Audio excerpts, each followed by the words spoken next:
Hello everyone. I hope you guys are doing good and staying safe. Welcome to the final day of software development program series by Simplicode. This week has been an amazing journey of learning various software development concepts. And on this final day of the training program series, we will learn about JavaScript.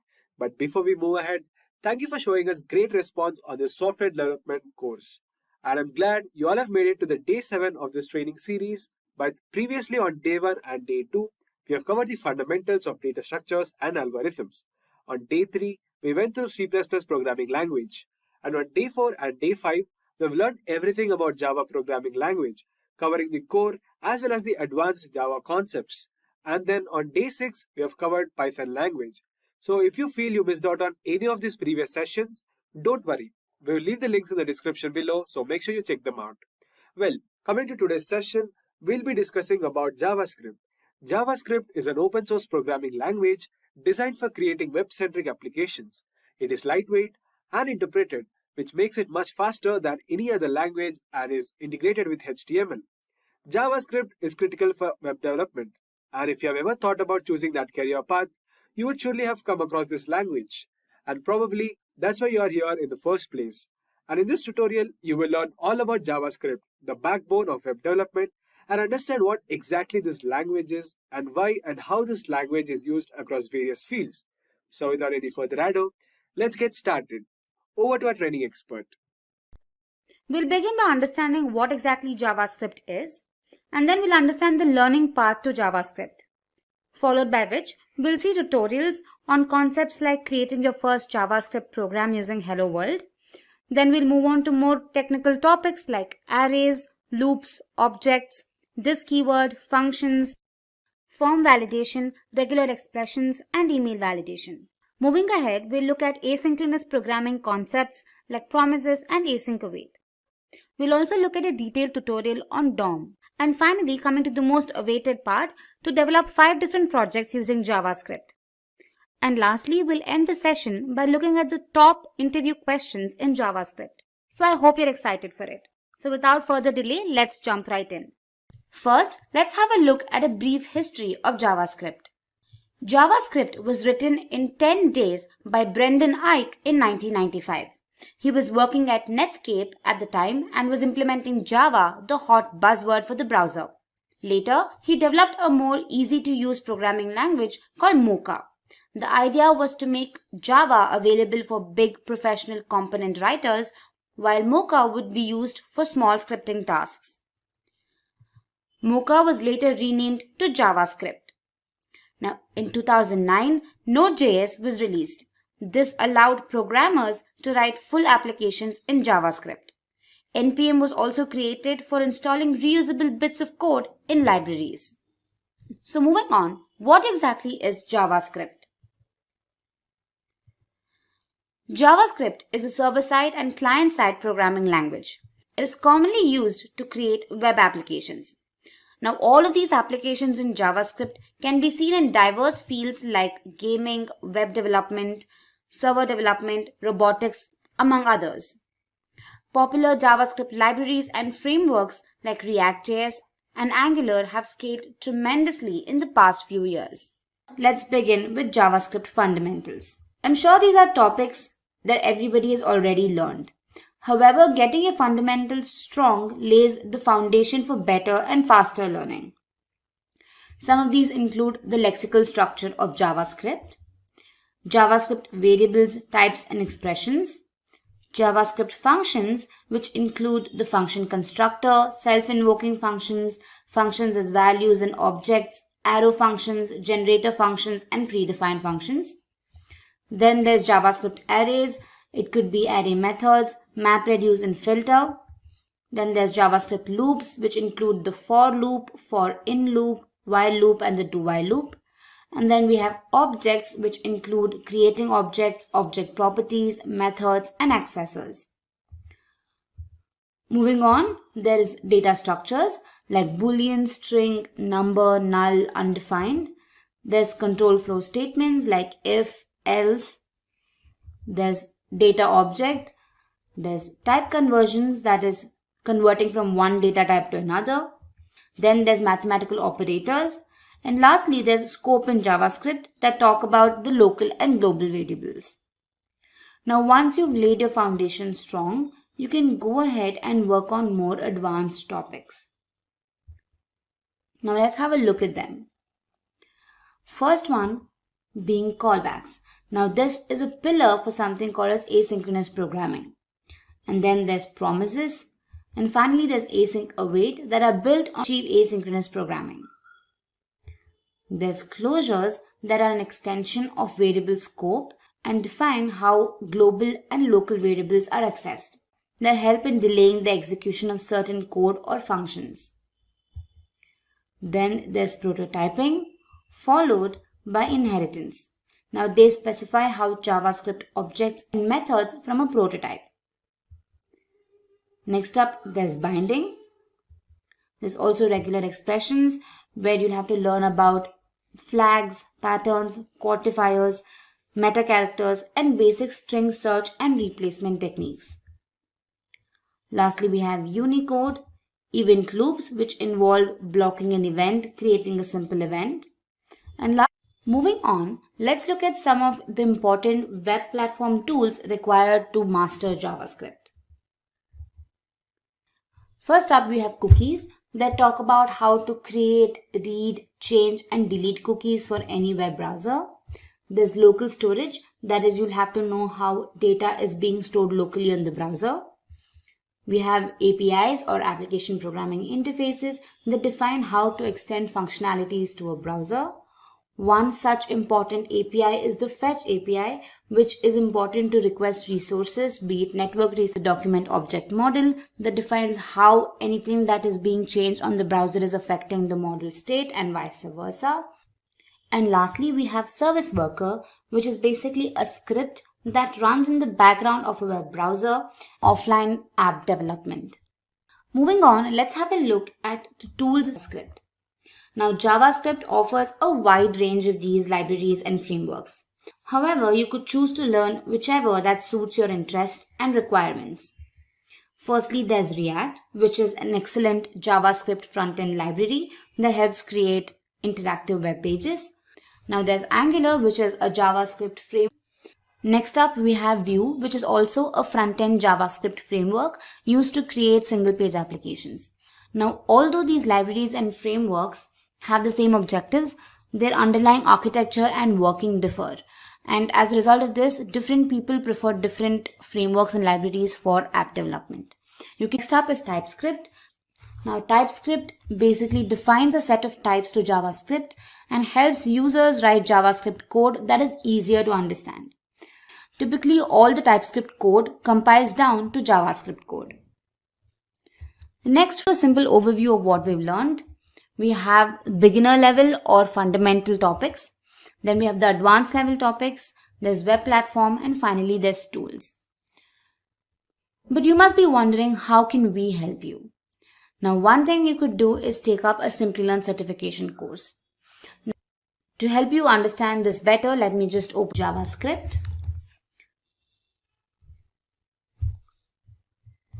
And there are a few courses and master's program that we provide.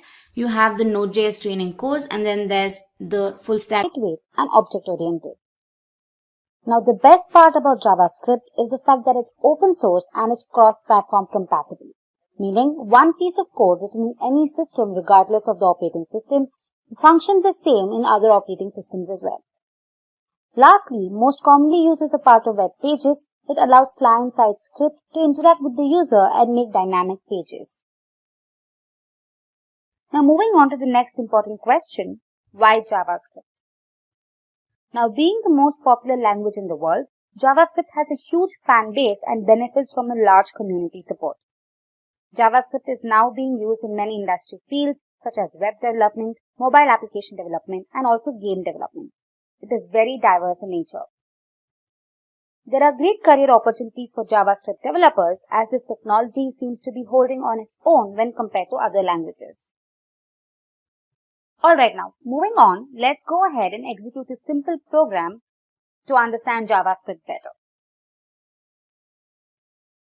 So we'll go ahead and execute a simple hello world program. Alright, for that, first thing you need is a text editor. In this case, we've used the VS Code editor. So now let's go to our text editor, that is VS Code, and here let's open a file. Here say new file, and now you can type in your code here. So we will have to add the JavaScript to the HTML code and then print out the words hello world on the browser window, right? That's our objective. So let's add the HTML boilerplate in this file. So let's type in HTML. This is our tag. And then next we have the body tag. So within the body tag, we can add the script tag to insert the JavaScript into HTML page, right? So we say script language equals JavaScript and type equals text slash JavaScript. Alright.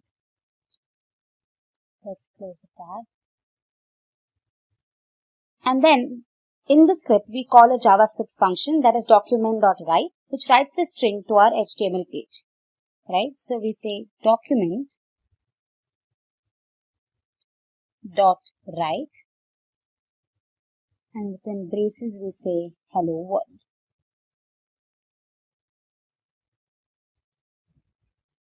Okay, and now we close the tags.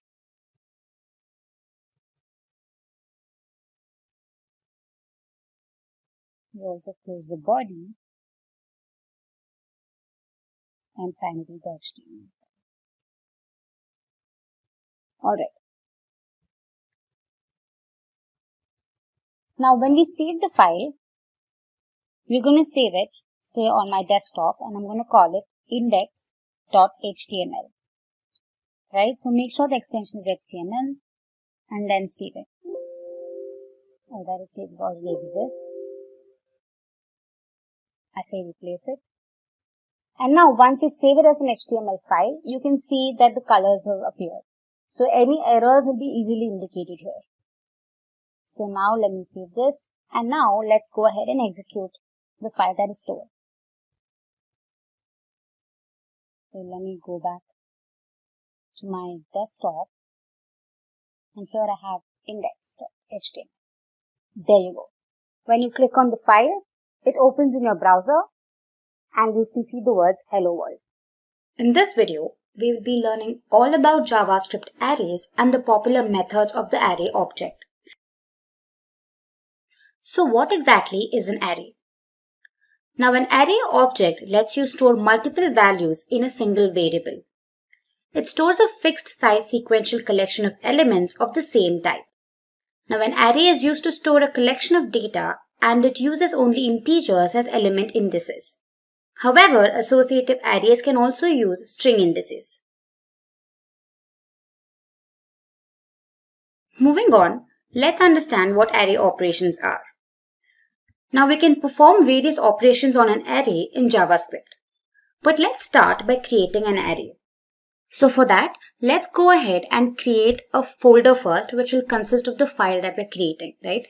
So for that, let me just go ahead and create a folder.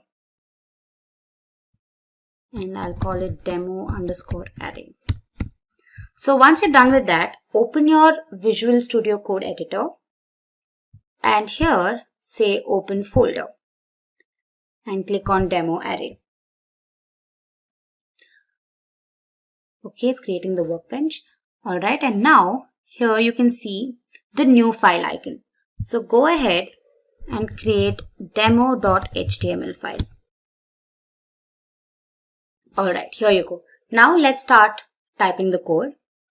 The first thing we do is type in our HTML tag. And here I have the head tag. And let me say JavaScript tutorial. Alright, and now let's create the body tag. Now within the body tag, I create a paragraph tag and create an ID, and let me call it demo. and then close the tag. Now I'll explain to you why we're doing this a little later. So first let's go ahead and create the script tag. So say script, and within the script let's create our array. So let me use the keyword let and say we give the name of the array cars equals, in square braces we say BMW and Volvo, and then say Honda. Alright, so now we create an array. Now one more thing is that we use the keyword let, so that which indicates that the array can be changed throughout the program. Alright, so now we go ahead and display it. So I say document dot get element by ID, and here I say, now the ID created was demo, so I say demo here, and I use the dot inner HTML property, which is equal to cars. Okay, let me change this to BMW first. Alright, so what exactly inner HTML does is that it is responsible for what is being displayed on the web page. Okay, now since we've taken ID as demo, any changes made is reflected in this ID and then displayed onto the web browser. Alright, so let's save this and now execute the file. So here I go back to my folder and then to the file and go ahead and click on it. So there you go. The heading is displayed and the entire array is displayed here. Alright, so let's go back to our VS Code. Okay, so I hope this was easy to understand. Now let's go ahead. So the next operation is to access an array element. So let's go back to our VS Code, and here let's create another variable. Say let BMW. BMW is the name of a variable. Don't get confused with the array element. So BMW equals cars of the index 0. So basically cars of 0 is nothing but BMW. Alright, so that is being saved in the variable BMW. And now let's just go ahead and display this. So let's just copy this and paste it here, and instead of cars you use the variable name BMW, that is this one. Alright, so now let's save this, and when we execute it you see BMW here. That's how you retrieve an element from an array. Next up we have the array length property, which displays the length of the array. So again, let me show you how to do that. Let's go back to our code, and here let's create a variable and let's call it length variable. So I say let len equals cars.length. Now you can use the length property, which will retrieve the length of the array for us. It's as simple as that. And now after this, again let's just copy the same code here and then let's pass len. Okay, now let's save this, and when you execute it again it says 3. So we've successfully retrieved the length of the array. Alright, so the next operation is to access the last array element, right? So let's go back to our VS Code, and now let's create another variable and let's call it last, and we'll just say last equals cars, and within square braces cars.length minus 1, right? So basically the length of the array is 3 and 3 minus 1 is 2. So it should retrieve cars of 2, which is Honda, right? So let's just execute this. Let me pass last here, save it, and see if it displays Honda for us. There you go. It's as simple as that. Alright, so moving on, the next array operation is loop over an array item. So for that, let's go to our code, and here let's use the for loop. So I say cars dot for each, and within this we'll say item, comma index, comma array, and now we use the arrow function and display the content on the console. So I say console.log of item along with its index.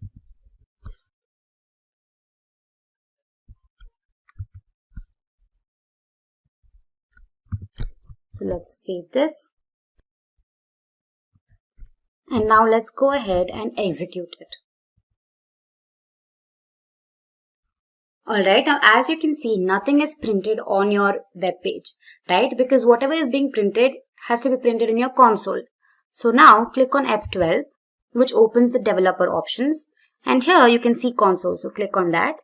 And now you can see the name of the item in the array along with its index. So you see BMW 0, Volvo 1 and Honda 2. Alright, so moving on, now that we've learned about the array operations, let's go ahead and learn about the array methods. So the first method is toString.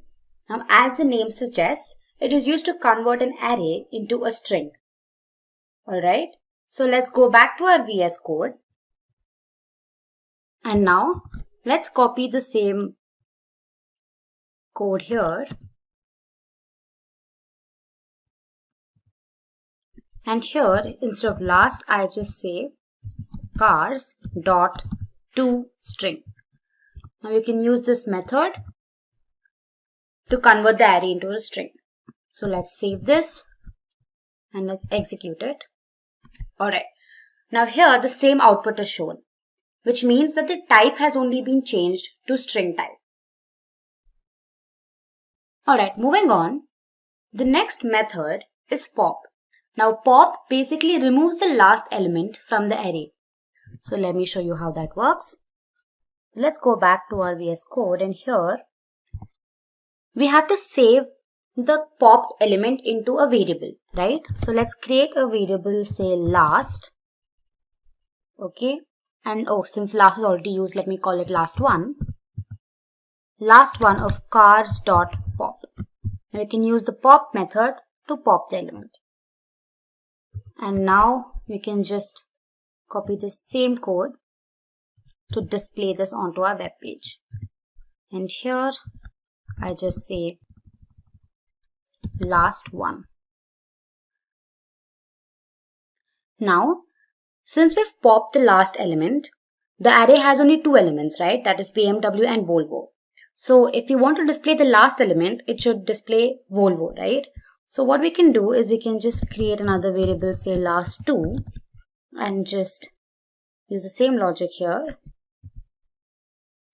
Okay, and now let's just display it on your console, and let's say last2. Alright, so now let's save it.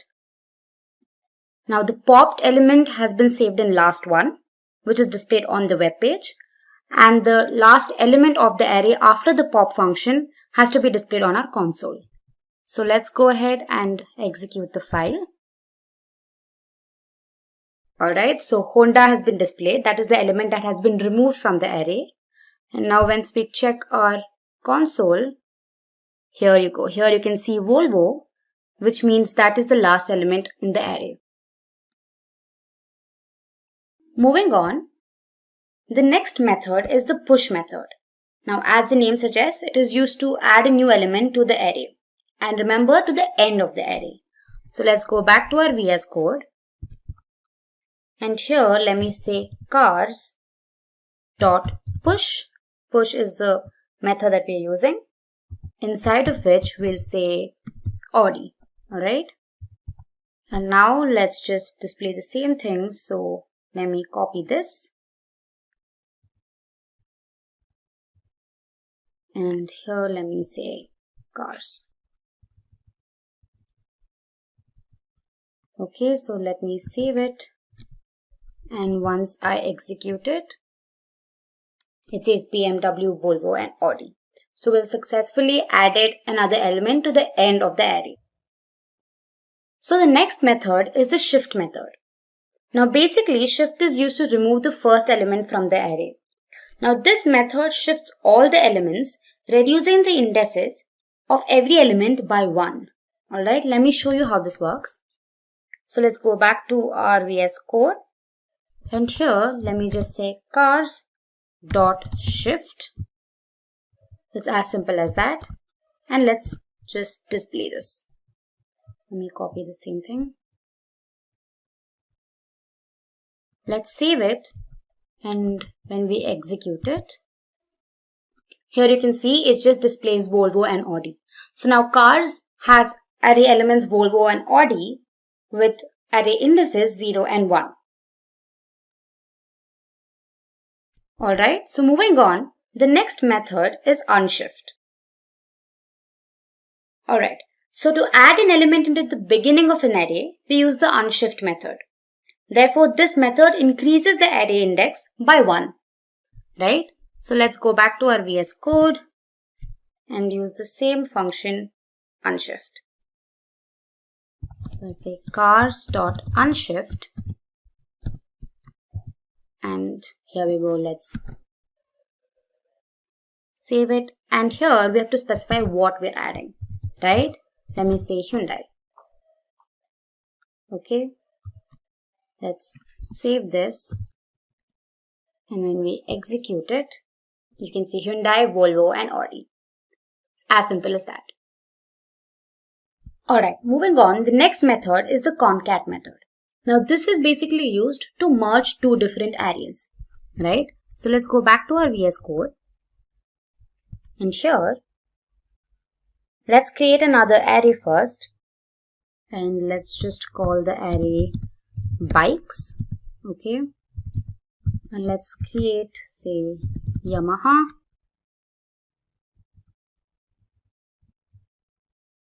And let's say Suzuki.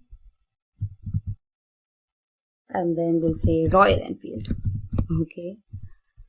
And now, let's save this and say let vehicles, this is another array, which is basically the after concatenation, the entire array is saved into this array, alright. So let's say cars.concat of bikes. We just concat bikes and cars together. Okay, and then let's just display this over the web page. So let me change this to vehicles. Alright, let me save this. So let's go ahead and execute it. There you go. Now both the arrays have been merged together into a single array. So the next array method is the sort method. Now basically sort is used to sort the entire array into ascending order. Alright. So let's go back to our editor. And here, let's just use the sort method on the array vehicles. Alright. Vehicles.sort. Okay. And let's just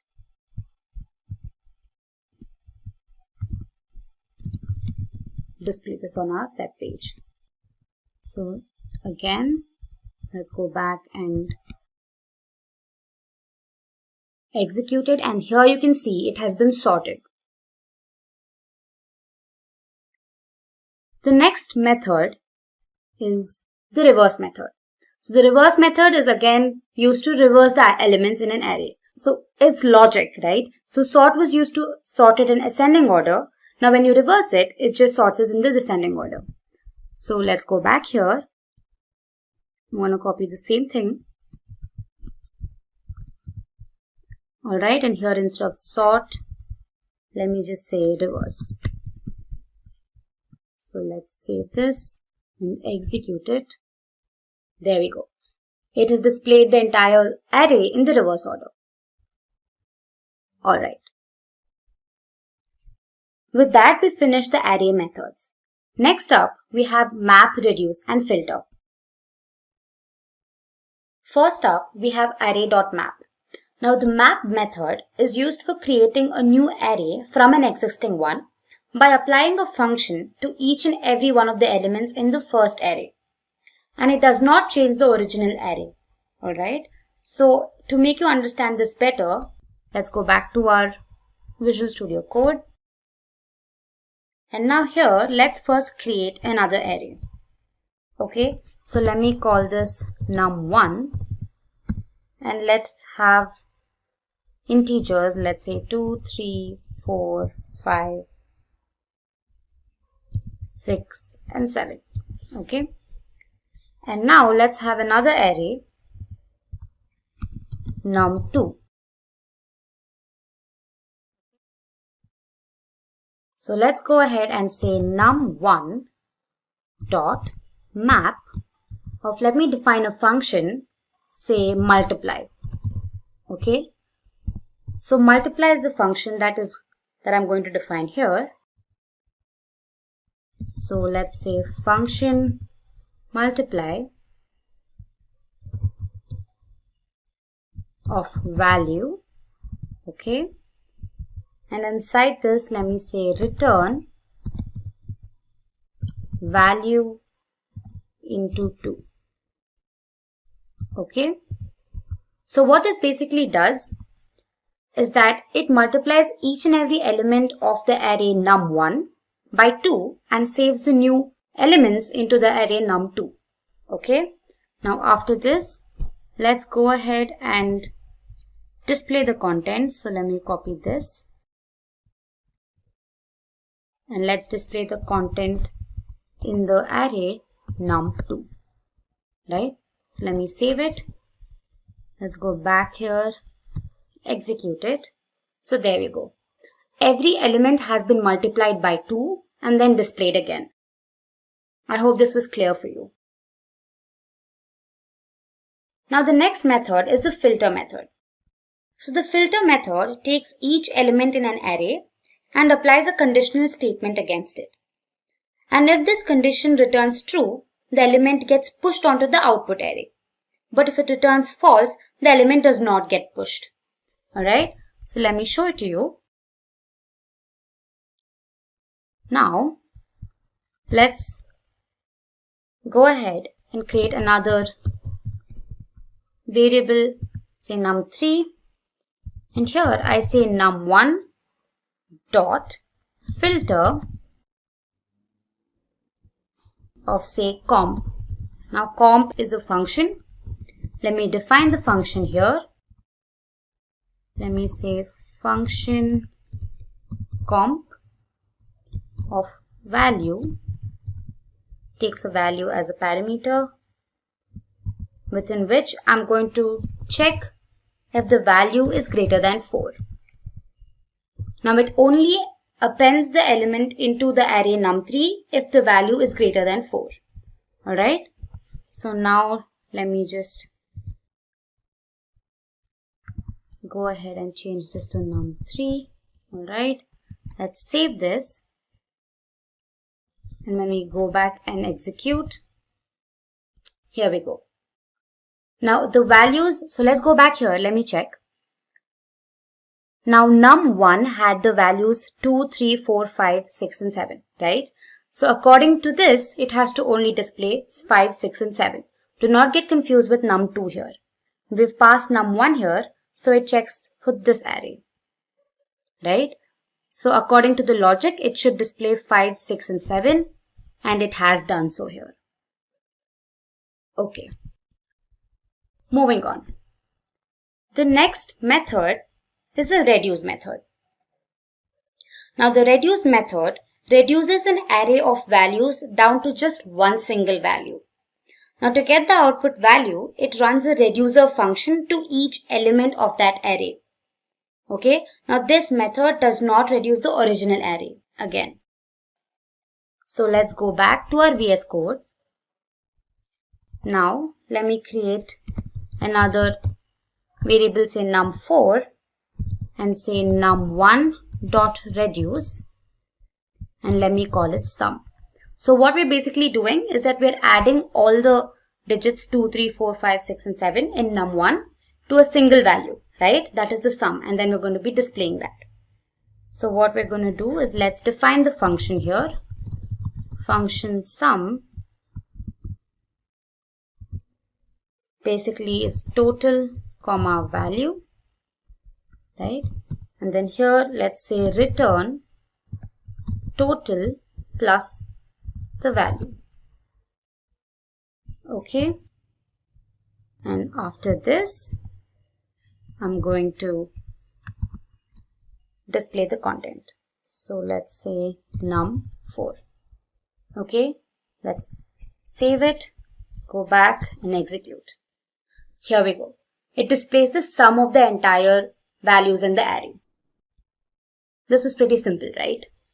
Now before jumping into the for loop, let's first understand what exactly a loop is, right? So a loop is basically a programming construct that executes a piece of code as long as a certain condition is met. Alright, and there are two different types of loops. We have entry control loops and exit control loops. Now, what exactly are entry control loops? Now, these are the loops where the test condition is checked before executing the piece of code. For example, you have the for loop and the while loop. So in their case, before entering the loop, the condition is checked, and only if the condition is met, it enters the loop and executes the code. Alright, when it comes to exit control loops, the test condition is checked after the loop has been executed. Alright, so in this case, the loop at least gets executed, the code in the loop gets executed at least once. So the example for this is the do while loop. Alright, with this basic knowledge, let's go ahead and learn about the different loops. So the first loop is the for loop. Alright, so what exactly is a for loop? This is the basic logic and the flowchart in front of you. So what exactly happens is that, say for example, you want to print the word looping, say 10 times, right? So what you can do is you can start and you can have a for loop which goes from 0 to 9. And then you increase the number by 1 every time you print the loop. Once it's equal to 10 or even greater than 10, it ends the loop, right? So let me help you understand this better with an example. So let's go to our editor, that is VS Code. Here I've created a folder called demo_loops, within which I've created a file called for loops. Alright. So now let's just write down our initial code for HTML, that is HTML, and then I have a head tag within which I say JavaScript loops. Alright. Now I have a body tag within which I give a heading for clearer understanding. Let me have a heading, say JavaScript for loops. Alright. Let me just call it for loop. Now let's have the script tag within which I'll have a variable, say x, and now we'll have the for loop. So we say for x equals 0, x less than 5, x plus plus, within which I say console.log of x. So basically what happens is, now you have the first variable which is called the counter variable.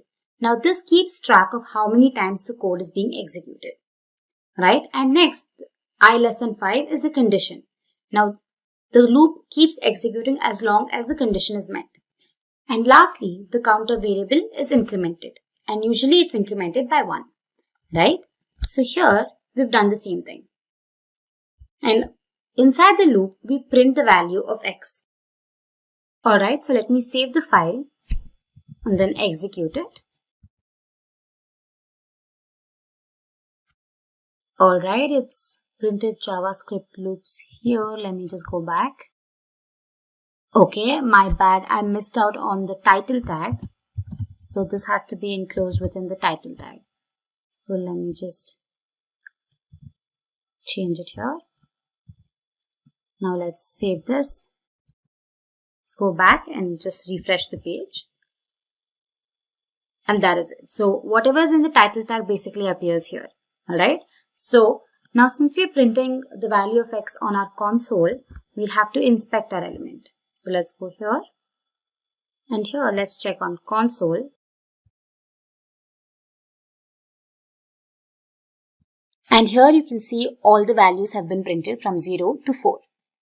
Alright, now this is a simple for loop. So next up is a while loop. Now the logic is similar to that of a for loop. So first the condition is checked, and if the condition holds true, then the code is executed, and if it is false, it terminates. Alright, so moving on, let's understand the general syntax. So here first you have the variable whose value keeps changing, and then you have the ending condition, which is basically the maximum value a variable can reach. Alright, so let's go back to our VS Code. And here, for better understanding, let me just change this to JavaScript while loop. Alright, let's just delete this, and here, let's initialize the value of x to 1. And now I say while x less than or equal to 5, within braces, I say console.log of x, and then I increment the value of x. Alright, so let me save this and let's execute the file. Alright, so it says JavaScript while loop, and let's inspect. And here in our console, it displays the values of x. Alright, so according to the logic, x is initially initialized to 1, and the value gets executed once it enters the while loop. Alright, it's incremented and then checked every time until the value reaches 6, right? And then it breaks from the loop since the value does not hold true, and then it terminates. So this is the logic behind the while loop. Next up is the do while loop. Now here, as you can see, first the code is executed and then the condition is checked. If the condition is true, then the code execution continues, and if it falls, it's terminated. Alright, so this is an exit control loop. Also, in an exit control loop, the code is executed at least once. So let's go back to our VS Code, and here, let me just delete this. Now let's initialize x to say 15, alright? And now I use the do keyword within which I write the code. So first I'm going to print the value of x. Console.log of x. And then I increase my value. And here I mention my test condition, which is while x less than say 10. Alright, so according to the logic, initially the value is x, and once it enters the loop here, it should print the value of x, which is 15. Alright, and then it increments the value. But once it comes out of the loop, it checks for the condition. Here the condition says less than 10, but since x is not less than 10, it prints the value x, that is 15, and then terminates. Alright, so let's save this and execute it. So let me execute this. And here, let's check the console. So there we go. It prints 15. So what it does is that it prints the value 15 first and then checks the condition. Now, Let's go ahead and change the value of x to say 5. Alright, so now it enters the loop and then it prints the value of x and then increments it. And when it comes out of the loop and checks the condition, as long as the value of x remains less than 10, it prints it. Okay, so let's save this, go back here and let's refresh the page. And here you can see the values 5 to 9 are printed. So this is how the do while loop works. Moving on to the next concept, breaking out of a loop. Now as the name suggests, break is the keyword that is used to break out of a loop. Now here is a simple code for you. So according to the logic, it prints the values between 1 to 10. And say at the value 5, you want to break out of the loop. You can simply use the keyword break. So let's go back to our VS Code. And here, let me just make it simple and say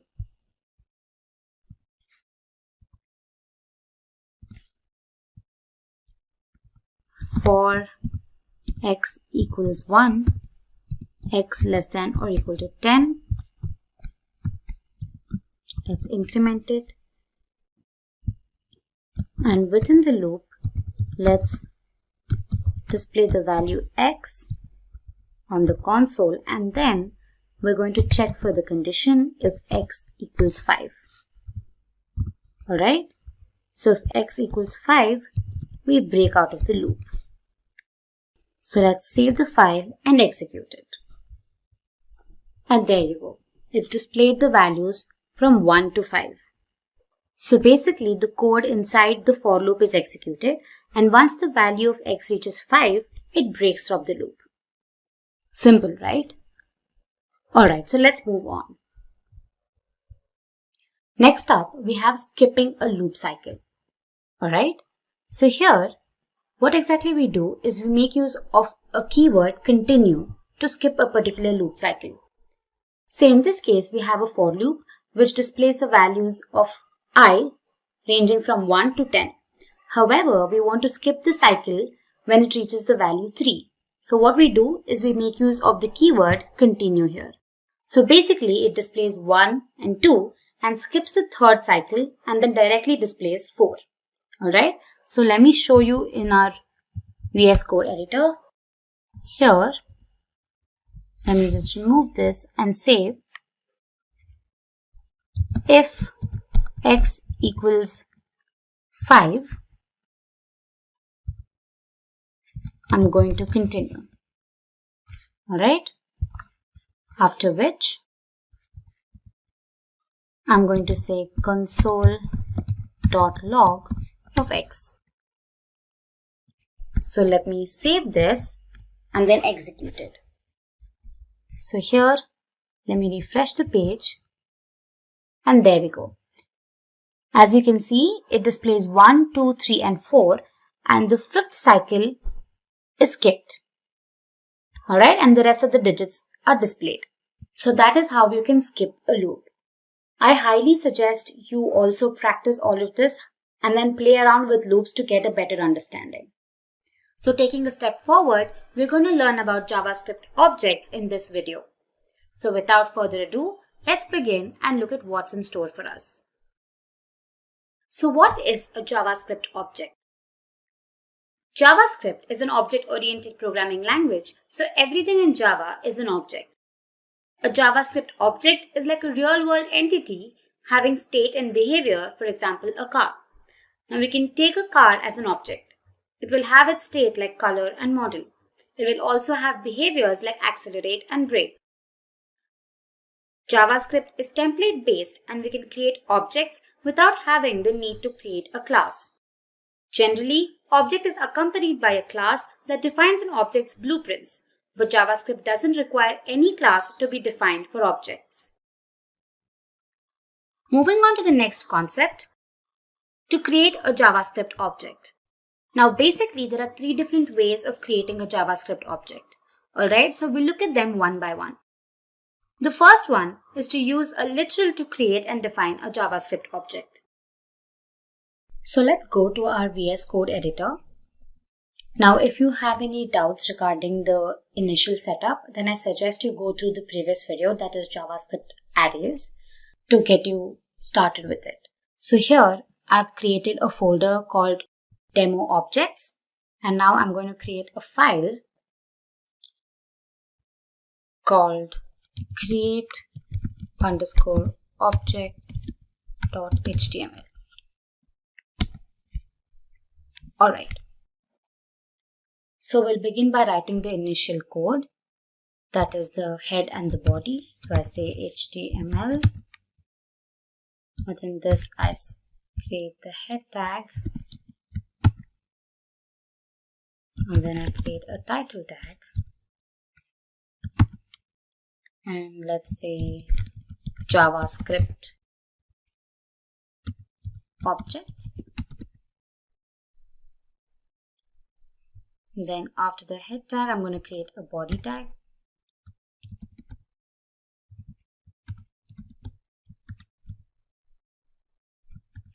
And let's create a heading and say creating JavaScript objects. Okay. And now we create an ID. All of this is explained in the previous video. I really suggest you go through the video beforehand so that you get a clear picture. And then I say ID equals, say demo, and then I'm going to close it.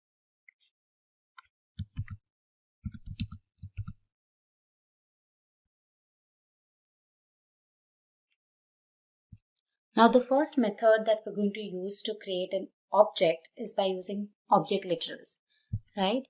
So what we can do is say script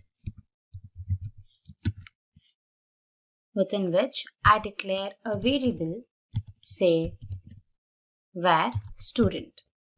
Now within the object, we're going to create 3 different properties. Now this is basically like a dictionary. It has a property, a key, and then a value. Okay, so I say name property, and let's say Chris, and then another property, say age, and say 21, and another property, say studies, and say maybe computer science. Okay, so this is the syntax used to create an object using an object literary. Now after this, what we're going to do is we're going to display this, right? Now we want to display the message saying Chris of age 21 studies computer science. So what we can do is say document.getElement by ID, and the ID that we're going to pass is demo, and we say inner HTML equals student.name, which is Chris, after which we display the message of the age, and then the age, that is student.age, studies, student.studies. Okay, let's save this, and when we execute the file, it says Chris of the age 21 studies computer science. Alright, this is one of the ways in which you can define an object. Alright, so moving on to the next way of creating a JavaScript object, it is to use the new keyword. Now this is the most traditional way of creating an object, right? So let's go back to our VS Code. Let's create another script within which we say var student equals new object. I'm sure everybody has learned the same way, the same syntax. So this is one of the ways. After which we can say student.name equals Chris,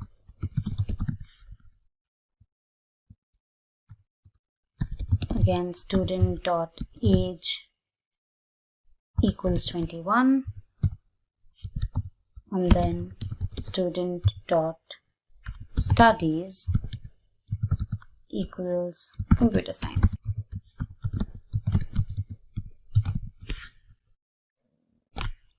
Alright, now after this we again display the message. So let me just copy this.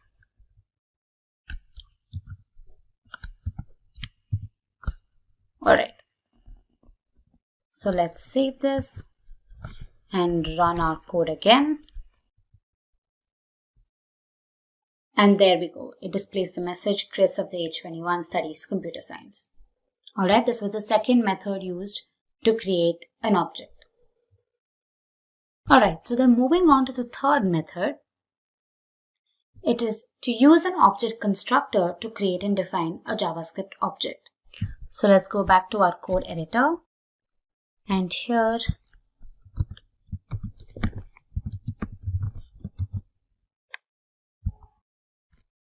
we define a function. So we say function, say stud, with 3 parameters, that is name, age, and say studies. Okay, and now within the function we use the keyword this. So we say this.name equals name. Alright, we say this.age equals age. We say this.studies equals studies. Now what we do is that we can create a variable and pass parameters to the function. So we say var student equals stud, and within braces we say Chris, comma 21, comma computer science.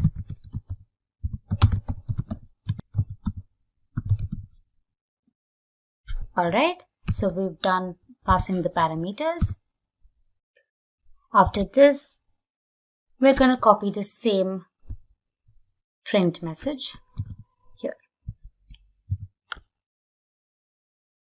Alright, so let's save this and execute our file. So let's refresh the web page. And there we go. It still displays the message, Chris of the age 21 studies computer science. So this was the third method that can be used to create objects. Moving on to the next topic, object properties. Now a JavaScript object is basically a collection of unordered properties, right? Values associated with the JavaScript object are called its properties. And properties can usually be added, updated, or deleted, excluding read-only properties. So now let's have a look at the demo to help you understand this better. So let me go back to my VS Code. So this was where we left off, and this was how we created objects, right? So now let me create another file, and let me call it objects_properties.html. And now what I'm going to do is I'm going to copy the first piece of code here. Alright, I'm going to just copy this into my new file. And here, as you can see, student is the object that we've created, and name, age, and studies are the 3 properties. Now say we want to update the age. Alright, so what we can do is here we can just say student.age equals, let me change it to 24. Alright, and let me save this, and when we execute the file, that was object_properties, you can see Chris of the age 24. So 21 is updated to 24. So this is one of the ways you can do it. Or there's another method.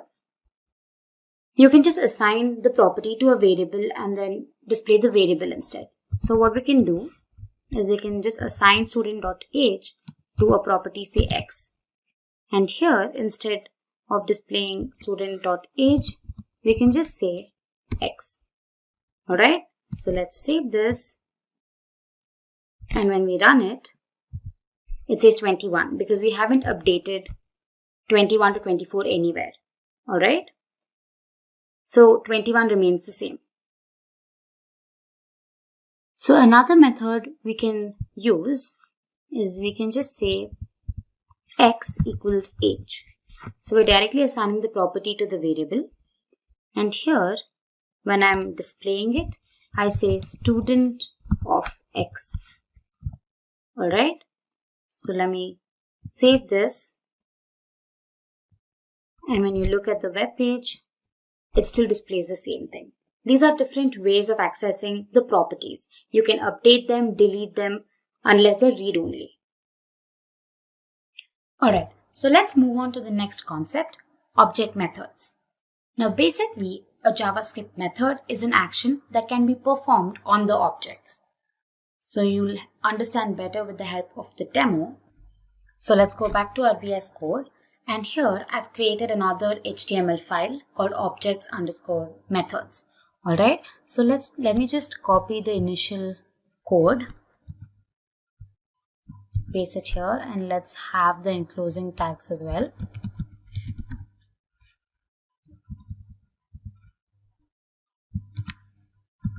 And HTML. Alright. Now here I declare another tag, that is the button tag. So we're going to be making this a button here. So I say button ID equals click me. So that is the action that I'm going to be performing. And the message that is going to be displayed on the button will be click me. Alright. So we're going to see the usage of it a little later. Now let's go ahead and create an object. So I say script, within which I create the user object. So we're creating using an object literal here, and I declare the property name as Chris again, and age say 24. Okay. So let's close this. Alright. So the next thing I'm going to do is I'm going to create a new function that we will use as an object method. Alright, so I say function, and let's give the name say hi. Okay. Within the function we basically display a message. So we're going to say alert and hello. Alright, so this is going to be displayed in a separate dialog box. So now once the declaration is done, what we're going to do is we're going to create another property, basically say user dot, let's say message, and assign say hi to it. So basically what we're doing is we're adding the previously created method to a new property that is user.message, the message property. Alright. So now I say document.getElementById and say demo.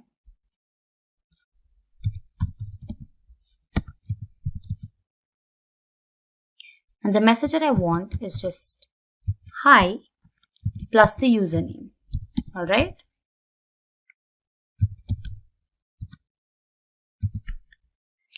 So what we're going to do is we're going to display the message hello, alright, when the user clicks on the button.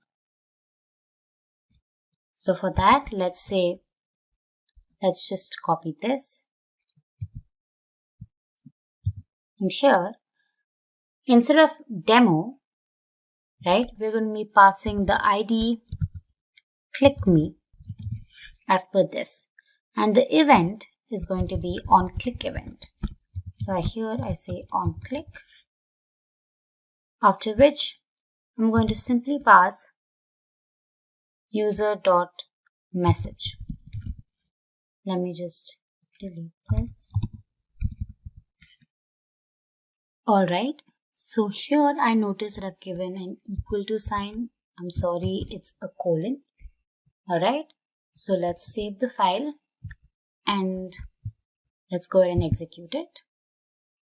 Alright, so here you can see hi Chris being displayed, and once we click on the button, you can see an alert which says hello. Alright. So now let's move on to the next concept, that is Java object accessors. Now getters and setters allow defining an object accessor. Alright, to get the value of a property in a JavaScript object, we use a getter, and to set the value of a property of a JavaScript object, we use a setter. So let's go back to our demo, and now let me create another file and let's call it object accessors. And now again, let me just copy the first initial part.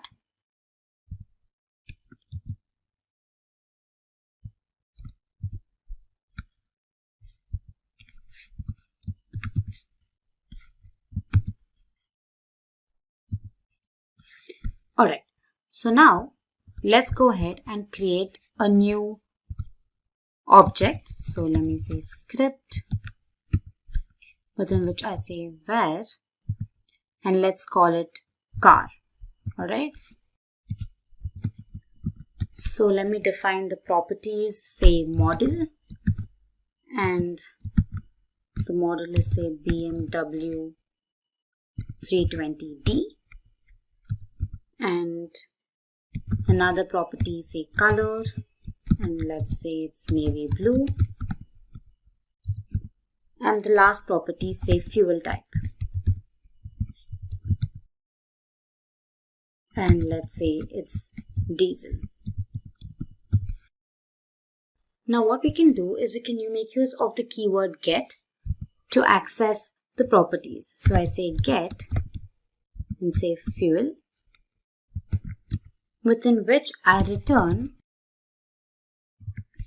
this dot fuel type.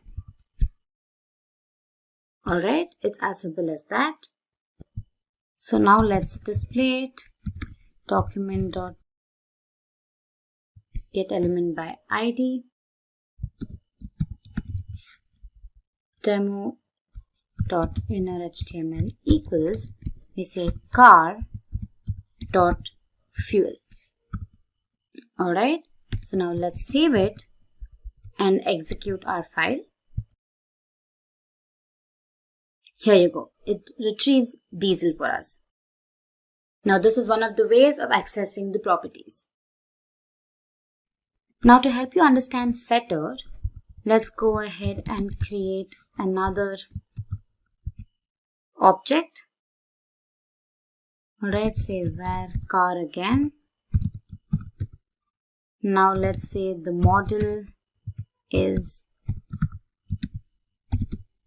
Audi A4, color be bright red, and fuel type, let's keep it blank. Alright. Now to set the value, we use the set keyword. We say set fuel, and the parameter is fuel, within which we say this dot fuel type equals fuel, right? Now let's set the value for the fuel. Say car dot fuel equals petrol. Alright. Now let's display the same. Let me copy this.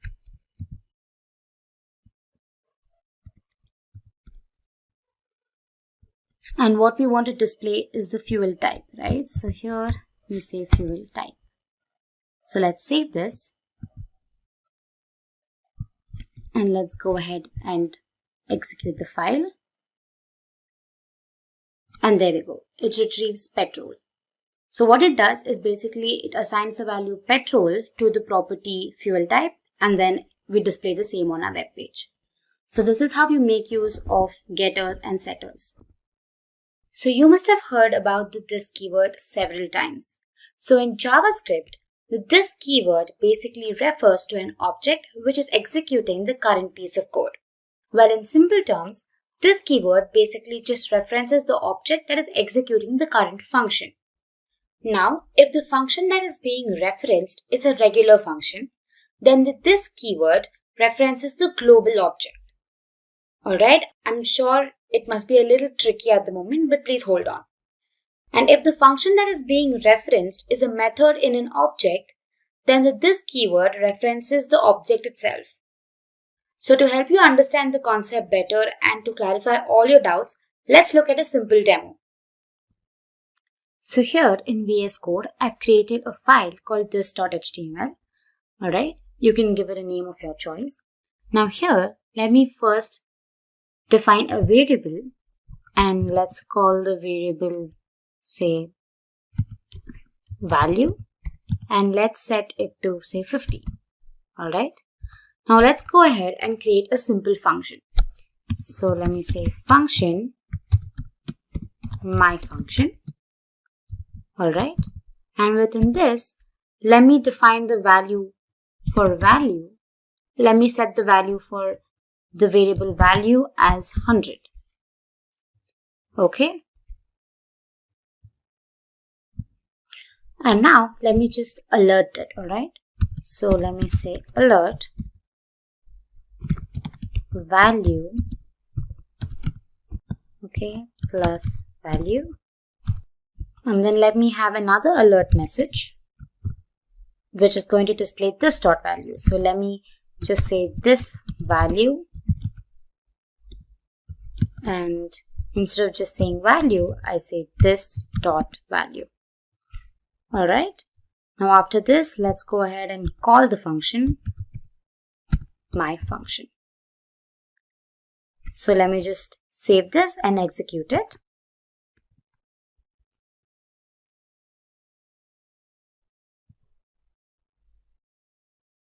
So here it says value equals 100. And then when you see this dot value, it says 50. So now here you can come back to the code and see. Now when I just say value, it takes the value 100, alright, which is taken locally. But when I say this dot value, since it is a normal function, it references to the global variable, which is here, this value. I hope this makes sense to you now. Now moving on, let's look at the behavior of the this keyword within an object method. So let me create an object here. But before that, let me just comment this out. Let's say script, and now let's create an object. So let's say const, and then I give the name of my object as random, and within this let me say name, and let's call it John, and then I create a method called info. Okay. And within this, I display a console message that says, hi, my name is, and now I make use of the this keyword. I say this dot name. Alright. And now let me just go ahead and call this method. So I say random dot info. Alright. So let's save this and execute it. So let me check my console, and there you go. It says, hi, my name is John.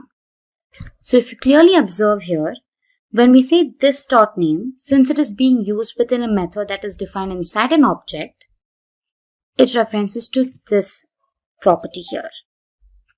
Alright, unlike this case where it references to the global variable that was mentioned outside. So I hope this helped you understand the difference between the two. Now let's look at another simple example. So now let me just change the value of name here to say tutorial. And now let's define another property which is basically an array. So let me just call the property video, within which I have an array, let's say JavaScript, then another value, say this, and then let's say keyword. And in my info method, I'm going to just display these video tags. So let me just say this. Okay, let me just delete this first. And let's say this dot video. Now since it's an array, we can make use of for each. And now for each in turn takes a callback function. And then I say, I'm going to call it a tag, the parameter that's being passed, within which I just console log it and say tag.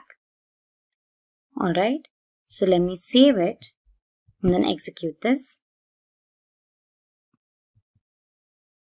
Now here you can see that the values in the video property are displayed. That is JavaScript, this, and keyword. Now let's suppose that you want to display the name along with every string here, right? So naturally you would go ahead and just say this dot name, right? It makes perfect sense. So let me just save and execute this. Now if you see, just the values of the property video are displayed here. Now the main reason for this is, if you closely observe, this function here is mentioned within the callback function, right? So when it is referencing to the global object, which is unclear, which is undefined in this case. So to overcome this, what we can do is that the for each method takes in two properties. One is the function, the other one is the object. So here we just pass this. Alright, so what happens is, it's going to reference the current object, that is random. So let me save this and then execute it. And there you go. You can see that tutorial, that is the name, has been displayed. Alright, I hope you understood the concept of the this keyword. It could be a little tricky, but as you work on it, you'll get the hang of it. In today's video, we're going to learn all about JavaScript functions. In our previous videos, we've covered topics like JavaScript arrays and loops. If you're new to this topic, I suggest you go through these topics before. Alright, so before jumping in, let's go ahead and look at what's in store for us. First, we're going to learn what exactly JavaScript functions are. Then we'll look at JavaScript function expressions, then the function constructor, self-invoking functions, functions as values, functions as objects, arrow functions, generator function, and the predefined functions. Also, don't forget to subscribe to our channel and hit the bell icon to never miss an update. Moving on to our first topic, what are JavaScript functions? So basically, a function is a group of reusable code which can be called from anywhere in your program, right? When you have a piece of code that you want to execute repeatedly in your entire program, it makes more sense to define it once and call it over and over, right? It makes the code more efficient and readable. This also helps programmers write modular codes. So this is the syntax. You make use of the function keyword, followed by which you mention the name of the function. The name of the function is completely your choice. Next, you mention the parameter list. And within curly braces, you can define the function. Now, the function body is basically the code that is executed every time the function is called. So let's go to our VS Code editor. And here I've created a folder called demo functions, within which I've created an HTML file called functions.html. Alright, and now I've just typed in the initial code. Now let's create a function. So let me say script, within which I use the keyword, that is function keyword. And now I give the name for my function. I say my underscore function, and the function takes a parameter, say value. Now this function basically returns the square of the digit, alright? So within which I say document.getElementById The ID is demo. And now it just displays value into value. Alright, so the function basically displays the square of the number. Now outside the function, let me call the function. It is my function, and let me pass the value 5. Alright, now let's save this and execute it. So let me go back to my file. And here we go. It displays the value 25. So this was a simple function which took a value, a digit as a parameter, and then returned the square. Moving on to the next concept, function expression. Now what we learned previously was function declaration, but a function can also be defined as an expression. Now this is what the syntax looks like. Now here the function is created and assigned to the variable explicitly like any other value. The meaning remains the same. That is, you create the function and store the value that it returns into a variable, and in our case it's x, right? So let's go to our VS Code and let me help you understand this better.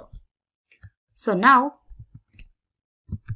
I create another function, and here I say let x equals, let's use a simpler function. So I just mention function, and within curly braces I display an alert message, and I display a message saying hello. Alright. Now after that, to display the message, what we can do is, let me just copy this, our output code, and we paste it here. And here what we're going to be displaying is the value x, right? Now since it consists of a function, you'll have to type the curly braces. Now this is crucial for its execution. Alright, so let me save this and then execute. Let me execute this. And here you go. It says the site says hello. So we've successfully executed the piece of code. We can also assign this variable x to another variable and then call that variable instead. Right? We can say let y equals x, and instead of calling x here, we can simply call y. Let me save it and then let me refresh the page. And there we go. It still displays the message hello. Alright, so this is one of the ways of defining a function, that is as an expression. Moving on to our next concept, function constructor. Now JavaScript functions are defined using the keyword function, right? Now functions can also be defined using a JavaScript built-in function. Now this is the basic syntax. So here we've created a function called myFunction, and we've used the keyword new. After which we've used the constructor function, and inside we provide the parameter list. After that, the return value. Next you can call the function here, right? So let me just go back to my VS Code. And now let me just make changes to the same piece of code here. I create a function, say my_function. Okay. Alright, let me just change the name to my function. Alright. And then here I use the keyword new and the function constructor, that is function, within which I'm passing all the parameters. So I have a, b, and I'm going to return the sum of the digits. Alright. And now while calling the function, let me just store the value in a variable, say x. And let's call the function, that is my function, with the parameters 2 and 3. Alright. And now let me display it. So I'm just going to copy this. And I want to display the value of x, right? Alright, so let me save this and execute it. If you refresh the page, it displays the sum, that is 5. To make it more readable, let me just display another message here. Let me just say the sum is X. Alright. Let me save it and then refresh the page. It says the sum is 5. Alright, now this is how you make use of the function constructor. Next up, we learn about self-invoking functions. Now, as the name suggests, these functions are invoked automatically without being called. Now, previously when we learned about function expressions, we saw that parentheses were crucial. So you have to add parentheses around the function to indicate that it is a function expression. So here is a syntax for you. So what we've done is we've made sure we've enclosed the entire function within parentheses. So let me help you with that. Let's go back to our VS Code and let me create another script. And here, let me create the function within the parentheses and say function. It's not taking any parameters. Instead, it is going to alert a message. So let me say hello, welcome. Alright. After which, we're going to call the function. So again, we have to mention the parentheses. Let's save this and execute. So when we refresh the page, it says hello, welcome. So we never called the function, rather it got invoked by itself. So these are self-invoking functions. Now let's go ahead and look at functions as values. Now in JavaScript, a function is basically a value. So we can deal with it as a value. Now here is a simple syntax. Now if you closely look at the syntax, you might think that this is same as function expressions. Well, no. In this case, what we do is we first define the function and then we assign it to a particular variable. But in the case of expressions, the function definition was defined during the initialization of the variable, right? And also we had to specify the parenthesis in order to call the function. So to help you understand this better, let me go back to our VS Code. And here, let me just erase this. And let's define a function that returns the product of 2 digits. So let me just call it product, which takes 2 parameters. Let me say A and B, within which we return the value A into B. Alright. Now after this, let's create another variable, say Y equals function. Oh, I'm sorry, the name of the function is product. So product of 2 and 5. Alright. So this basically returns us 10. Right. So let me just copy this to display this on our web page. And here I change the message to the product. And here let me change it to Y. So let's save this and execute it. So let me refresh the page. And here you go. You can see the message, the product is 10. Now what we can do is we can make alterations to this. Now say I want to multiply the value with 5 again. Right? So basically this returns 10 and that value is multiplied by 5. So let me save this and refresh our page. And there we go. It returns. And there we go. It displays 50. So this is how you can make use of functions as values. Moving on to the next topic, functions as objects. Now JavaScript functions are a special type of objects called function objects. Now a function includes a string which holds the actual code, that is the function body of the function. The code is literally just a string. Although not recommended, you can also create a function with the help of the function constructor. I will show that to you a little later on. But for now, let's look at the syntax. Now here we have a variable called body, which basically consists of the function body. It's enclosed in double quotes, and that's a mistake, please ignore it. Alright, so next we have variable function name. So here we create a function using the keyword new, and then we pass a parameter list, and the body basically tells us what the function returns.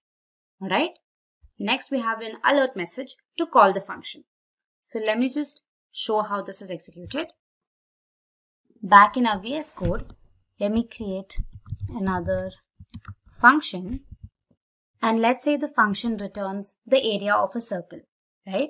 So let me just create a body variable which returns. So the area of a circle is pi r square. So we make use of math.pi into radius, right? So it's basically pi r square. After which, let's say where circle, and here let's create a function using the new keyword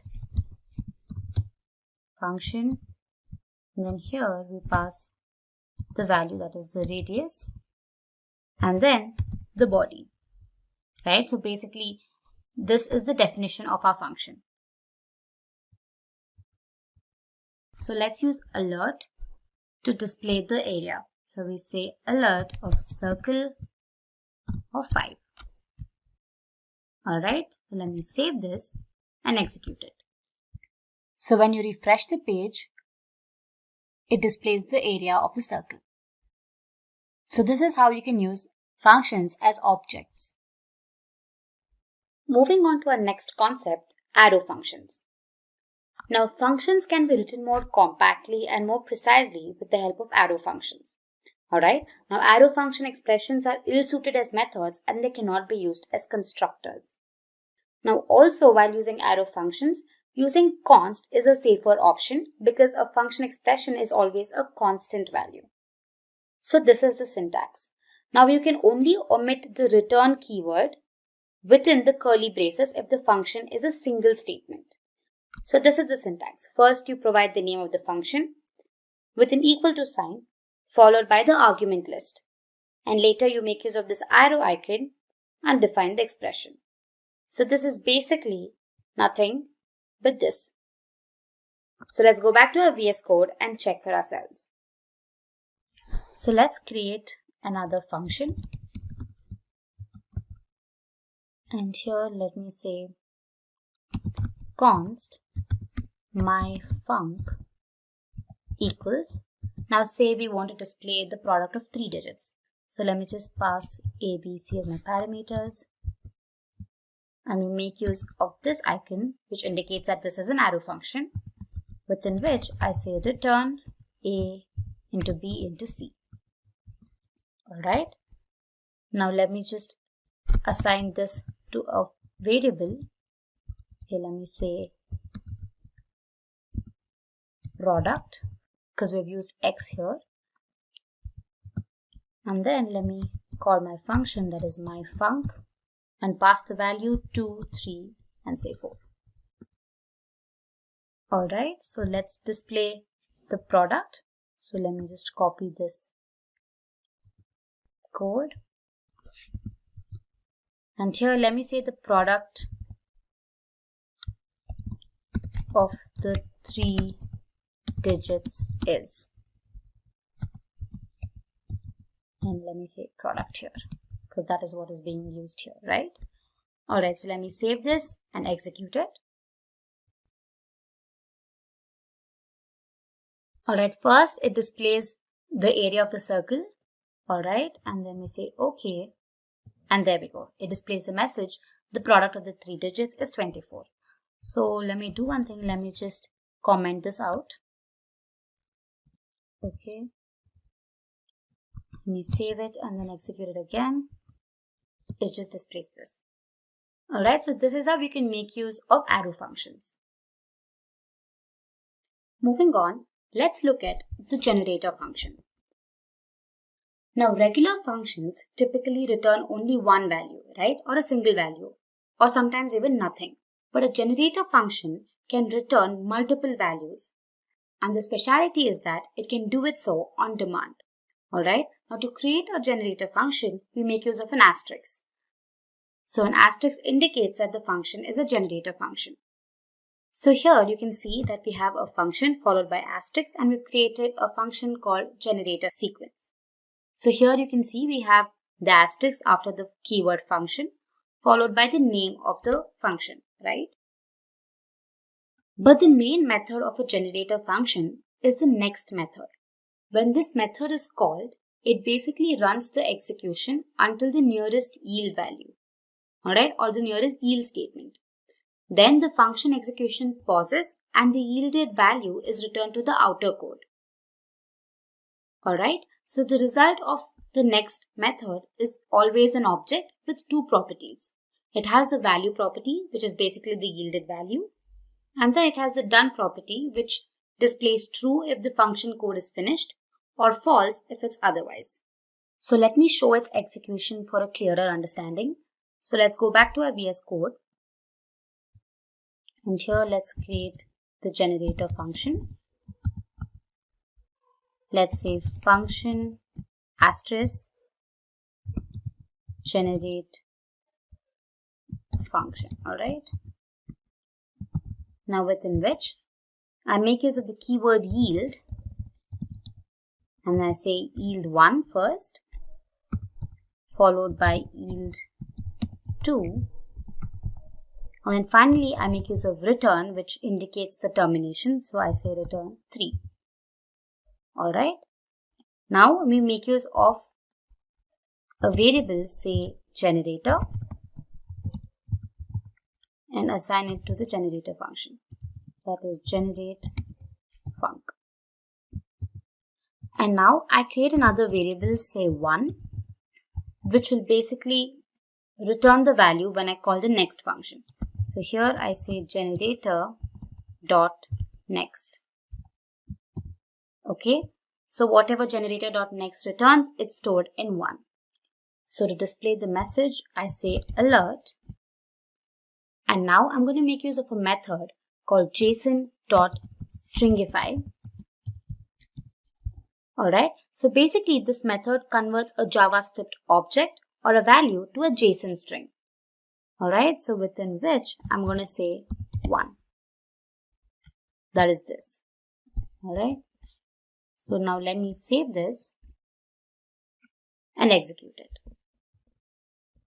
Let me refresh the page. And there you go. Here it returns two properties, that is value and done. It says value is 1 and done is false, right? It is false because we haven't reached the return statement yet.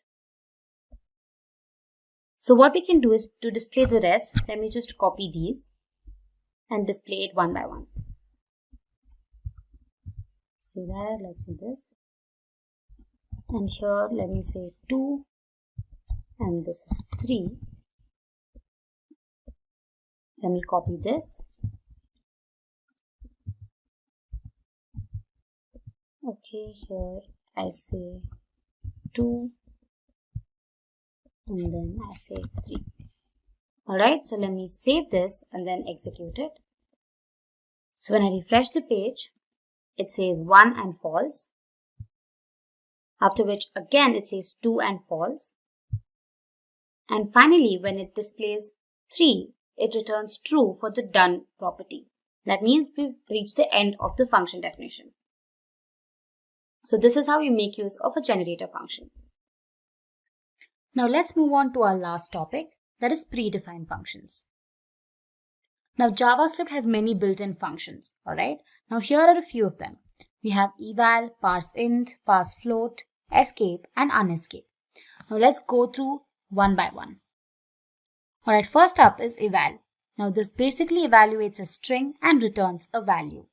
Alright, so to help you understand this better, let me go back to our VS Code. And now let me just create another file and let me call it predefined functions.html. Alright, and I've just copied the initial code. Alright, so for eval, the syntax is eval, within which I say expression. Alright, now this is the general syntax. So what this eval does is that it evaluates the expression. And if the result is not a string, the result is just returned. And if the result is a string, it is taken to be a JavaScript program and evaluated. So let me show you how it's done. So first, let's create 3 variables. Alright, let's call them x and initialize it to 5. Then y with 6. And then let z be 7. Alright. Now let's just display the result on the console. So say console.log eval of, let me say, x plus y. Alright. After which I again say console.log of eval of z. Here, since the expression is a string, this gets evaluated. And here, since it's not a string, it just returns the value z. And here, since it is not a string, it just returns the value of z. So let me save this and then execute it.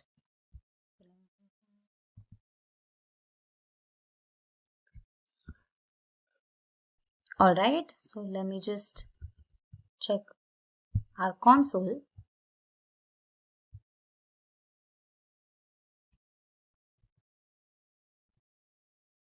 There you go. It evaluated the expression and added the two values, that is x and y, and returned 11, while z is returned as it is. Alright, this is what eval does. Next up is parseInt. Now, as the name suggests, it parses a string argument and returns an integer of the specified radix or base. And the syntax basically includes the keyword parse and the string within parentheses. Parsefloat, on the other hand, parses a string argument and returns a floating point number. Again, the syntax has the keyword parsefloat along with the string within parentheses. Next up is escape. Now, this returns the hexadecimal encoding of an argument. And on the other hand, unescape returns the ASCII string for the specified value. So what exactly is form validation? Now, I'm sure you must have filled several online forms, right? A simple example would be a new registration for a website. Now, every time you miss out on giving a particular detail or end up giving faulty information, the website alerts you. So this process of ensuring that the information provided is legit is called form validation.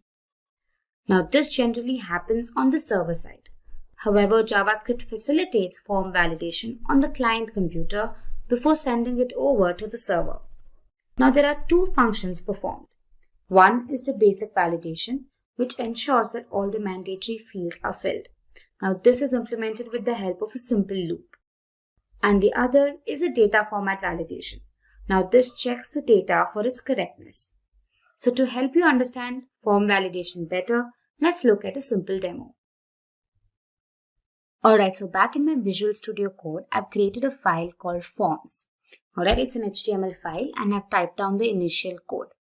Now, the simple use case that I'm going to show will include the validation of the email and the password fields in a form. Alright, so for that, let's go ahead and first create a simple form. So here, HTML allows the form tag.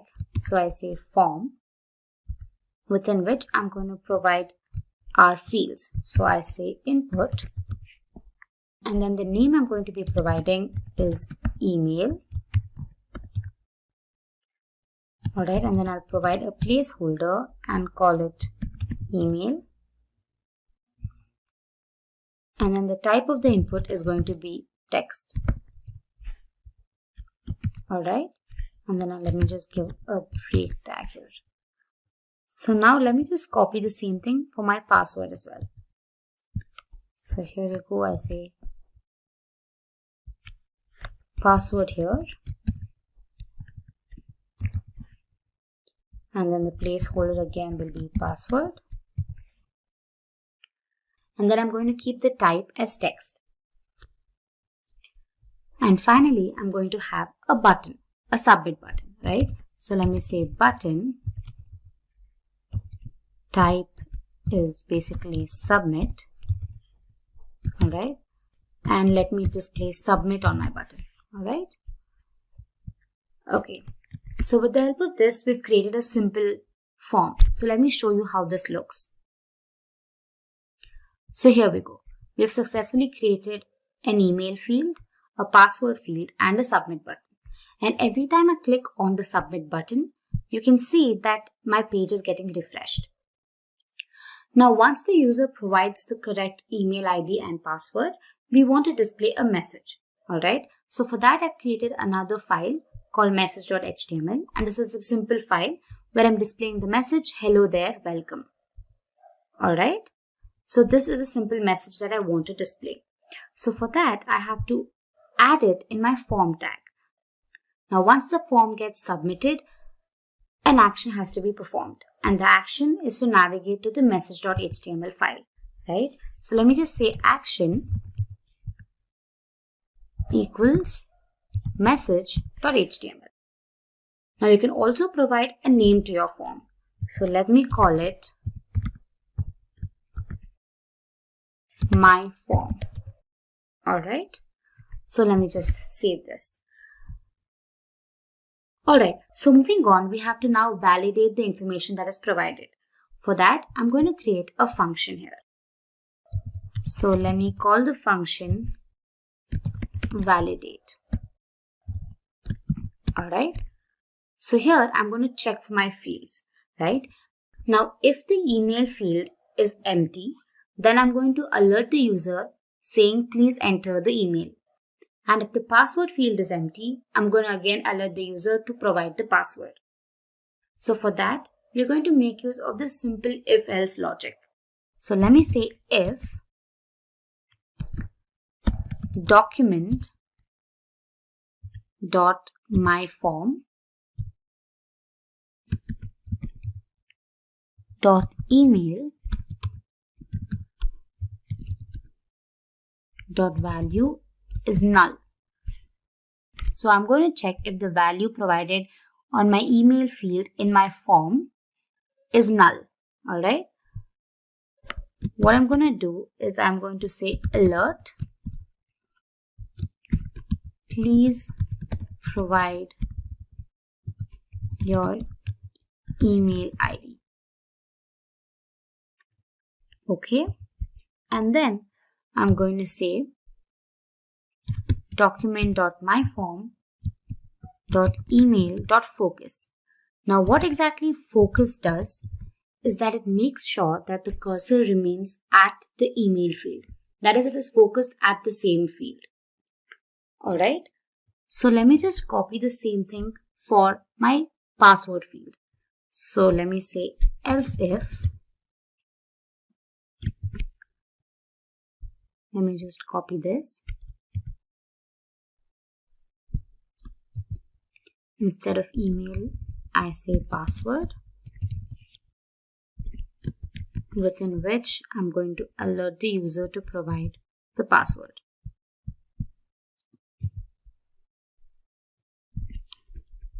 I'll say please provide your password. Alright. So basically it first checks for the email field and then for the password field. So let me just say finally else do nothing. Alright. Okay. So now what we're going to do is every time we click on the submit button, the form gets submitted. Correct? Now we can control when the form is getting submitted. So basically the form gets submitted when this function is executed. So for that, we can use another property here called onSubmit. And here I'm going to call my function that is validate. So let me say validate here. Alright. So let me save this and let's check the output. So here, as you can see, let me just try submitting it without providing the email field. Alright. So here we go, it alerts us. Alright. And once I click on OK, it still displays the message, hello there, welcome. Now that is not what we want, right? So once the email field is empty, it should remain in the same page and the form shouldn't get submitted. But here in our case, it is getting submitted. So for that, we're going to have to make use of return values. So what happens is, if my email field is empty, then I'm going to return a false. So here I say return false and here as well. And finally, when both my email and my password fields are filled, I'm going to return true. Alright. And same goes here. let me just say return validate instead of just validate, right? So here we go. Let me save this and now let's check the output. So here, let's first submit the form without providing any information. Alright, so it says please provide your email ID. When I click on OK, observe that the cursor remains at the email field. So here, let me just give some random value. And then let's try submitting it again without providing the password. And then it says please provide your password. Alright.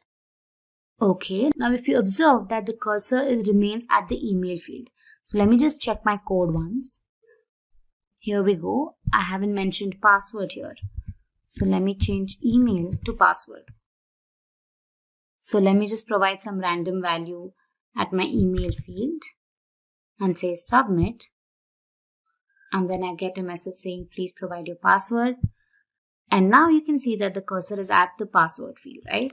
So let me just give random information there. And then I say submit. And here we go. The message hello there, welcome is displayed. So this was a simple demo on form validation. So I really suggest you pause the video here and then go through the code once. So what exactly are regular expressions? Now a regular expression is basically a sequence of characters. Now these characters could be digits or the letters of the alphabet. And this expression usually searches for a particular pattern. Now the user can basically define what has to be searched in a text, alright? And these expressions could be alphabet or digits as I explained before. Also, one of the main reasons that we use regular expressions is for text search and text replacement operations. So this is the general syntax. You have a pattern that needs to be checked and you have a flag associated with it. So further on in the video, I'll explain to you what flags and patterns are. But before that, let me give you a small example of what a regular expression is. So I've made use of this website called regexr.com. I'll link it down in the description box below. So this is the website. Now here, let me just show you a simple regular expression. Now say we have a text that says apple. Alright, and now we have to search for the letter A. So what I do here, now this is going to be my expression. So I first provide a pattern, right? So I just say capital A.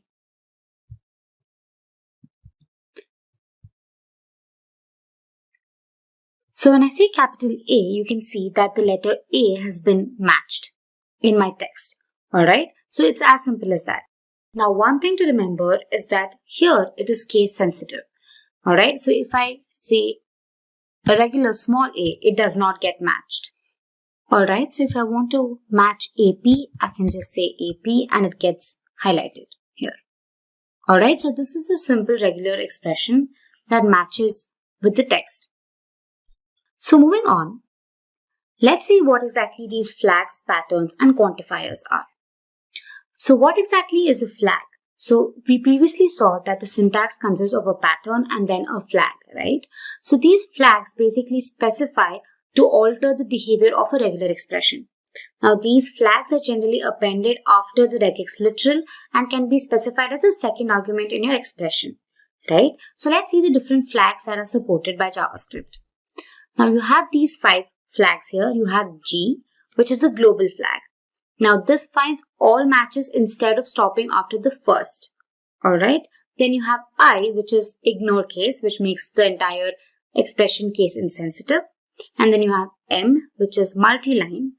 So the caret and the dollar match the beginning and the end of each line respectively. Then you have Unicode. And if this flag is not supported, you must match specific Unicode characters.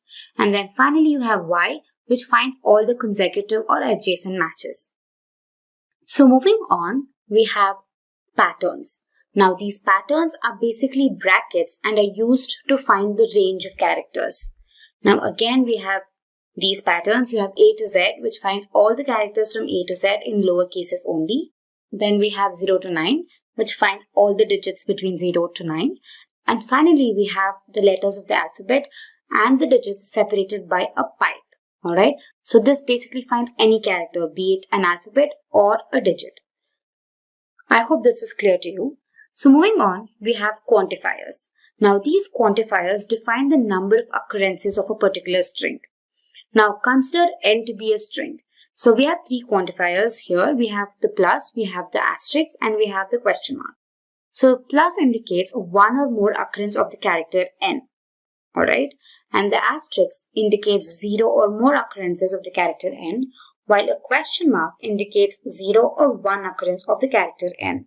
So now that you know flags, patterns, and quantifiers, let me help you understand them better with the help of a demo.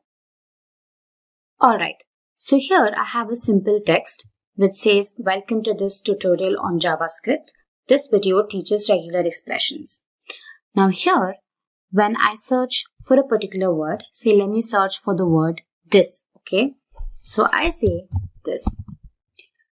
Now ideally, even this has to be highlighted, right? However, it does not. That is because, as mentioned earlier, it is extremely case sensitive, right? So what we can do is here we have flags. So here I say case insensitive. So once I click on that, both these words get highlighted. Alright, so this was how you make use of the I flag. Now moving on, let me help you understand patterns.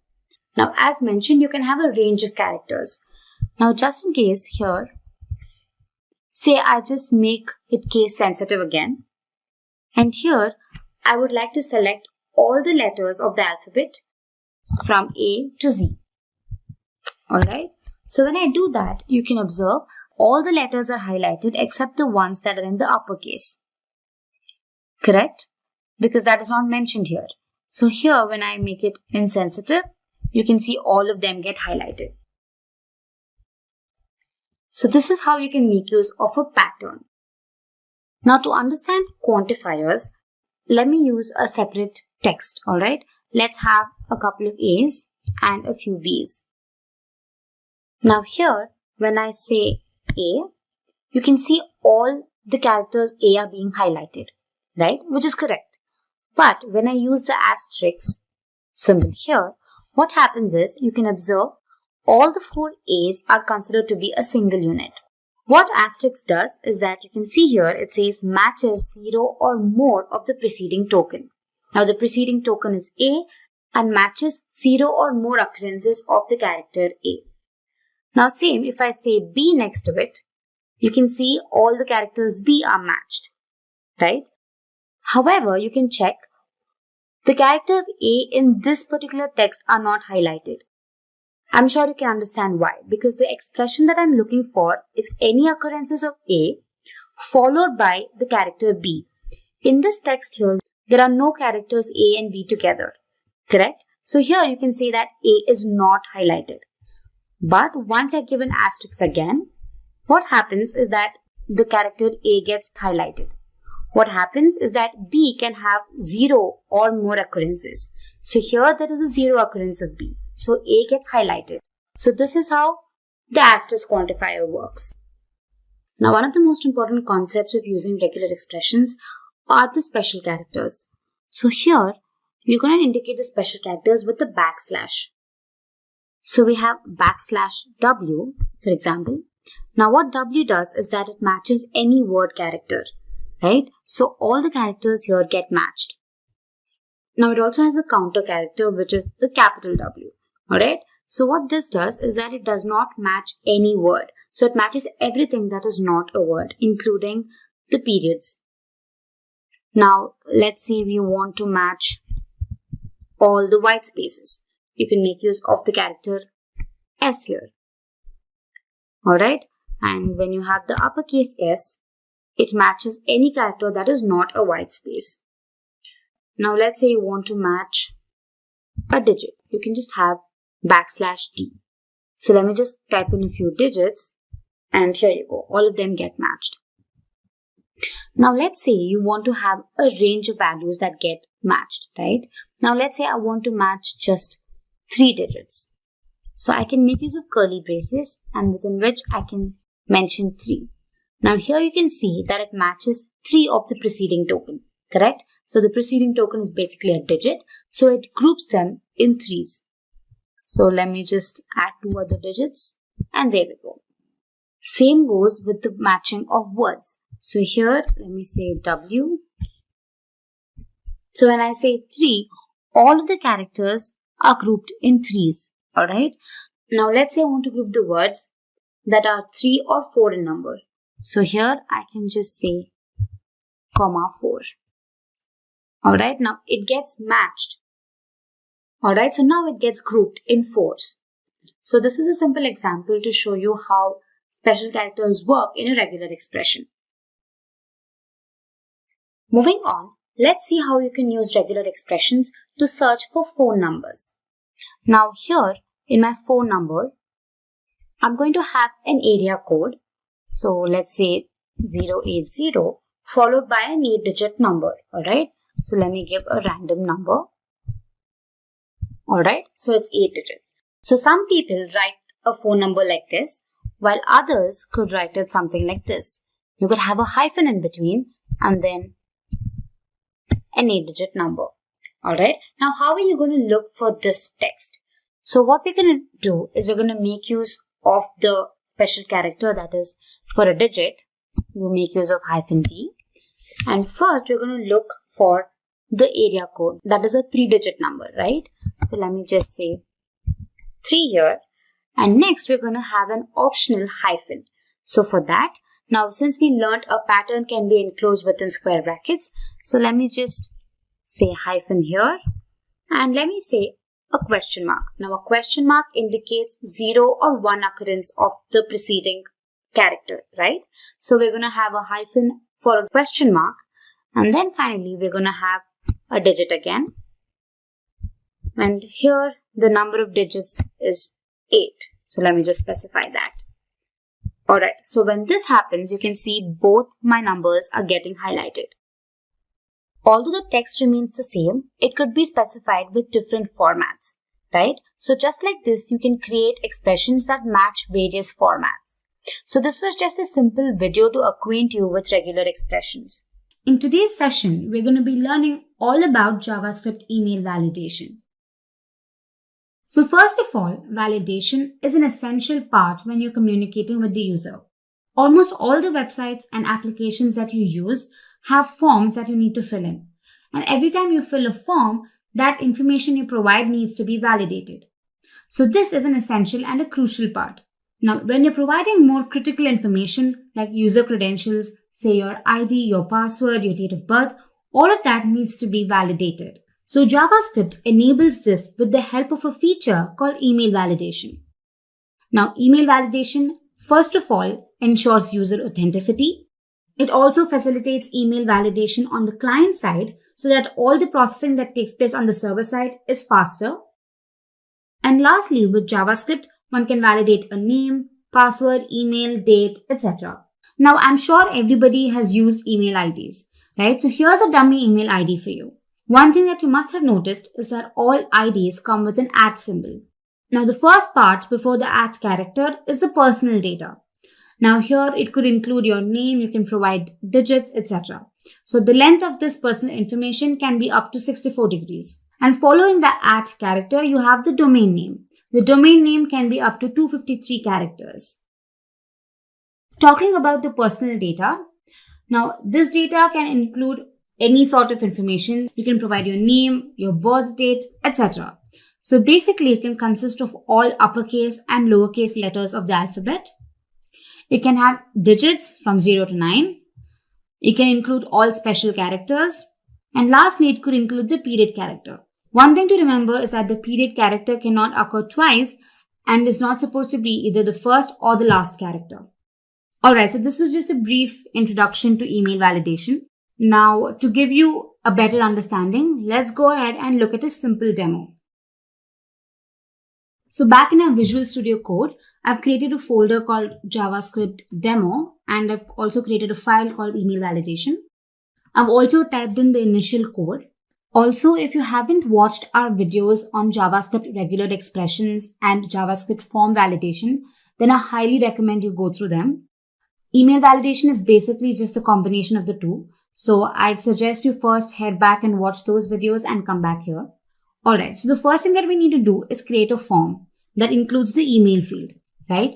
So for that, let's go ahead and create our form. Here I'd say form, within which I'd give input. Let the ID be text, and I'll give the placeholder property and let it be email, and the type text. Alright, and then I will break the line, and finally I have a button that's basically the submit button, right?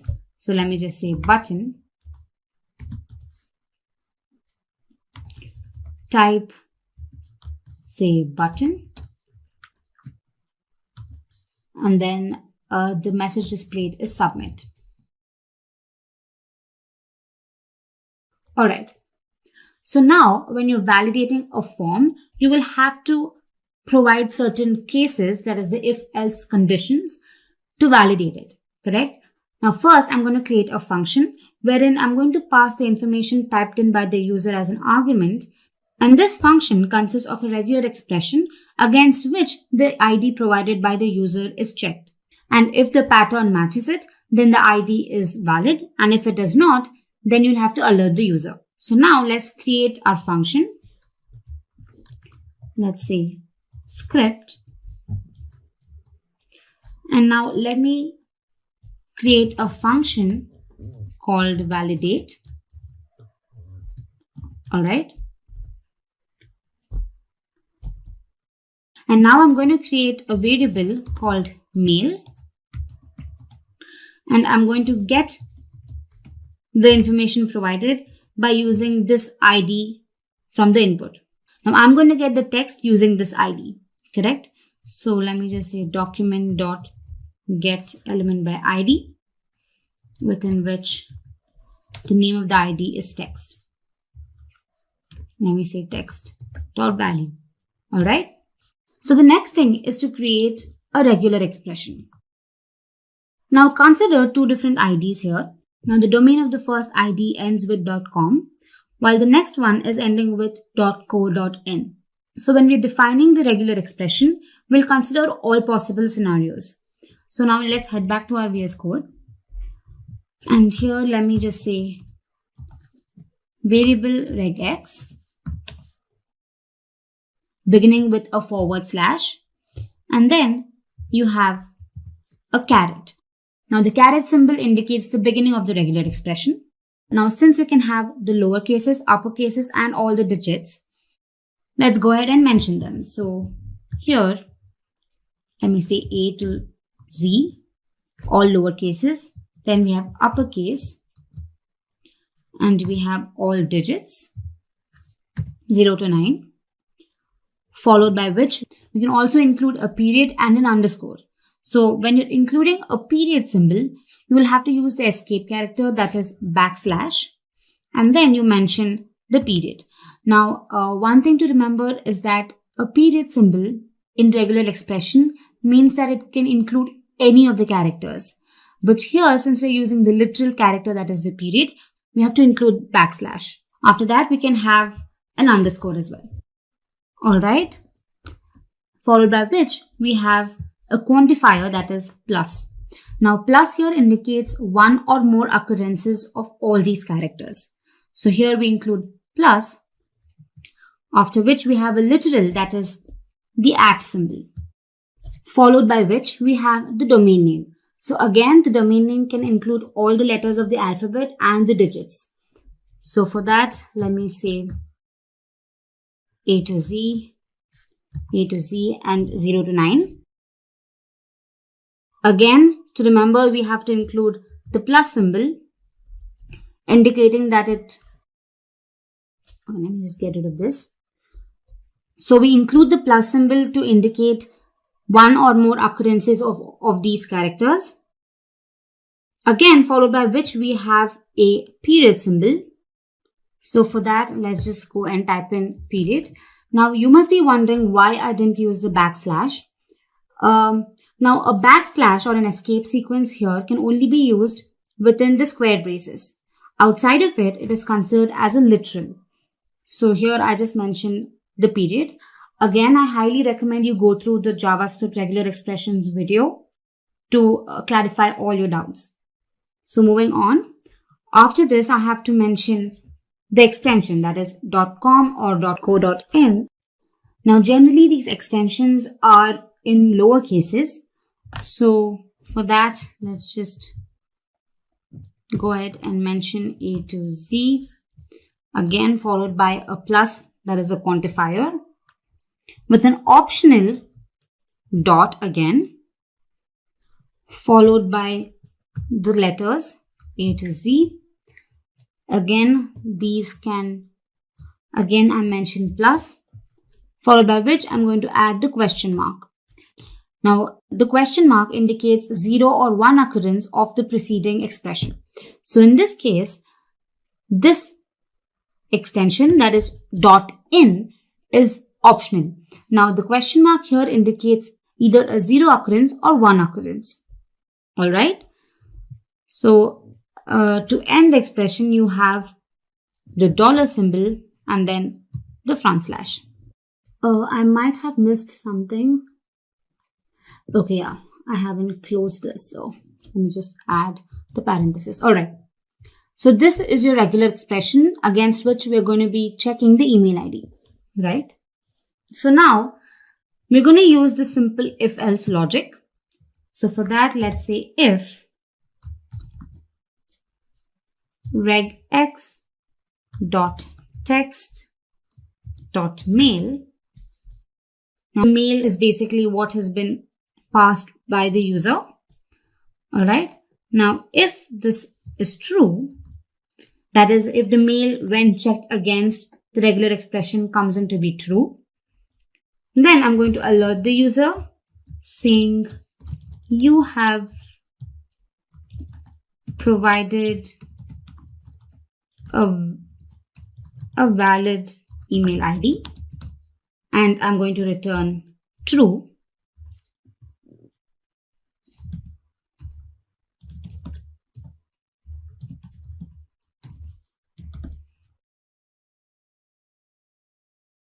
Else,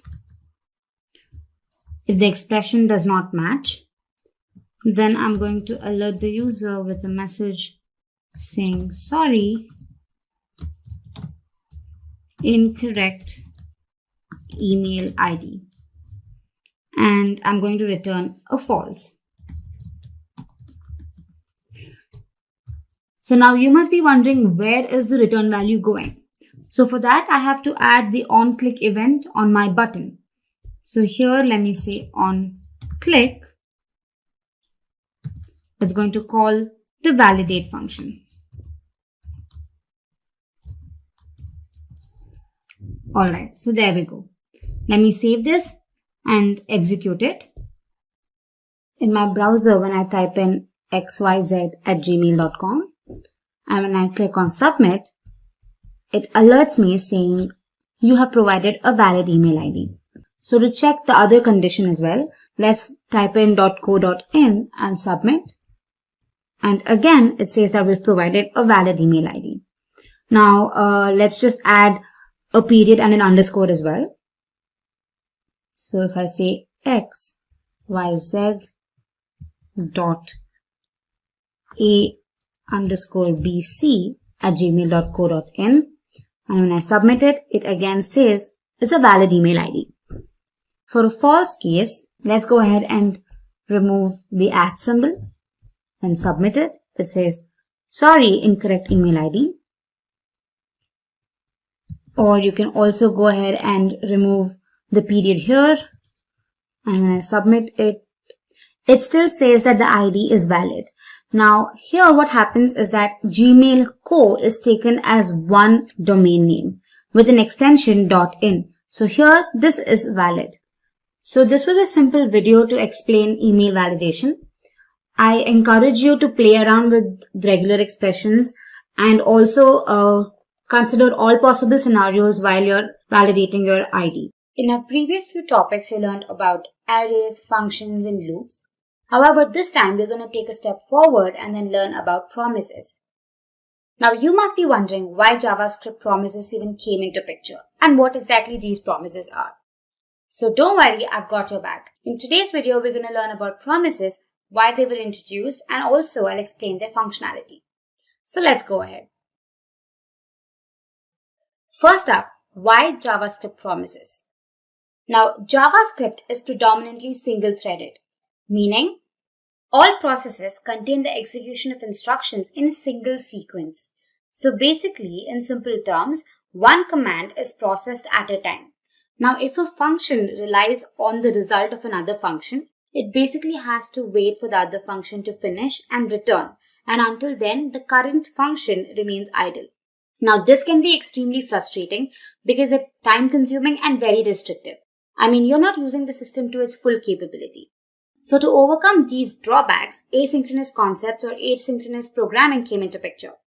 So in this case, the main thread continues its execution while JavaScript allows long network requests and other tasks to happen simultaneously.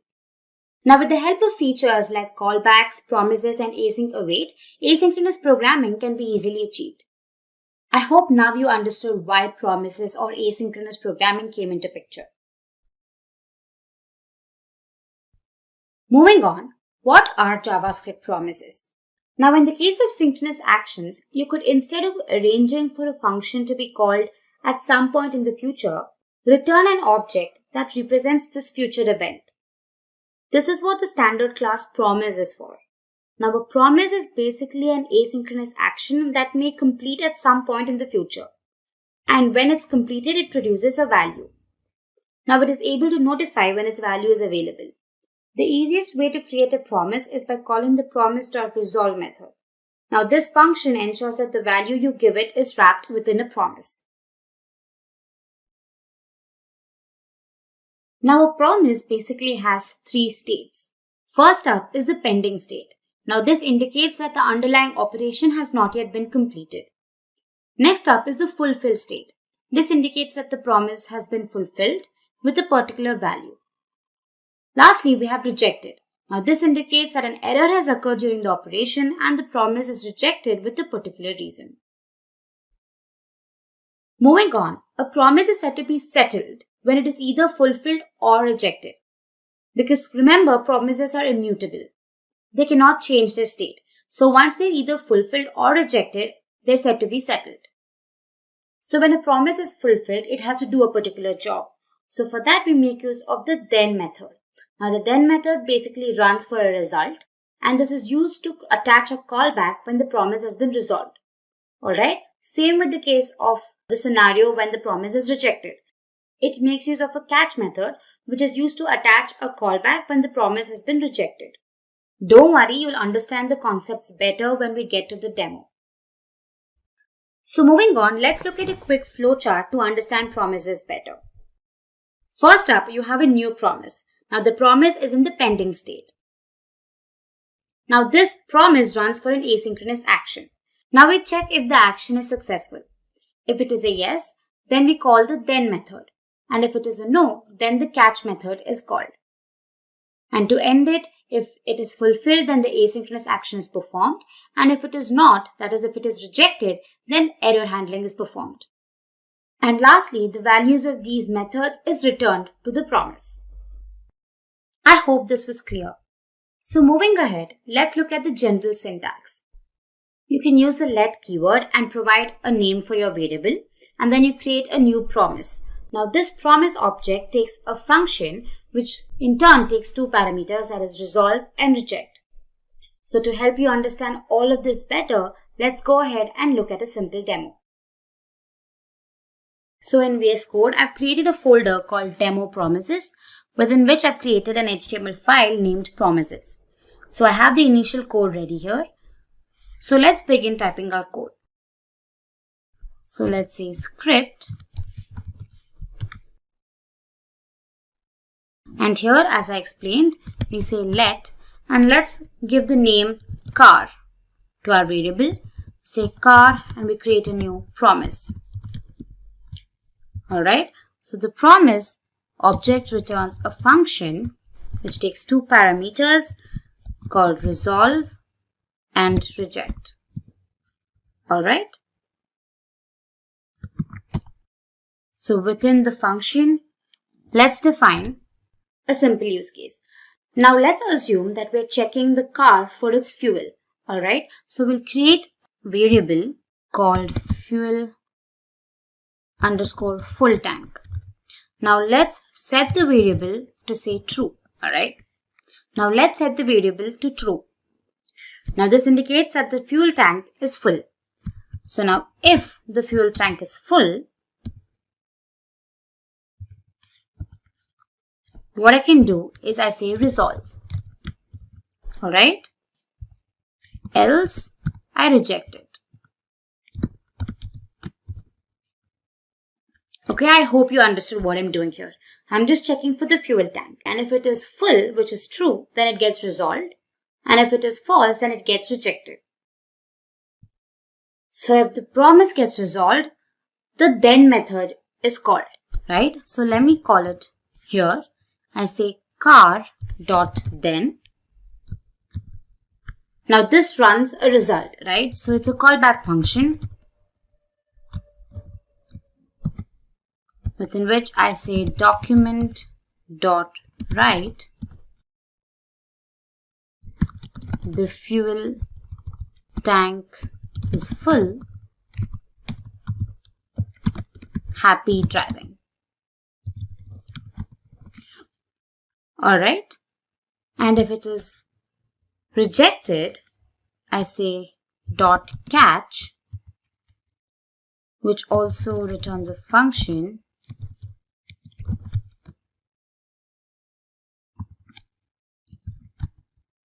that says document.write. Let's just display a simple message saying that the fuel tank is not empty.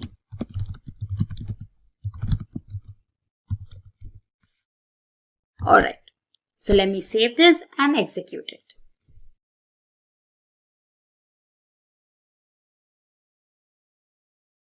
So here it displays the message, the fuel tank is full, happy driving. Now that happens because we've set the value to true here. Now in case we change it to false, let's see what it displays. Alright, it displays the message, the fuel tank is not empty. So this was a simple example showing how a promise works. Now let's go ahead and understand nested promises. So for that, let me just comment this out. And now let's create a function that returns promises. So in our case, what we're going to do is first we'll check for the fuel tank. Now in our case, we're taking a scenario where the fuel tank is empty and the engine of the car is overheating. So as a result, the car is not safe for traveling. Alright, so let's go ahead and create these functions. So I'll say let empty underscore tank, okay, which returns a promise. So within which I say return new promise, and the function takes two parameters, that is resolve and reject, within which I'm going to display a message saying resolve, which says the car doesn't have enough fuel.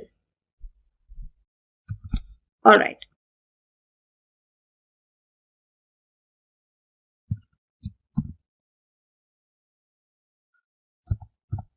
Now let me just copy the same piece of code to check for the engine. Alright. So let me just change the name of our variable here. Let's call it engine. And here it displays the message, the engine is overheating.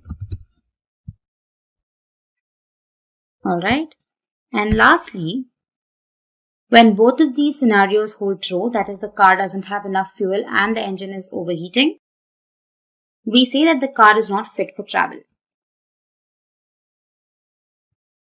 Let me just call it travel. And here I'll display a message saying the car is not safe for traveling. Alright. So right now we've created 3 functions that returns promises.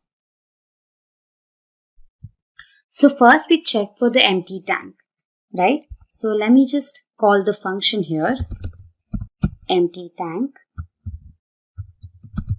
And we make use of the then method, which is executed when the promise gets resolved, which takes a callback function. Alright, so basically when we check for the empty tank, after this is executed, we check for the engine, right? So here we simply call the engine function. So let me just say return engine. Alright. Now this is a nested promise in itself. So on top of it, I can run the then method again. So if the tank is empty and if the engine is overheating, then I'll just check if it is safe for traveling or not. So let me say function, and here let me just return the method travel. Alright.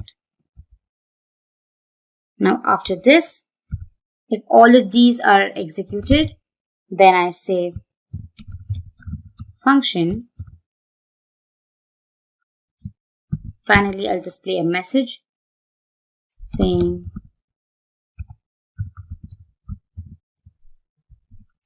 done. Alright. So let's save this file and execute it. So here I go ahead and click on promises. Let's go and check our console.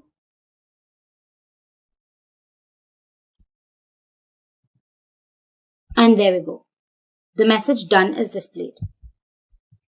So here, since every time the promise is being resolved, a message is displayed, I can basically catch the message in a result. Okay. And this result can be passed to the coming methods. So here I just say result. I say result again.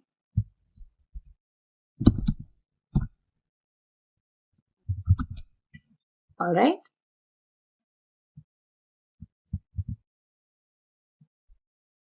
So now we get the message, the car doesn't have enough fuel. So we'll have to append it with the next message. So let me just say message here. I've used MSG. And let's just append it here. And the final message gets appended here with result. Okay, I have to add message here as well. Alright. So let's save it and execute the file. Alright, so here you can see the message done gets displayed first. And then since we're appending it after the message done, it says the car doesn't have enough fuel, the engine is overheating, the car is not safe for traveling. So this was how you can make use of nested promises. In today's video, we're going to learn all about JavaScript asynchronous concepts, that is async and await. Firstly, let's understand the basic concepts of synchronous and asynchronous programming. In case of synchronous programming, all the actions are performed sequentially. So you have the execution of the function 1, after which you have function 2, and then you have function 3. And after all of these are executed, the program terminates. Now, although synchronous programming is clean and has lesser errors, it has its own drawbacks. The entire system is halted when a particular process is being executed. Now, as a result of which, it is time consuming and the system is not used to its full capacity. So to overcome that, asynchronous programming was introduced. Now in this case, let's assume that a particular function or a process is being executed. Now let's consider that this particular function is waiting for a resource, let's say a network resource. Now instead of waiting for the function to acquire this resource, the main thread continues its execution with function 2 and function 3. And when the resource is acquired, it receives a callback, indicating that the function 1 has to be called. And finally, the entire chain is terminated. So this is how asynchronous programming works. It makes sure that the system does not halt when a particular process is waiting for a resource. This makes the entire system very efficient. Now that you know the concepts of synchronous and asynchronous programming, let's move ahead. Now, async and await are purely asynchronous programming concepts. I again suggest you check out the video on promises before watching this. Alright, so moving on. What are JavaScript async functions, that is async and await? Now, async and await are built on promises. The function is basically accompanied by the keyword async, indicating that it returns a promise. Within this function, the await keyword is applied to the promise that is being returned. Now, the await keyword ensures that the function waits for the promise to resolve. Now, on the surface, the execution looks synchronous while it's actually asynchronous. Now, at the place of usage of the await keyword, the execution of the function is practically blocked. Now, async functions make the code more readable and are easier to handle when compared to promises. Now, to give you the general syntax, you have the async keyword associated with the function name, within which we have the await keyword with a particular promise. Now, to help you understand the entire concept better, let's look at a demo. Now, I've created a file called async await in my Visual Studio Code. So what we're going to be doing is that we're going to have two functions that help you check for the result. Now, you pass this code as a parameter to these functions, which in turn return promises telling if you have passed and will also give you the grade that you've scored. Alright, so let's go ahead and say let me call the variable result, and let's have a function which takes the score as a parameter. Alright, within which it returns a promise. So I say return new promise. Now, as you know, a promise basically has a function which takes two parameters, that is resolve and reject. Now, I just display a message saying calculating results. Alright. Now, if my score is say above 50, I resolve it by displaying a message saying congratulations, you have passed. Alright, and if it is less than 50, I reject it with a message saying you have failed. Alright, so this is a very simple promise that I've created. So moving on, let's create another function that returns a promise. So basically, this function will tell you the grade that you've scored. So say let grade equals function. Now this takes response as a parameter. So let me just say response. Now again, let me just copy this. Alright, within which I'm going to console log a message saying calculating your grade. Now we're just going to resolve the promise with the message your grade is A. Alright, and then we append the response. Now the first promise either resolves saying that you've passed, or it rejects saying you failed. And in case it gets resolved, then the next promise is automatically resolved with the grade A. Alright, so moving on, let's call the functions. So here, let me first call the function result. So I say result, and let me pass the value 80 since it gets resolved. And now I make use of the .then method. Now here I catch the response. Alright, and then I just display a message indicating results received. Okay. Now what I'm going to do is I'm going to pass the response to my next function, that is the grade function. So what I say is I say return grade, and the parameter is response. So let me just pass that. Now what exactly happens is that the grade function also returns a promise. So on top of that, I can use the .then method. So I use the then method, and let me just say final grade, and within which I just display the message final grade. Alright, now lastly we make use of the catch method. In case of errors, this catches the errors. So let me just say error, and then we'll console log it. Alright, so this is the code. Let me save this and let's execute it to see its normal execution. So this is without using async and await. Alright, so let's go ahead and execute this. So here let me check the console, and there we go. It says calculating results, results received, calculating your grade. Your grade is A and congratulations, you have passed. So this was basically without using async and await. So now let me show you how you can use async and await and how easier the code becomes. Alright, so what we can do is, let me just comment this out.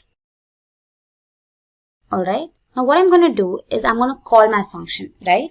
So I'm just going to make use of the async keyword while calling it. So I say async function, and let me call the function calculate results. Okay. So now inside this method, I'm going to call the functions result and grade. So when I first call result, the value that is returned by result is going to be stored in the variable response. So for that, let me just say const response. Now I make use of the await keyword here. I say await result of 20, or in our case, let me just say 80. Alright. So what the await keyword does is that the function result ceases to execute until the promise is resolved, and whatever the promise returns gets stored in the variable response. Alright, so now after this, let me just display a message that says results received. Alright, now next I'm going to call the other function, that is grade. So again, I'm going to say constant, and I'm going to have to create another variable. Let me call it final grade, and it's the same procedure. I use the await keyword and call the function grade, and I pass response as the argument. Alright, and after this I'm going to say console log for final grade. So it's as simple as that. So first we call the result function, which returns a promise which gets stored in the variable response. Alright, then we're going to call the grade function and pass the response as an argument, and the result of which is being stored in final grade. Alright, and lastly we display final grade. So now you must be wondering, if this executes, what about errors? What if the value that I pass is less than 50, right? For that I'm going to have to catch an error. So what I can do is that I can place this entire code within the try block. Alright, so let me just say try, and now what I can do is I can catch. Now if there is an error, it gets caught and then I display it. So let me say console log error. Alright, and lastly let's call the function calculate results. Okay, so let me save this and execute it. So alright, here we go. It displays the same messages in the same sequence that we saw before. So now to give you an example of rejection, so here let me just pass 20. Alright, let's save it. And there we go. It says calculating results, you have failed. So you can make use of async and await instead of complicating the entire piece of code by using promises.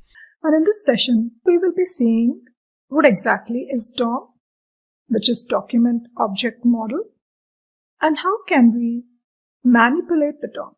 How do we interact with the DOM elements and nodes? And then we will wrap up the session with a very interesting and engaging demo, which is about movies. So we'll be creating a movie web page where you can see the list of movies You can search for these movies, and we also can add a new movie and delete a movie. So these DOM manipulations will be seen for a movie web page. So what is DOM? Document Object Model. It is the data representation of the objects that comprise the structure and content of a document on the web. So this DOM is a programming interface for HTML and XML documents, and it represents the page so that the programs can change the document structure, style, and content. DOM represents the document as nodes and objects. This way, programming languages can connect to the page. A web page is a document. The document can either be displayed in the browser window or as an HTML source. But it is the same document in both the cases. The document object model, or DOM, represents the same document so it can be manipulated. DOM is an object-oriented representation of the web page, which can be modified with a scripting language, very powerful language like JavaScript. DOM is usually represented in a hierarchical tree-like structure.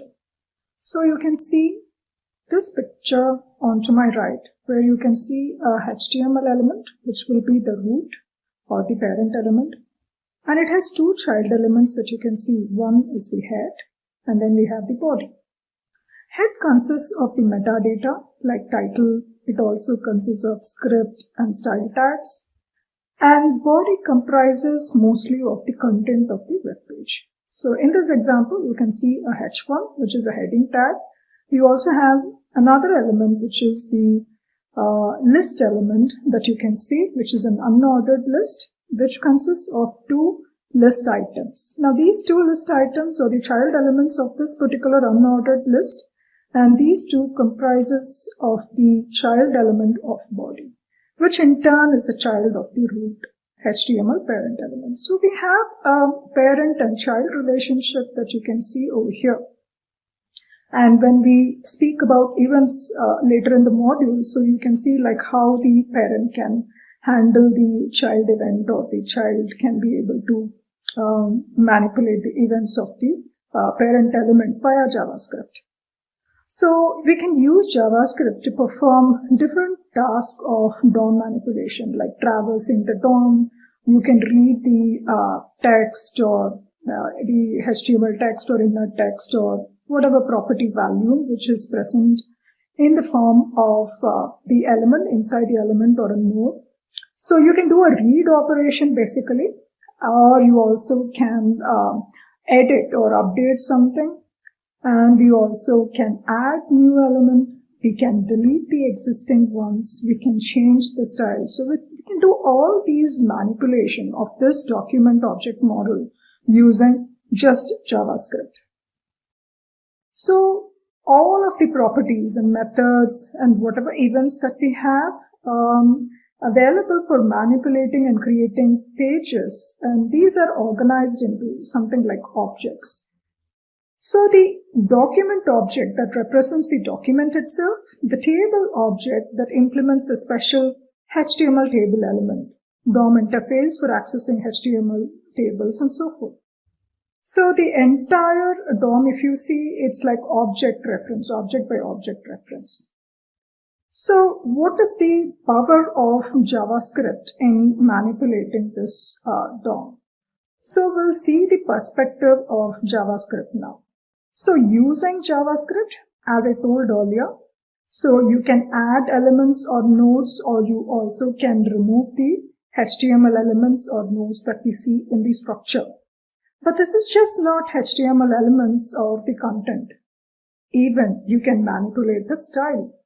So you know cascading style sheet, or the CSS, which represents the theme of a page. So for a web page, the theme or style is very, very important. So the HTML represents the content, and CSS represents the style or theme, and the JavaScript is the core functionality or the feature of a web page.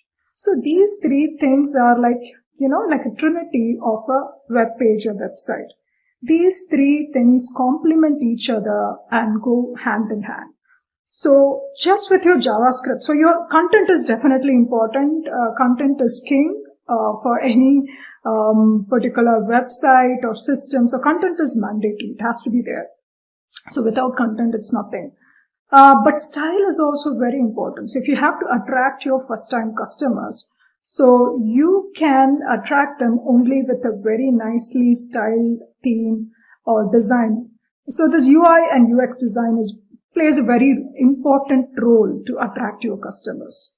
So after attracting your customers, so these are just not enough. It is also important to provide good features. So your customer is now trying to shop from your website. So he is so attracted by your design, minimalistic, beautiful design. So he starts shopping. And after that, at some point or the other, he is unable to put items in the cart, or he is not able to contact you via some contact form. So these are provided by your JavaScript or some JavaScript packages like jQuery or Angular or React. So this is very, very important. So the functionality and feature, if you don't provide it, of course, you're going to lose your customer. So your JavaScript is so important and powerful here that, so I was saying that using your JavaScript, you can add a whole lot of HTML content. You can, from scratch, you can add styles also or change the existing style, not just the font and color. You also can completely change the spacing, padding, alignment, everything. So the entire theme, style, and content you can change via JavaScript alone. And coming back to your events. Now, this is very important part of JavaScript. This is the place where the user interacts with that web page or website. Say, for example, in the form of a form. So you have a registration form or a contact form. So using these forms, so where we have these input elements like a button, we also have a lot of text boxes and check boxes. So using all these input elements. So we can get the input and we can interact with the user. So the user can click a button and he can select something, he can blur, or he can get into some particular input element, but by gaining some focus. Now, all these are done in the help of some triggering points, which is called as events. Now, we have these event listener, especially for older browsers. And these events are nothing but some triggering point which can trigger some actions. Now, these actions are termed as functions or your handler for that particular event. So, to put this in a very simple layman form, say, for example, someone is ringing the bell, your doorbell, and you're getting up and you're attending the door. So, you're opening the door and checking who is it. So, in this scenario, so someone ringing the bell is the event. And you getting up and going and seeing, so who is it, and accordingly responding. So that would be the function. So that is the action. So that particular event, doorbell ringing, has triggered you to do or take some action, which is your function. So we will see more about this event. So in this project, we'll have a lot of events and we will also be handling those using some functions and actions. So what next? Here in our project, so in this demo that we will be seeing, what are we going to do? So what is the takeaway? So what can you expect out of this? So you can see this screenshot. So this is the web page that you will be creating. Now this web page, as I told you earlier, it is a movie website. So it's like a movie web page. It's a single page that we are going to create. And you can see a list of movies to watch, some latest movie. So you also have some red color buttons to your right. So these buttons so here it is written as delete button. And there is also a green color add button over there, which is at the end of the page, where you can input some movie name and you can dynamically add it. Now all these we are doing via JavaScript. So you can statically add it also using your HTML. But in this particular example, so we are going to use JavaScript to dynamically add a new movie. And if you want to delete those movies, we are going to delete that also. So this is what we are going to see as an example. And in this demo application, so wherein you can create these details of the movies. Now I have to say something here.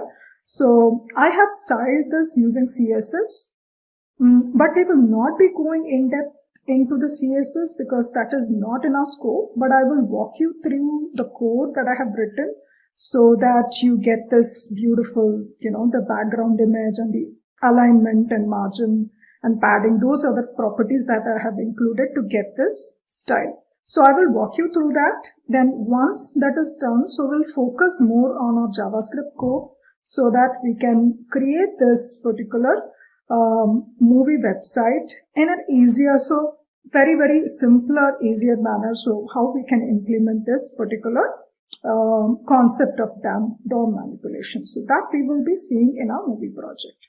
Okay, so let's get started. And before we begin with the actual coding of creating a new movie and deleting a movie, so before we do that, I would like to walk you through the actual application. So let's get started on that.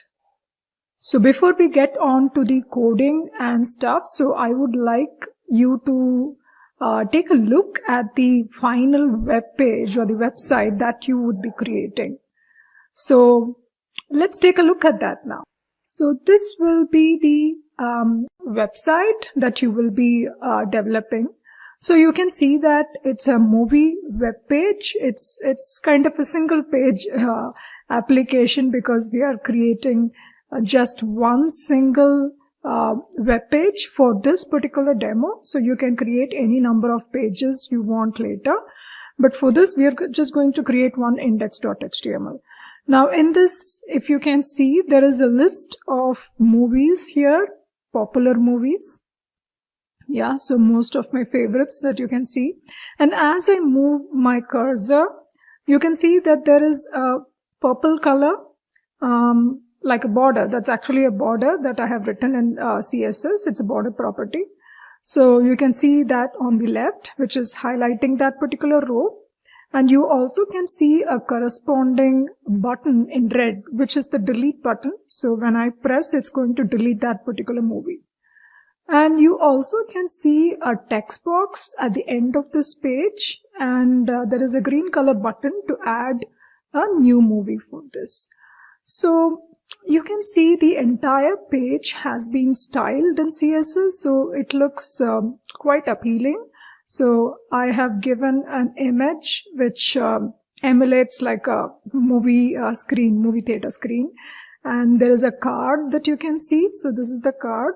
And so which has this title and a tagline, and all these have been aesthetically arranged here, as you can see. So there's a lot of CSS here, so which goes about to create the theme and style of any web page. So CSS is very, very important. So if you have to attract any probable customer for your page or for your business, something that is very important, the entity that is very important is your style or your theme. So the CSS plays a major role over here. So I will show you I will have a code walkthrough of how I have styled using CSS. So let's try to add a movie over here. You also can see there is a placeholder, tip also, text also over there. Let's go on with this movie. Yeah, the popular one. So let's say add, and you can see instantly now Avengers getting added at the end of this particular row. And you also can see that there is a delete button that got added automatically. So if I have to delete a movie, so you can see that it just goes off instantly. And I have to remind you, so this is not linked to any database, so it's not persistently stored. So if I have to refresh it, you get everything back. So this is just like stored in an array. So it's just a list of movies that we are just going to store in the page. So if you have to have these changes reflected, of course, you'll have to connect it to a database. So this is what we are going to do. So using the DOM and using the JavaScript features, so how are we going to add an entity or element to your DOM, and how are we going to delete it? So this is what you can expect out of this demo. All right, so here we are in the editor. I'm using Visual Studio Code. So this is the editor that I'm using currently. I do use other editors like Sublime, Brackets, WebStorm. So this is purely up to you. Whichever is the editor that you're comfortable with and you're already working, even if it is going to be Notepad++, or if you're from a Java background and you use Eclipse more, you can go ahead with Eclipse. So whatever is your editor, your preferred choice, you can go with that. Visual Studio Code I've been working since the inception. So I'm also from the .NET background, so I've worked exhaustively with Visual Studio also. So here this editor is very comfortable in many ways. It is just not for JavaScript. You also can use VS Code for Angular or React or Python, any other type of technology that you choose, any type of web development, you can use Visual Studio. So it has a very nice intuitive and simple user interface, and it has an integrated terminal, so where you can run your server also, and it has a very good debugging options with IntelliSense, and you can install packages on the go, and you can also use this particular space for deployment also. So it's pretty easy and comfortable. So if you prefer Visual Studio and you're from that background, or you have been using exhaustively for mean stack or MERN stack, so you can use Visual Studio. Otherwise, it's completely up to your choice. So you can see that I have a folder which is called as DOM demo, where I already have 3 files there. So 2 of which is nothing but some pictures. So this is the background so that I'll be using. So if you could recollect, so I had shown you the web page with that theater background. So I will be using these 2 images for that. So you can take a look at it. So you can see this one, right? You could recollect that. So I will be using this for background, and where I will be listing out the movies. So I will be using this image. I will not be using the entire image. I will be cropping and I will be using it. And all the style to use these images for other style features also, for including those buttons and the rows. All these I have used CSS, cascading style sheet. And so this is the style that I will be including. So I will not be explaining each and everything. So I presume so you all have some basic knowledge of CSS and HTML. So what I have done briefly to get that style, I will explain it in a very concise manner, so that you will get an idea what feature I have included, and you can explore on your own these style features. So you can see that the background image I have added as this property, and the size, font family, and colors and spacing I have set. This is for the heading. And so you should be knowing about different types of selectors, like ID selector, tag selector, class selector. So this hash denotes the ID selector. So I will be using this ID selector when I'm creating my HTML page. So what I have done is, for that particular, I'm creating one container. Okay, so for that container, I'm giving a name called as wrapper. So where this container is the one which is going to list out all the movies for us. So the margin, padding, border. Now these are very, very important. So if you want to have a evenly aligned readable, legible list or text or content. So you have to play around with these different properties of CSS. And you also can see that there is a page banner. So this is the outermost container. Then I will also be showing an image within that where the movie list will be displayed. And within that, I will be giving the top movies, that list. So for that and the paragraph or the tagline. So some of these alignment features and width and margin I have given. So you also can see that I have given certain elements with these IDs, movie list, and this is for the button add movie. Margin has been given there, and the list it's an unordered list. So unordered list, I don't want to specify any particular bullets there. So ordered list will be having like 1, 2, 3 or ABCD. Unordered, usually bullets will be displayed. So I don't want any bullets, so I'm displaying that as none. And so this is the one I have used for the list items that you can see. And by default, if I don't move the cursor, the border left, if you can recollect, I had one purple color one, right, which got highlighted only on the left border. So by default, I have made it as, gray. So, but when I hover so this is the pseudo list. So when I hover over it, so the state, it gets changed. So the color becomes purple here. And these are the style features that you can see for the delete button. So this is the delete button. So it's a class. So that's why it has this period symbol. And so what are the difference? So it has a radius. It has a rounded corners, that button. And the text is white. So all these. And again, like when I hover, so from red, it changes the background color. And you also can see, this is the style for the add movie button. You can see that. So this is predominantly, it is in gray color. And so this is for the input, which is your text box. And this is the add movie button. So this particular button, so I have made it as green.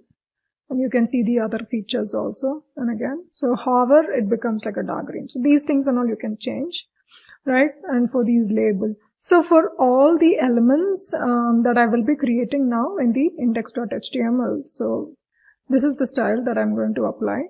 So you can go ahead with your own style. There is no restriction, so you can change the color, the alignment. You want to change the background layout, so completely up to you. So our focus is not CSS for this particular demo. So our focus is on the JavaScript's DOM manipulation. Alright, so let's start creating our web page. So the first step, how do we create our web page, is by creating a HTML page. After we create a HTML page and set those content, the list of movies, we'll try to create the most important file, which is your JavaScript file. And we will connect all these together to your HTML file. So we already have the styles.css in place. So after we create our HTML page, we'll be creating the JavaScript page also, and we will be connecting all these three together. So here you can see there is an icon which states new file. And so let's give this name index.html, and you can see the icon gets magically changed over there. So I have a corresponding extension file which actually gives all these extension. The logos will be automatically updated. So you might not be having that by default. So if you want, you can just go ahead with your these extensions. You can see that. So you can see this. This is the one that I have already included, VS Code icons. So if you want to have those logos so that you have a clear picture of what you're creating, you will be able to do it. So here we also can create one more, which is your app.js. This is the one that you will be creating next. So you can see this JS icon also pops up nicely. So by default, you might not be seeing these icons, but if you have that particular extension, that file, you should be able to see it. Alright, so inside my index.html, so let's start with our coding. So first thing, so you can see that very nicely this IntelliSense is also popping up. Okay, so here I say that it is a HTML5 document. So the HTML document, earlier we had HTML4 version for many years. So recently it was upgraded, W3C, which is our World Wide Web, upgraded that to the next level, which is your HTML5. So here, this particular, the first line where it denotes the namespace, it's much more concise and precise now. Otherwise, if you know about, if you have already coded in HTML4, you will know the pain of writing that, lines and lines of that namespace. So the first line indicates that it is a HTML5 document. So now we'll have to specify the root element or the parent element or the outermost one, which is our HTML. So all our tags and elements goes inside this HTML tag.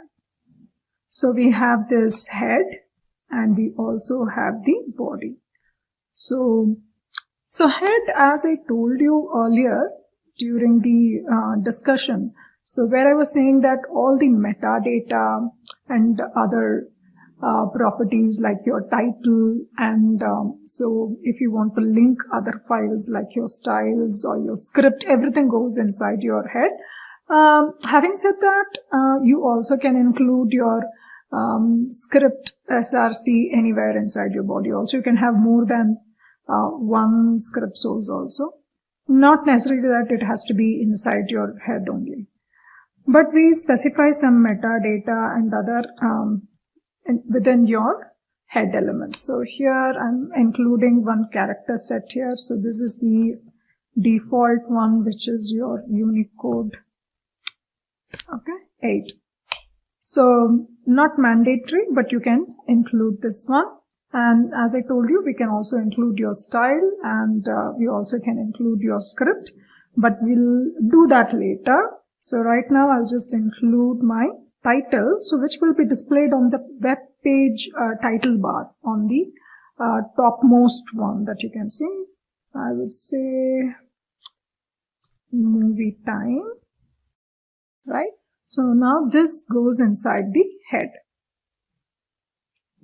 Inside our body, as I told you while we were going through this style, so we have already created this outermost container and I have given some name for that. So we will be using this in our HTML content. So where I'm going to create a div and all the ID so will be represented as hash that you will be using in your CSS. So you can see this one. So I've used this hash. It means that we'll have to use an ID over here.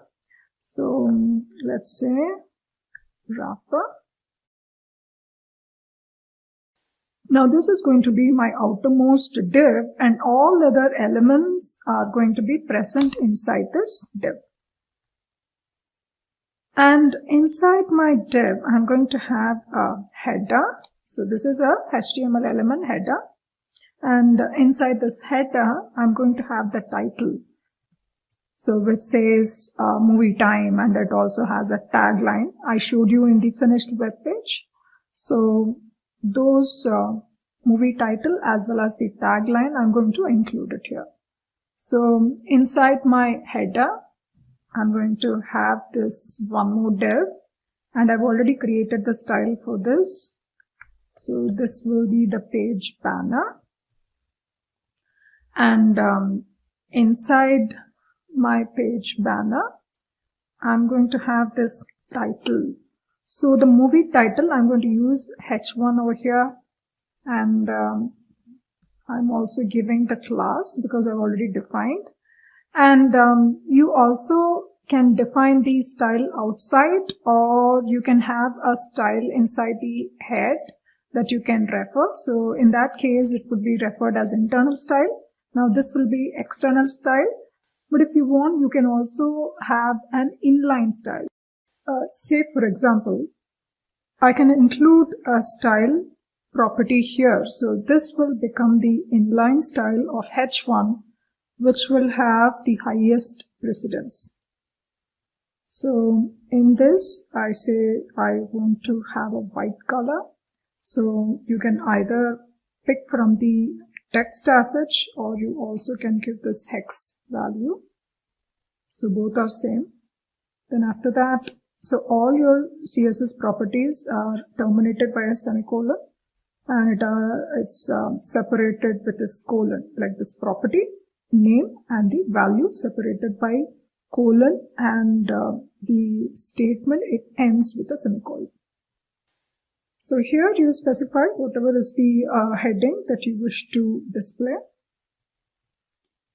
and next we will be giving the tagline. So let's also have an inline element for the tagline. So we'll be using the same thing, which is the white text. Since we are going to have a colored background, so we are using the white text here. So I'm copying and pasting it here. Yeah. So here, so we'll have to close this. Here, let's say a curated list of most amazing movies. So you can write your text like however you want. So however you want to display those taglines and the title. So I'm closing my paragraph here, and I'm also giving a break there. And so with this particular div, which is the page banner, so this is over. So I've created this page banner just to display. This is the entire thing is your header, you can see. So this is your div, which is your banner, and this entire thing is my wrapper. So I still have my list of movies that will be coming up here in this section. So this will be the title and the tagline. So after this header, I want to include a div which is going to be my movie list. So we'll call this movie list, and inside which I'm going to have the title again, something like a subtitle. So I'm using my H2, so where I say, again I give this title class, so which will be used in styling, and within which I will say movies to watch. So this will be the title for the list. So after which we are going to include our unordered list of movies. Now inside the unordered list, I'm going to have now, see, two things here.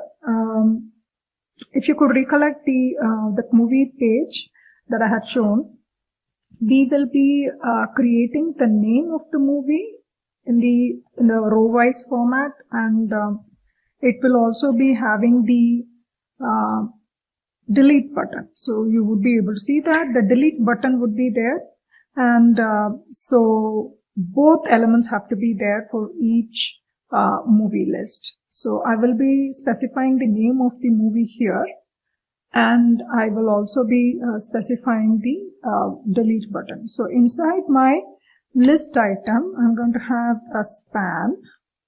Now this span, so I'll say, so it will have name, and where, let's include the first one,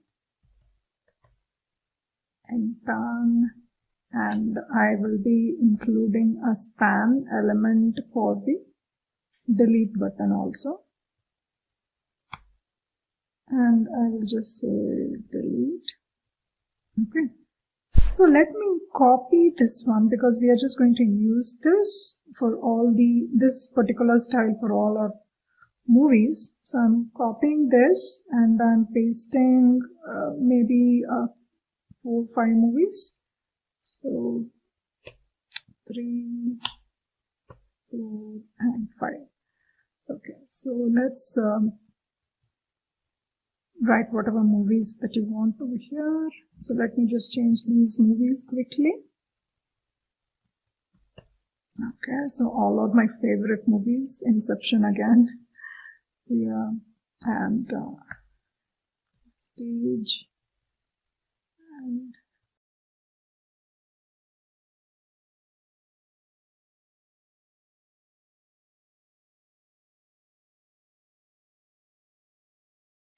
okay. Alright, so the last one, maybe I have included one extra, it's okay. Avengers, The Avengers or Avengers, okay, whatever. So I have included this 5 movies now. So with this movie list is over. So now next what we will do is we'll have to do one more thing before we move on to JavaScript file. So in this one we have to create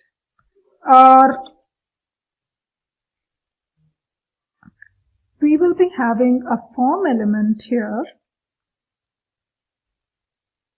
The main reason being we have to include a submit button so that I can inform the JavaScript module or the function so which can handle the addition of new movie when I have to click on the add button here. So I'm giving a name for the ID. So this will be the form, so which will be the parent element, and inside the form I'm going to what we are going to have is we are going to have the button and also the input box. So the input,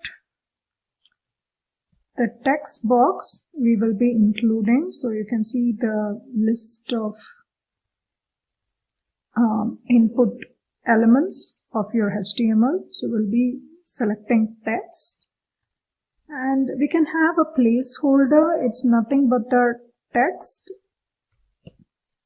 so where I can specify, okay, so this should not be inside. Okay, so this is text. So the placeholder property where you can give some hint of what is supposed to be entered in that text box. So I'll say add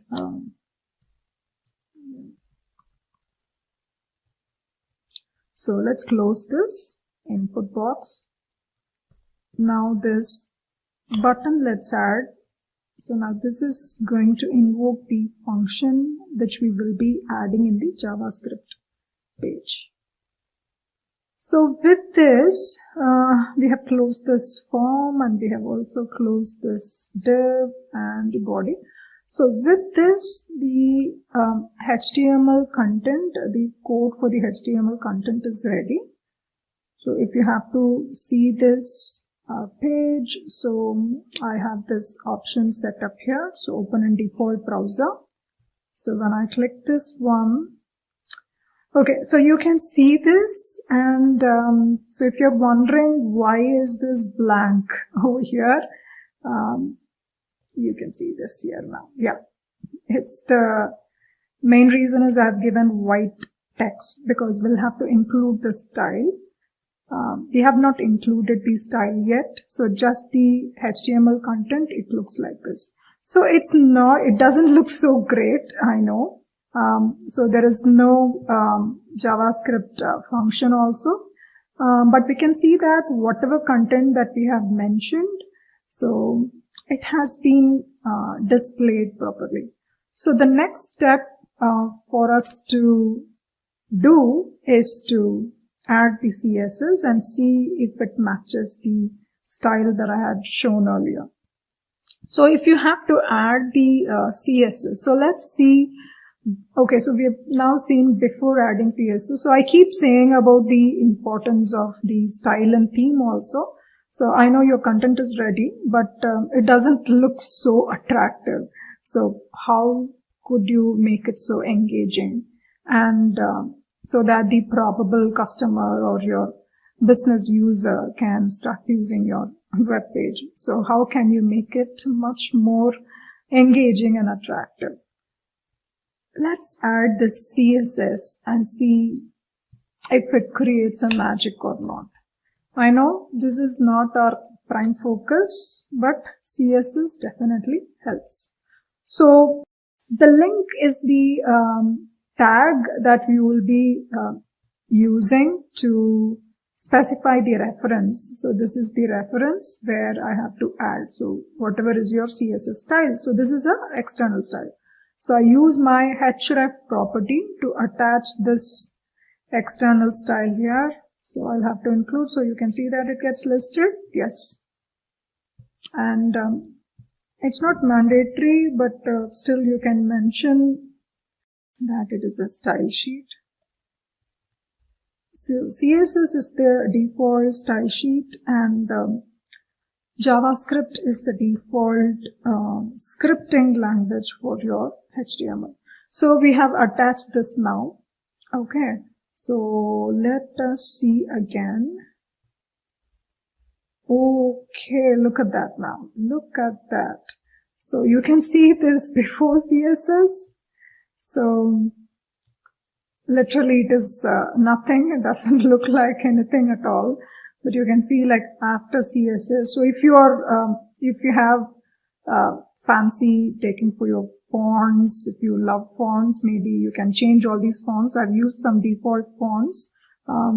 So however you want, you can go ahead and change it.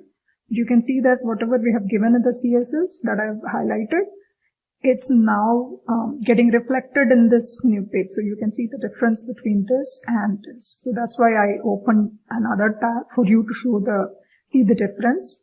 But nothing is going to work. So you can see that the hover, so you can see the red is changing into maroon, and this maybe not much of a difference, but you still can see. I would say if you're using CSS, don't change those text size and the alignment and placing, because there the effect that you will be getting where it will be like flickering a lot, and the alignment will be an issue. Always change the color or some highlight, those things, not the size and alignment. So you can also see like how nicely these rows are getting highlighted. So now whatever we add, so nothing is going to be coming on because we don't have a JavaScript functionality yet.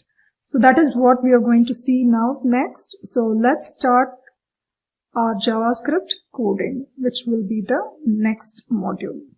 Now let's start with the app.js, which will be your JavaScript file that you will be including and coding for DOM manipulation. So this app.js file has to be integrated inside your index.html. So how we have included our style, we will have to use another element, which is your script, and we have to include src instead of href. So that we will do it later. So now let's start creating this code for the app.js. So let's start with this document element, and we will have to do the coding for one of the event. So we'll be writing those functionality, whatever we have done. So we are going to create the event and attach your functionality for that particular event. So there are ways, different ways by which you can do it. An event listener is one of the ways. So I can specify, so as you can see in this IntelliSense, this purple color box indicates that it is a method. So you can see that it is a method. And this blue brick that you see, so that is a property. So we'll be using this method. So I'm adding an event over here. So what is the event that we are going to add now? So we are adding this event, which is called as the DOM. So I will explain. So what exactly is this? DOM content loaded.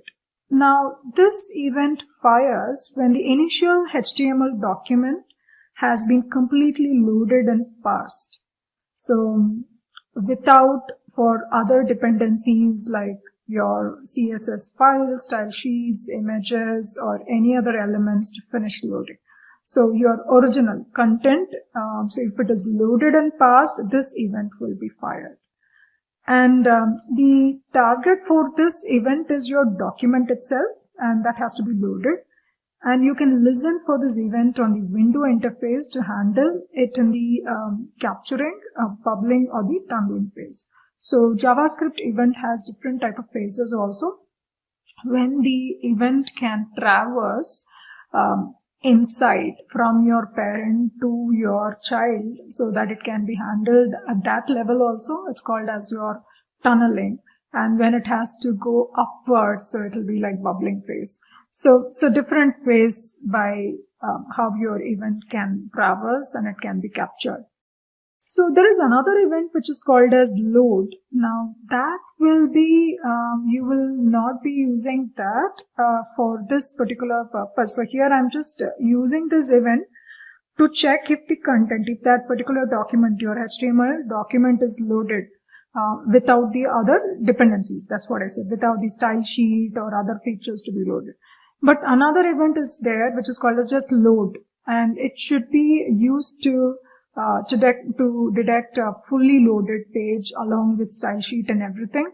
So it's usually people confuse between this load and the document content loaded. So understand the difference. For load, it is like fully loaded, whereas DOM content loaded is only when the DOM features or the HTML content is loaded. So let's write the function for this. So we will be using this syntax. So first is this event name, and here we are going to include the function. So all of the function that we will be including, so it will be going inside this main function that I have. First thing that I'm going to do is create a variable. In this case, we will be creating a constant because we are not going to change anything. To capture where exactly these event and the functions will be affected. So in our case, the list, movie list is where we are concerned. We can add a movie, we can delete a movie. So we have to create entity which can refer to that particular list. So I'm creating. So you can use a var also. Here, since this is not going to be changing, so I'm using a constant. So I'm using this method which is called as your query selector, by which you can select that particular, the element, whatever element that you have created. So here I want to select my unordered list. So I'm using this movie. So it is present inside container which is called as your movie list. So inside which I'm selecting this unordered list, and that is getting stored in this list. So this is, it's like disabled or like grayed out because we have not used this list object yet. So when we use it, so it will be highlighted. I'm also going to create one more to store my form. So whatever forms, you can have like multiple forms also, and all the form elements I'm storing here. And so let's do the first one. Say if I have to delete my movies. So to delete these movies, I'm going to attach. So we have already created that list. So to that list, now I told you, right? So now if you start using it, it will be highlighted. So you can see that one. So I'm adding another event listener. So whenever I'm going to click that, I'm going to check if the user is clicking the delete button or he's clicking something else. So I'm using this click event. So I'm attaching an event handler I'm attaching over here. And then I'm also, you can also pass on another parameter. So in this case, I'm passing some E parameter, which is, you can also name it as event also, or whatever name that you want. So this event parameter is nothing but all the metadata will be stored in that particular object, E, or the event object. So it will have all the necessary properties stored there. So you can find out the source of the event, you can find out the target of the event. So everything will be stored in the event object. So here I'm checking using my if condition. So I'm checking if the target, okay, so if the target element has, I told you the event object will have the source where it originated and which is the target. So here I'm checking if the class name is equal to delete, meaning if I'm trying to click on the delete button, I'm checking that. So if it is right, so if it is true, then I'm creating li, which is your list item, and I'm trying to remove that particular element there. So I'm saying the target. So I'm saying which is the parent. See, when I have to delete the element, it has to delete the entire li, right? Including the span, which is the movie text. Also one more span which has the delete button. So I have to delete the parent element. So here I'm mentioning that I'm creating the li, which is the parent element. And now I say the parent node of this particular li. So I want to delete this. So to delete an entity in DOM, if you have to do it, you have an method which is called as your remove child. So you can see that. So the parent node along with your, so both your span, so the entire li element I have to remove. So I'm removing it like this. I'm calling this method which is called as your remove child, which is going to remove that particular li element. So now this is with your li. So here we have added this and we are trying to delete it. So this is one of the functionality, and the next one that we have to do is add movies. So before adding the movie, so let's see if this is going to really work. So for that we have to include one more step. What is that? Yes, right. We have to attach it. So your index.html does not have this app.js linked yet. So let's add that. So here we'll be using script src is equal to, so this is my app.js, and let's include this one. So once you have included, so in my app.js, I have given the main DOM content loaded event. So underneath I have these different features included. One is the deleting the movie, one is deleting the movie. Another one that we will be writing is adding the movie. So let's see if this is going to work or not. So go back to this. I've already added the script, and so you can open it, so or you can refresh the existing page also. Let us see if the delete button really works now. Yes, it works. So, okay, I just deleted everything, but as I told you earlier, this is not a permanent database that you will be like storing. So these does not get reflected in a persistent way. So when we refresh the page, we are going to get it back, but we can see that the deletion via DOM manipulation using JavaScript code has worked successfully now. So we are done with the first feature. So we will have to move on to the second one, where we can add a new movie, and when we click on this button, it has to be instantly added. Let us go back to the editor to add the next feature now. So let's get started with adding the new movie. So it's not like the straightforward delete feature. There are certain series of steps that is involved when we are adding a new movie. So first being to creating the elements, like whatever elements that we are going to add. So it's just not one text or the movie list. We also have to add the delete button along with that, right? So that would be the first one. And the second one would be to add the text content as such. So what is the text content or value? What is the new one? So the delete text and also the name of the movie. So that has to be added. And you can see that each and every, it has a distinctive style property. The left a purple border when it is highlighted, and each row it also has a delete, which is like a red color button which is curved on the edges. So these different style features have to be included. So how do we do that? So that would be another step that we have to do, which is adding the classes.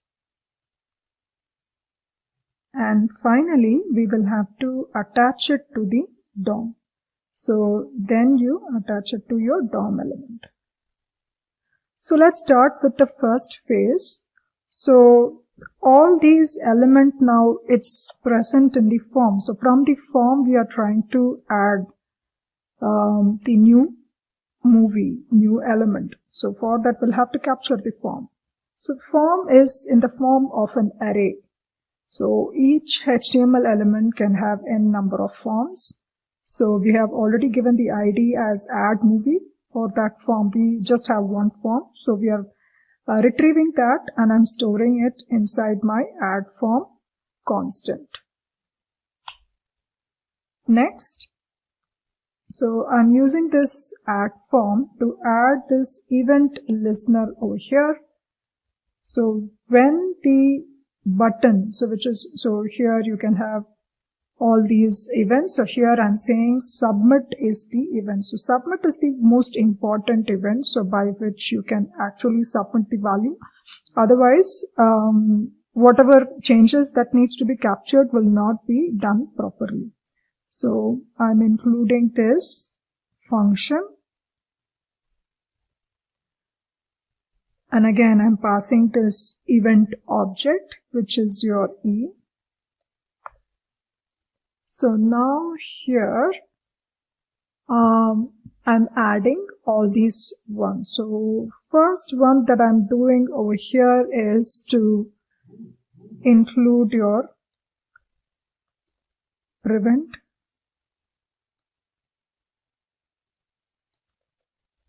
default. This prevent default method cancels the event if it is cancelable, meaning that the default action that belongs to the event will not occur. Say for instance, if we have to use it when the user clicks on a submit button, but it has to prevent that clicking or submitting of a form, or there is a clicking on a hyperlink or something, but it should be prevented. So these default actions now, if you want to prevent, so you can use this one. So here we are going to use it because we don't want this to be literally bubbled up. And but you also have to note that not all events are cancelable. You can use the cancelable property to find out if some event is cancelable or not. And this particular prevent default method also does not prevent further propagation of an event through the DOM. So if you want to literally stop it, so there is another method which is called a stop propagation. So we are invoking this method first, and so let me just close this one also. And I want all these other features to be included within this one. Okay. So first step after creating the capturing the form element, I want to create the other constants for these values and elements, the other elements. So first thing, I'm creating a constant called as value. Now here I am selecting using the query selector again, this method again. And I want to retrieve this input type.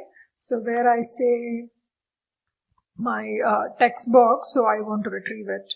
So where I say the type as text. So I want to retrieve the input type where the type is text. So be very careful with the quotes. So if you are using the double quotes as the outer one, just use it for that, and use an inner, for the inner quote use a single quote, so vice versa. So check on that and how it is closing. So otherwise it will not throw any error, but you will not be getting the value that you expect also. And the second constant that I want to create it is for the list item. So here I have the document, and here we are going to use this special method. You can see that there are so many number of create element, create even many create methods are there as a part of JavaScript DOM feature. So we are going to use this one create element, and I'm going to create a new li element because this is the one that we want, which needs to be added to the unordered list. And of course, we will have to create the corresponding variable or the constant for the name of the movie. So that has to be there, right? So I'll have to create that one. So that one again is, as you can see, it's a span. So I'll show you the HTML code here. So quickly, let's go. And so you can see this one. So this is what we are trying to create here in this feature. So I will have to create two elements over here. So one is for the movie, another span is for the delete button. So these two has to be created. So this is a span, and you can see that the class will have to add next. But this li element, we have to create it like this. That is what we are doing here. So I am creating a span. So one is for the movie name, and another one we have to create a delete button. So if we have to create a new record, so each record has a movie name as well as the delete button. So I'm going to create that as well. So in this one again, so what is the element that we will be creating? In both the cases, both are span, which is present inside li. So li is the parent element, and these two span will be the child element. So all these have been now created individually or separately we have created. Now we have to set the hierarchy. So we have to append these two as child of this li, and this li has to be attached to this body. So this one, so this appending will do it at the last. Right. So first step, we have created this elements. So first we have retrieved the movie, and we have attached event listener for the submit button. And then in the second phase of creating elements, we have created. So we have checked if whatever is the value that the user is entering inside the text box. So using that, we are going to create it. So then we have created the li element, which is your list item, and then the span element for the movie name, span element for the delete button. So all these have been created. Now let's go to the next phase, which is to add the text content. So we have already received the value that the user has entered in the text box, and we are storing it in the constant called as value. So now that we have to attach it to this particular element, which is the movie name. Okay, so that will be the next one. So here I will say movie name dot, so it has this property, as you can see, which is called as the text content. So this is the span element. So if you have to create a text for that, so I'm saying that whatever the user has entered in the text box, that is stored in the value constant, so that I am storing it here, that I'm passing to my text content property of the movie name, which is nothing but the span that we have created. Now the second one, we have also created this delete button span, right? So content we have to create, so which is nothing but the text that will be displayed. So here we are creating the button as delete button. Okay, so however you want to create it, remove or the decaps, however you want to create, you can go ahead and create it. So now this step is also over. So first we have created this form, and then we have created all these elements, the corresponding li, and then the movie name span, delete button span. And then we have also attached the corresponding content for these two span elements. Now we have to add the style. So of course you can see like how it is displayed. So this one has the red color buttons, and then you can see the different these borders, so that we have already created in the external style sheet. This has to be updated here. So we are doing this. So I say class list dot add. So this is add. So we are adding the class name for the corresponding element that we have created, so that you get the style feature that we have already defined.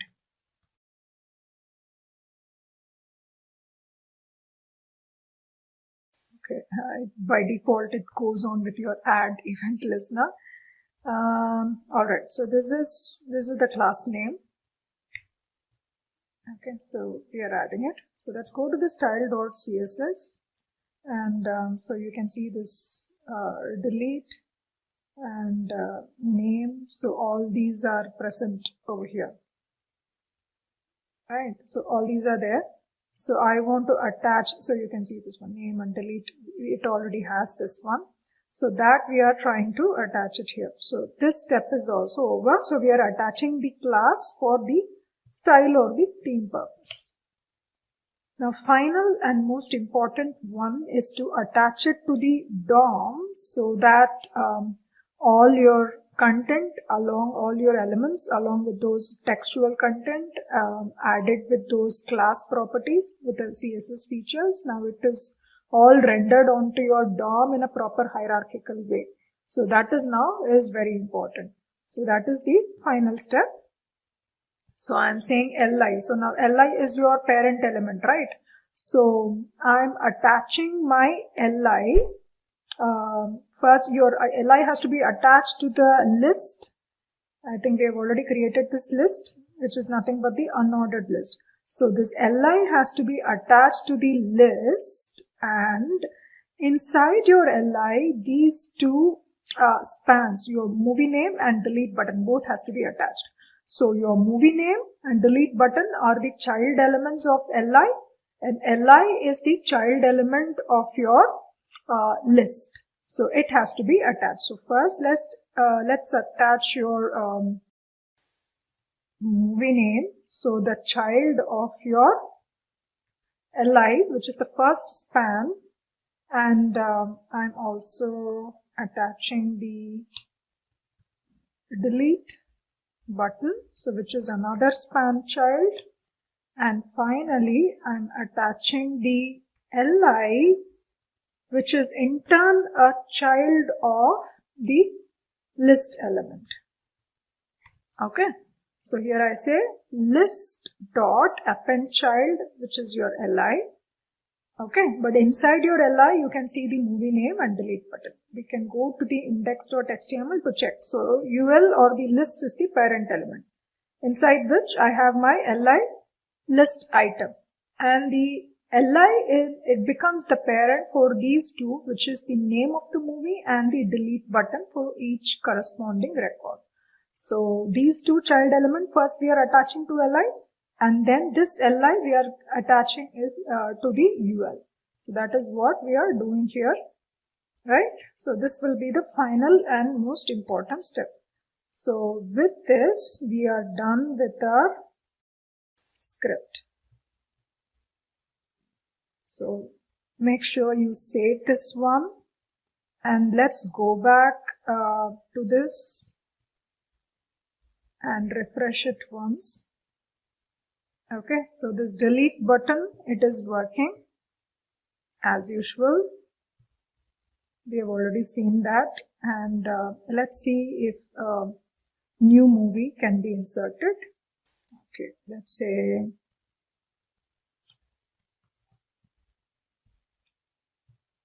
wow, now you can see that instantly new movie has been added at the bottom, and you can see the two span elements okay, which is the child of this li. It gets added to the parent, which is the list item. So this is the outermost one, which is the ul or your list. And then each one is the child, which is li.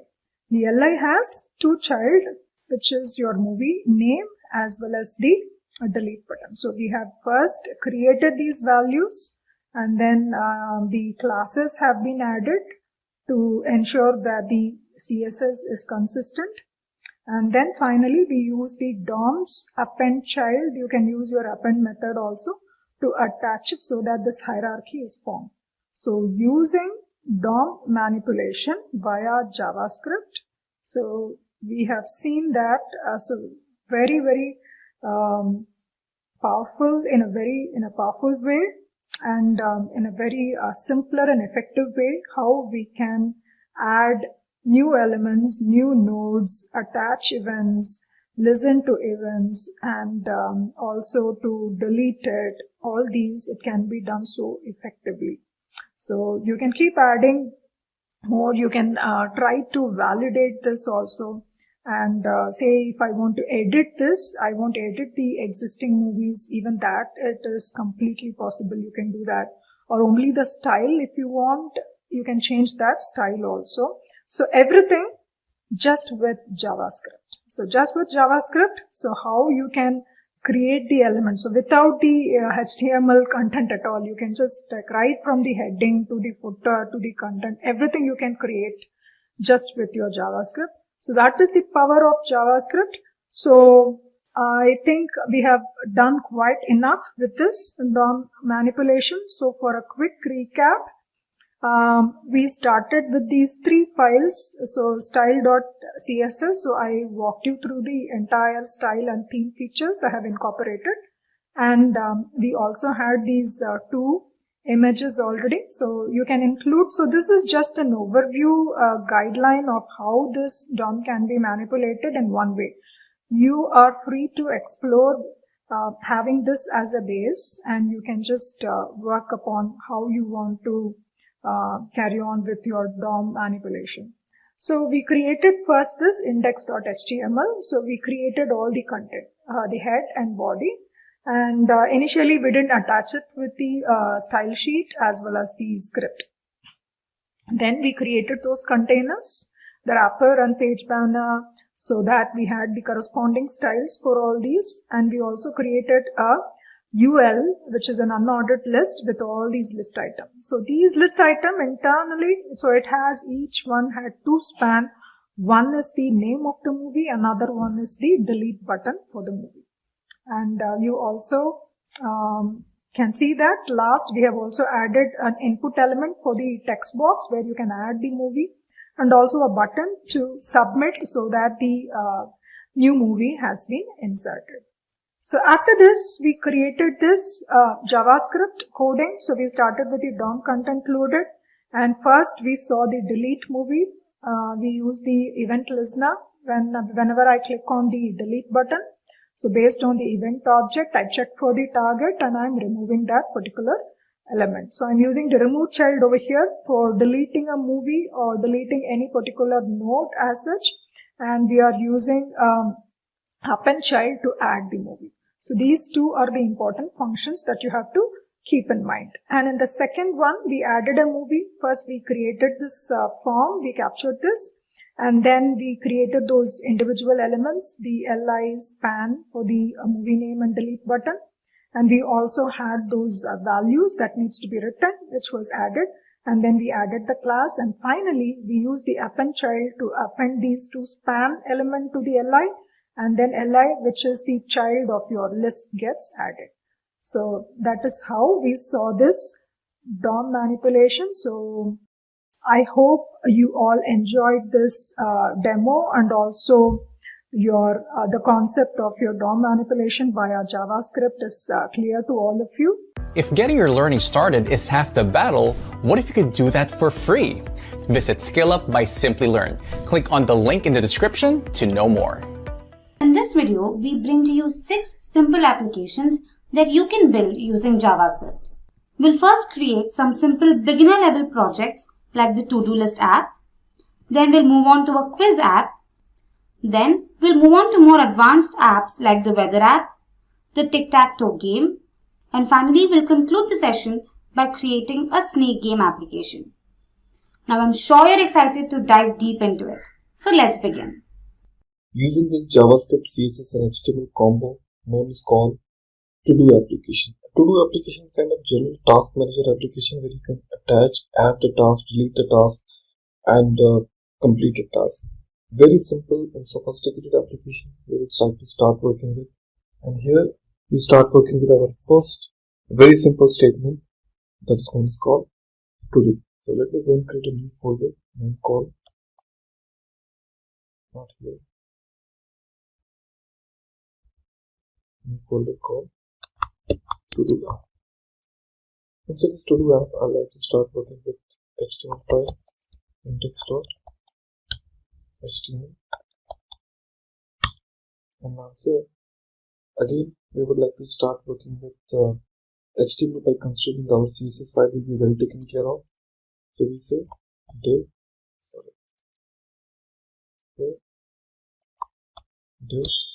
here we will say class equal to container. Now inside this, we would like to have some header portion. Okay, so we say another div tag, and inside this div tag we will say div id equal to this box. Okay, and again class equal to header. Class equal to header. Now here after that we would like to use the h2 tag, and inside the h2 tag I can say my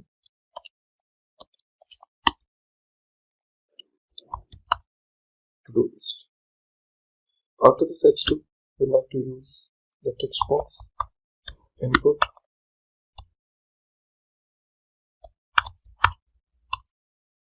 updateable text id equal to item, and placeholder equal to give anything. I'm saying title. Okay, and close this. Next, we like to use the span tag. In this span, I'll say conflict equal to. Now, I do not have the function name called new element, but we would like to create it. New element. Okay, and class equal to give any name. I'm saying add bt. Okay, and here I would like to add it. That's my span tag now. Div tag is also getting closed. So after the div tag, we would like to use the UL. UL, you know, that is for unordered list. Here I will say id equal to list. Under this UL tag, I'll look for li, and within this li, you can say some name, learn new tasks. It's the first item. Like that, I can have some other items with me. Play games.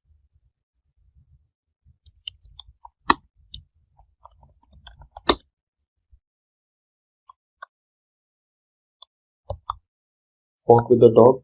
Like that, I can have n number of tasks which is available to me. Okay, so here the UL tag is getting closed and the div tag is also getting closed. That's it. Okay, so I do not have any CSS file with me, so I can just create CSS. In this, I like to include it in my here link updateable style sheet href equal to with the link of app.css. That's it. Let me try to see the outcome.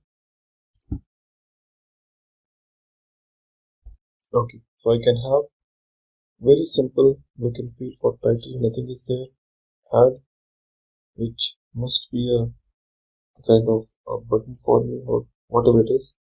So it is just a span tag for me on which I will try to click and perform some action. Remember, this is not my button. Now, here once it is ready, I would like to go ahead and talk about my main CSS, which will help me to make the complete look and feel more better. Okay, thank you. So we're going to start working with the CSS now. From my CSS, we want to basically perform the edit where close button I want to create it, and I want to create a close button to hide the current list items in multiple activities I have it, which I want to do it with my CSS. So let's get started with CSS now, and with my CSS I would like to create some basic effects to work my application. Fine. So the step number 1, I would like to say asterisk for everything. That means for everyone. I'm saying box sizing, border box, basic one. Nothing is affected because it's for common for all. Here I would like to start with my body now. Body, background color. Background color, I will say light steel blue.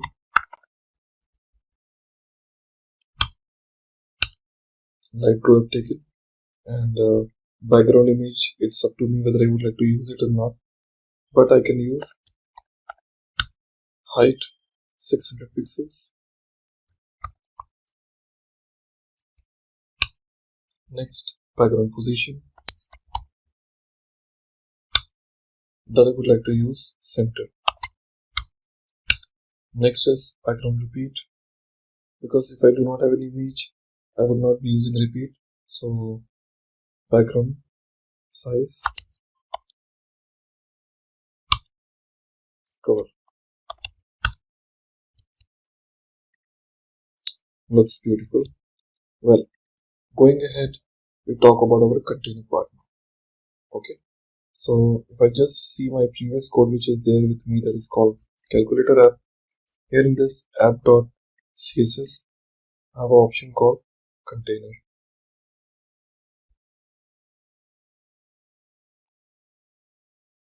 So that was my container. I just copy this and I use it again here. Here in container width, I would like to use 50% now. Background color remain white. Align self, center, display, block, margin.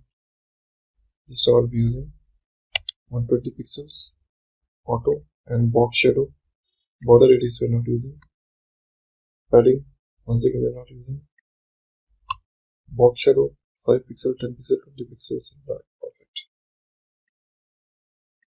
There we go. Okay. So this is my simple look. Now talk about the UL part now. Margin 0. Next, border left. Border left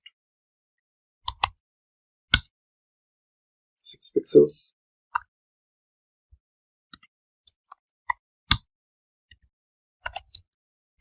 Tail. Next, list hyphen style hyphen type. I'm saying none. Next, padding 0. Let's take a look. Better. Okay. Now, so few things we have used. Border left 6 pixels, solid tail, padding. Now we talk about our UL and allied part.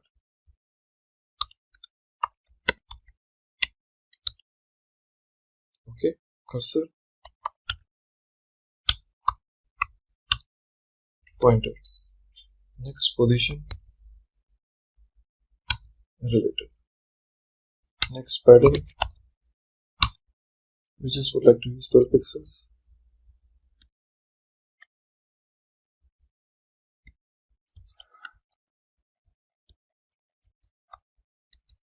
Like this.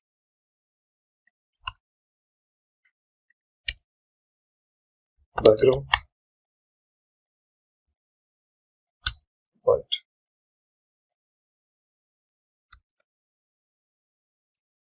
and we use white smoke. Okay, font size, you can select 18 pixels. Transition for 0.2 seconds. This is for transition. Okay, and the last option, user icon select, none. Perfect. Now looks beautiful. You can see now how the effects are. Awesome. Okay, UL and LI tag. Now we talk about our positions wise properties. UL LI colon hover. Okay, I say background color,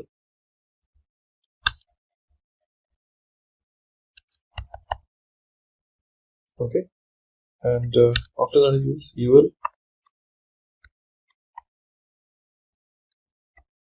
and it's checked odd values, background color,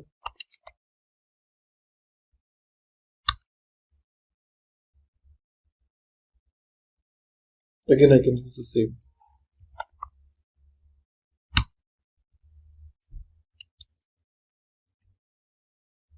Okay, now after this we are using this called UL li dot checked.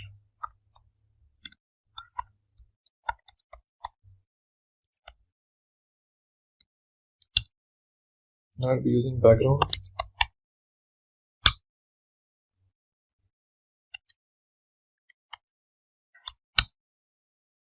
then color. I'm using the same white. Text decoration, line 3, which is a checked option. Okay, now after that, check before. I also want to use it, so we just say UL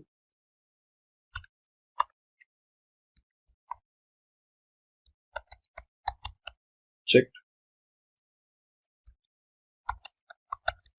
before, UL li check colon before content,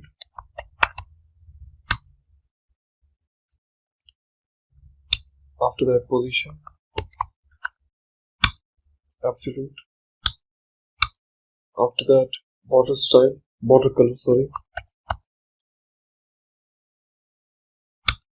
border color, I'm just using called white, then border style, solid, then border width, border hyphen width.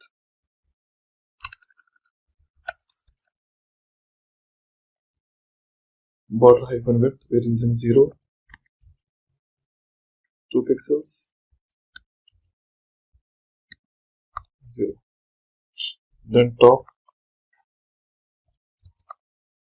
10 pixels.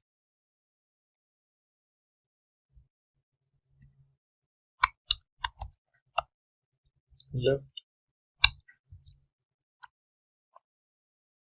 pixels. Then transform,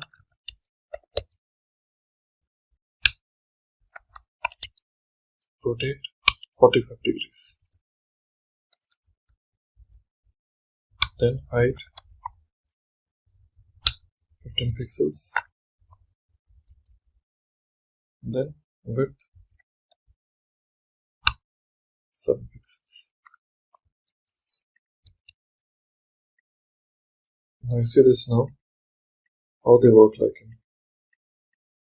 That JavaScript will be applied later on to make it even more better. So we are just getting it ready for that. Okay, after that we'll be using for close. In this close we are seeing position, absolute,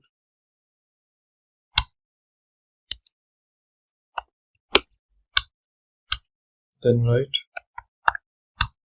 0,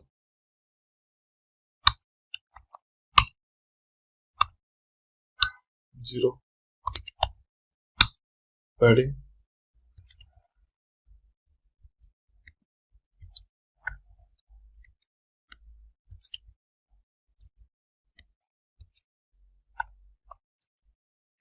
four options, we are using it here. Okay, then afterwards, close, hover, and this close hover will be using background color, that's called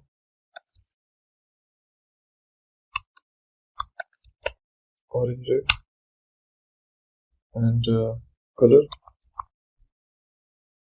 white. This is for close hover. Then we're talking about called header. Header will be using background color, teal, then padding,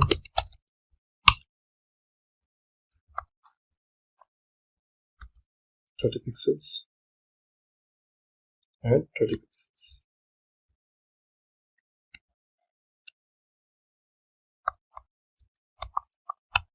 Color,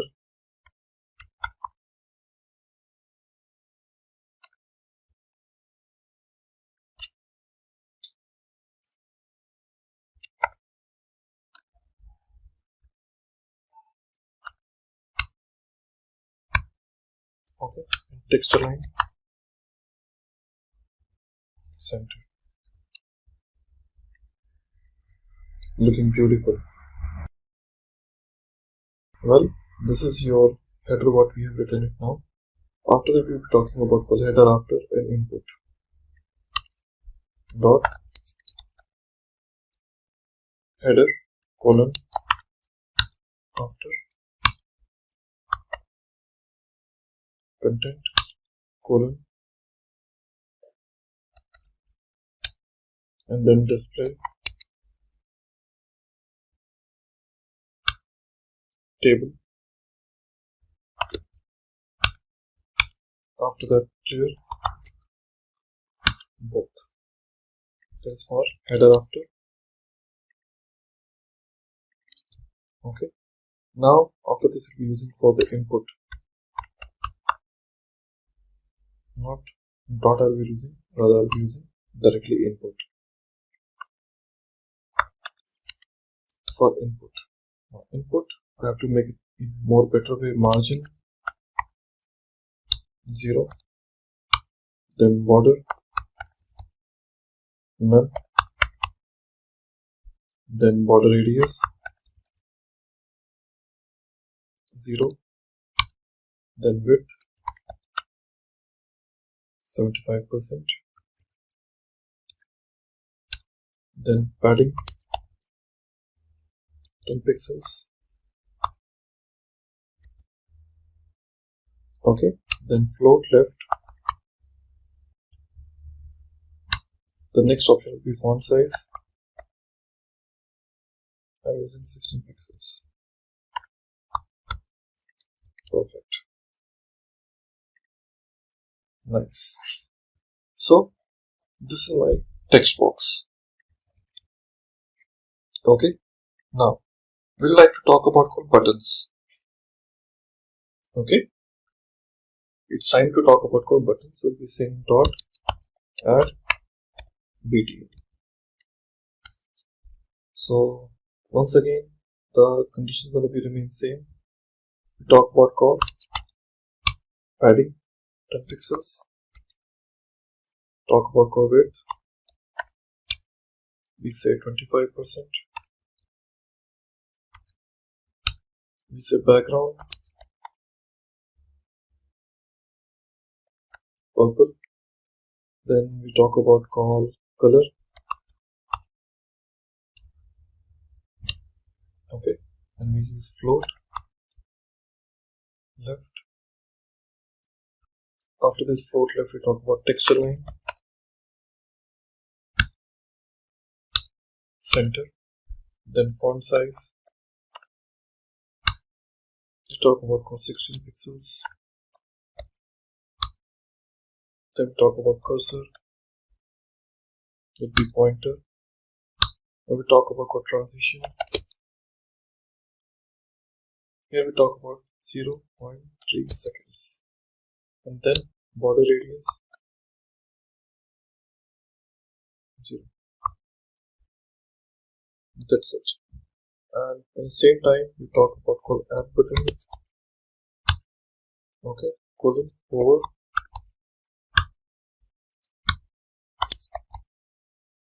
background to change to beach. That's it. Let's check. Awesome. So you see now how exactly it's looking now. So my to-do list CSS part is over. Okay.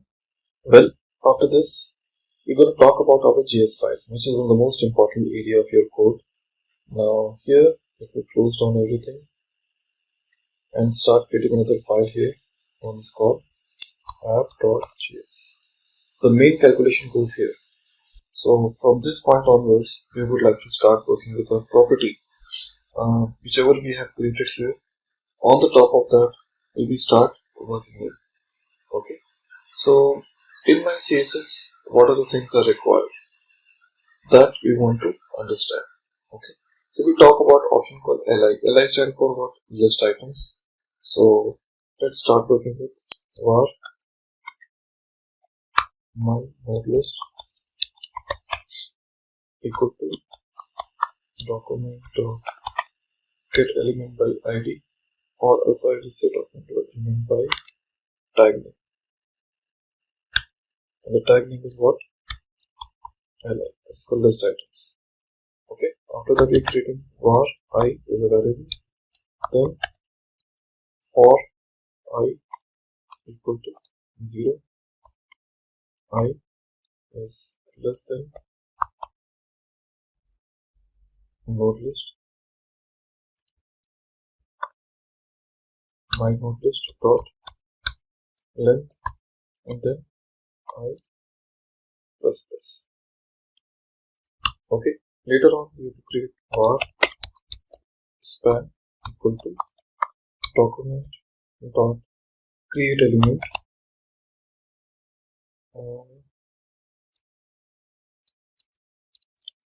document dot create element. Which element I want to create it? Span. For a second, I can capital H. Span tag I want to create it. After that, var text, or else I can say var txt equal to again document dot create text node, and I'll just give the value here, I think forward slash. So we're creating a new text. Okay. Later on, we just say span dot class name, span dot class name equal to close. After that, span dot append child txt, and then my node list I dot append child span. So the first function which we have written it. Okay. So there's a name called node list. This is just a typical logic. In fact, I would not even say the function. It's just a logic which you have written. After that, what we need to do now is we have to start working with our option called var close equal to document dot get element by class name. Get element by class name. Name is called what? Close. Okay. And here I say var I, and once again for 0 I is less than close dot length I plus plus. Okay, then close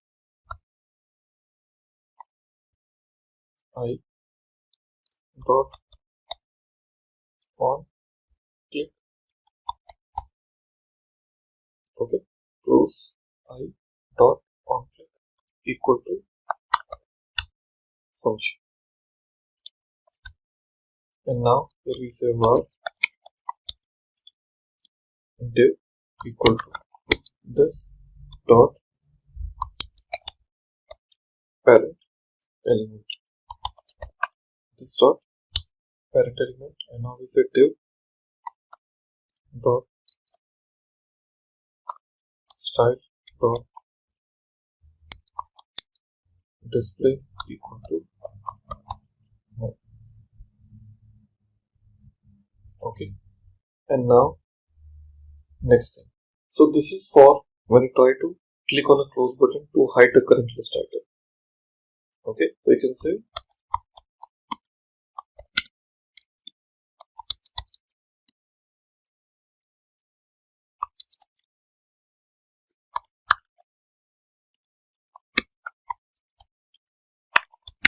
current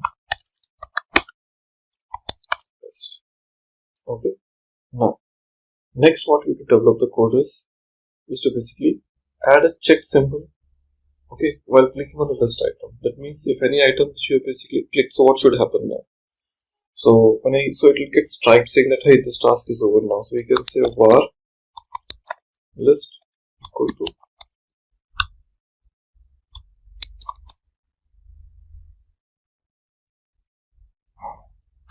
document query selector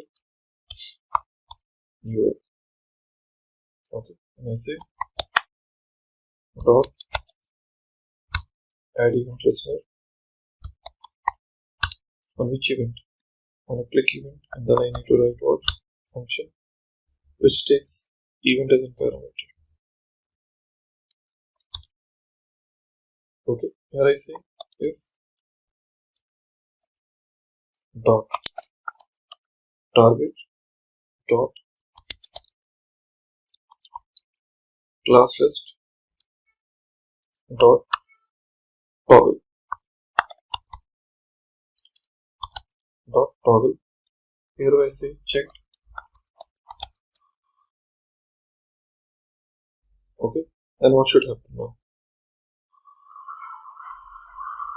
But before that, I just need to check the condition for if ev dot target dot tag name. Just wait. Ev dot target dot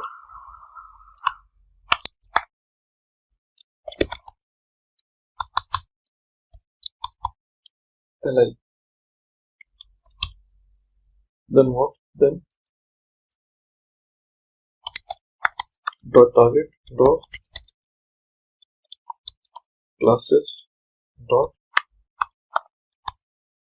toggle check. Okay, and here we pass a value called false. That's it. Okay, now you have to basically go and create what functions for this. So after that, I'm going to create a new function now. I'm saying function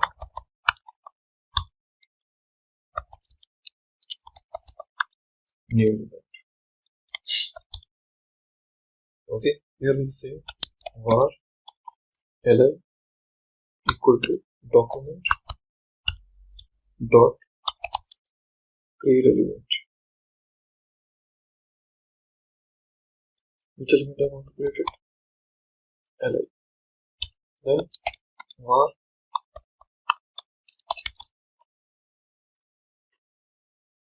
input value equal to document dot get element by id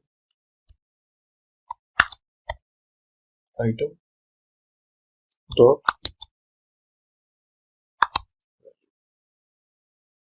okay, and after that we are just calculating this value. We are saying var t equal to document dot create text node. Okay, here we pass input value here, and I say li dot append child of t, like this. And here we are saying if input value equal to blank, nothing is there, then what? So in such cases we can say alert. This is basically the validation for me.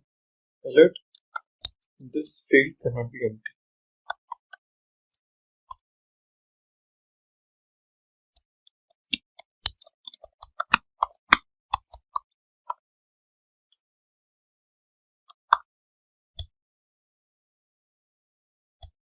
Okay, this field cannot be empty. So this is the first alert message we are showing the else condition. In else condition, we have to say document dot get element by id. Okay, which is a type of item. Okay, so taking about the item, which is a type of. So else condition, which is saying document get element by id, rather than item, let's pass list here. And inside this list, we'll say dot append child. And here I'll be passing what? LIKC. Okay. Otherwise, what would happen? We will talk about this option called document get element by id item.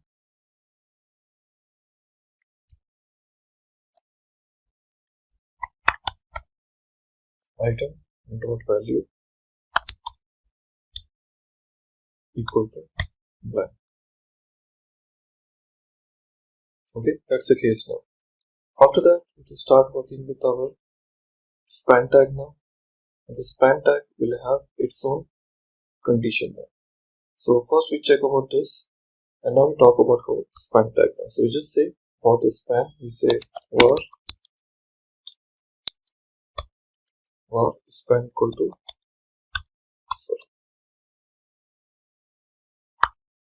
document dot get element, document dot create element, document dot create element of type what? Span.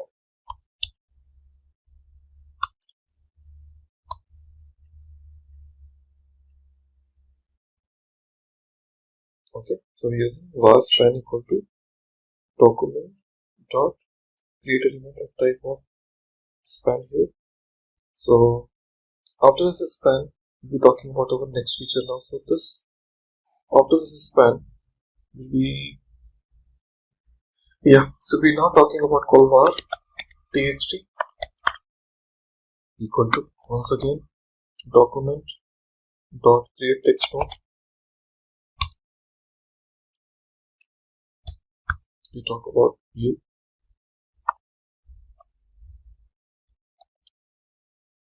So after that span dot append child txt. Okay, and then in the same line we'll be using li dot append child span. And then last but not least, we have to basically iterate through all for I equal to 0, I is less than close dot length and I plus plus. Then close of type I, we are passing it dot on click equal to function, and here we are saying var div equal to this dot parent element, okay, and div dot style dot display equal to so friends, we are almost ready now because our JavaScript file is ready. After that, we'll be talking about how to include it in HTML to take a look. Well, everybody, so we are all set now since we have our application ready with me. JS is ready, CSS is ready. Now in our index.html file, we have to just check how to apply this JS within my code now. So in my index.html file, I'll just go to the bottom of my page that is called script src equal to the main call app.js. That's it. Okay, and let's check about my final outcome. Okay, so you can see now the crossbar automatically appeared. Okay, with my application, let me try to add another one that is called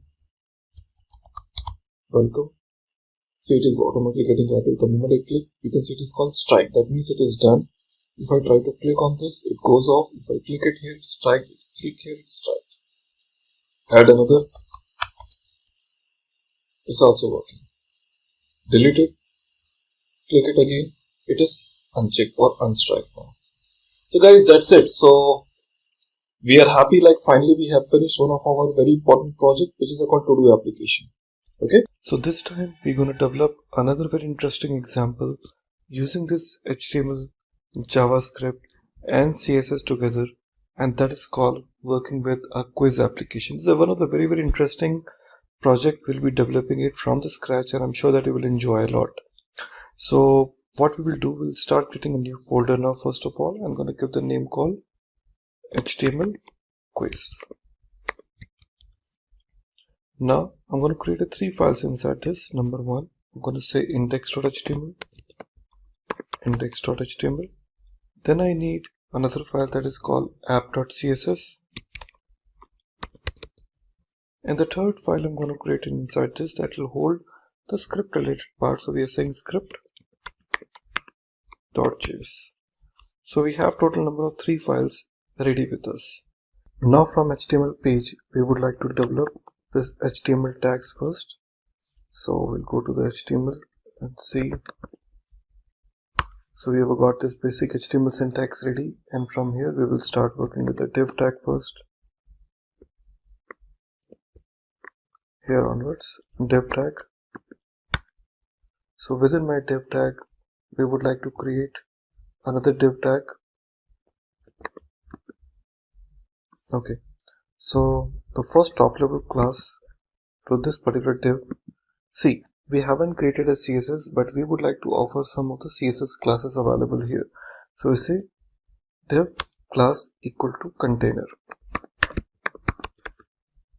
Now we have got another div tag inside this. So we will say div id equal to question hyphen container. Question hyphen container. So that is the name or ID of this div, and we say class equal to hide. Now within this div tag, we would like to offer some details, but before that we would like to create some embedded div tags inside this. So we're going to create another div tag here, and this div ID equal to answer hyphen buttons. So that's the ID name, and we would like to offer the class also. Class equal to btn hyphen grid.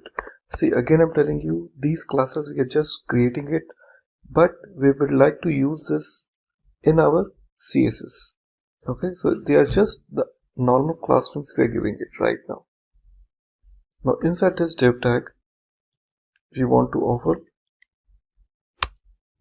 some more details. Now what exactly the details are? Number 1, we would like to offer few buttons now. Button. So we say button class equal to btn,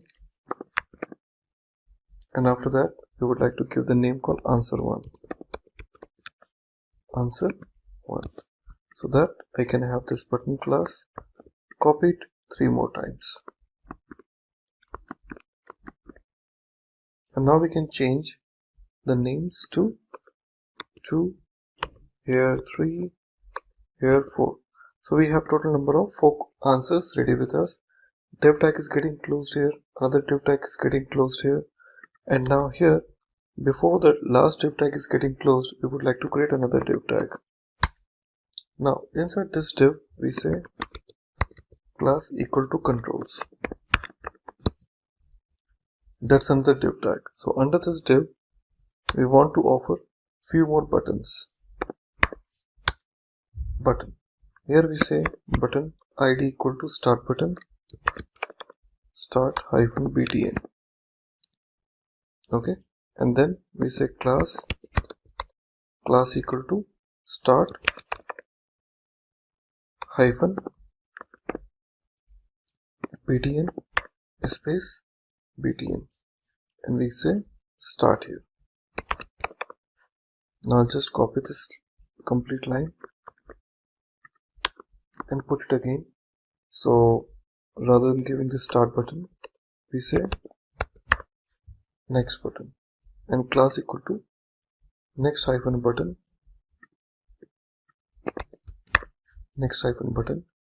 btn, and we will give additional property called height,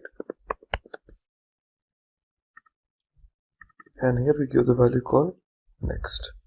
Let me make this S capital and next. So 2 buttons we have created. After this, div tag is getting closed. After that, I would like to start another div tag, and in this div tag we will offer class equal to score. Okay, and here we would like to start working with a span, and here we will say span id equal to right hyphen answer, or answers I can say. So after that, a div tag is getting closed, and that's it. And in last, the last div tag is getting closed, which you can see right now, we would like to use the script tag. But one more thing, this div tag I would like to close even before. So 2 div tags are getting closed, and this is another div tag which is closed at the end. And here we want to include a script tag,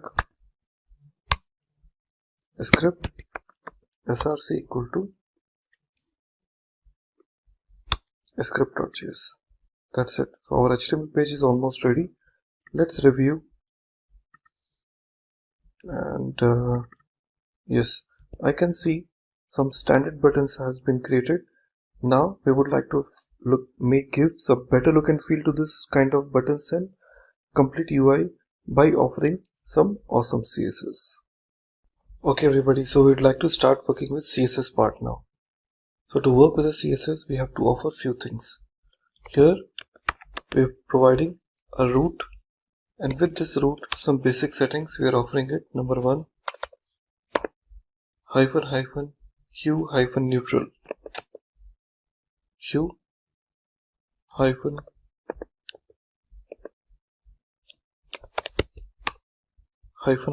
hue hyphen neutral.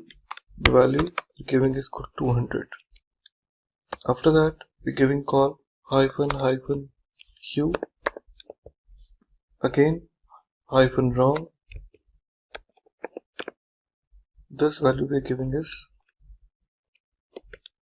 0. Then we are saying hyphen hue hyphen correct 145.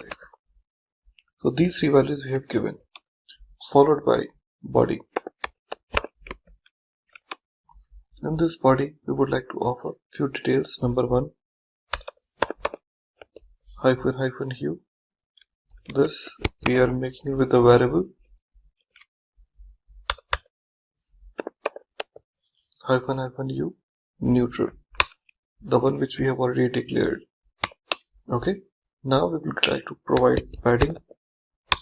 So this padding we are giving 0. Next property is margin margin will also remain 0. After that, display none. After that, not display, I would say none. Instead, it is better we can have flex. After that, width,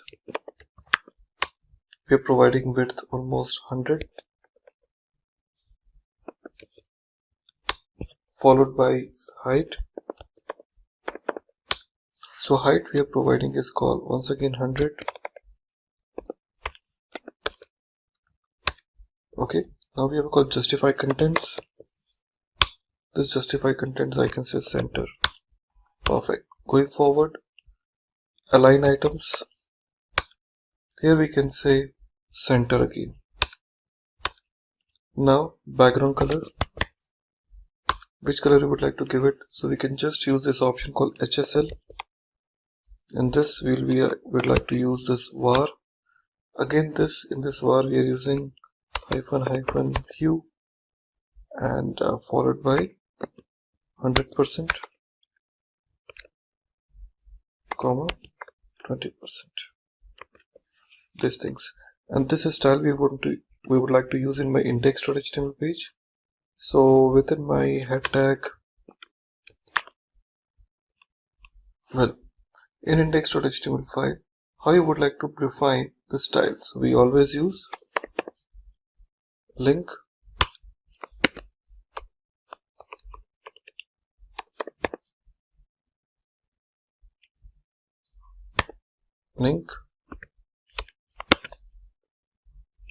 CSS.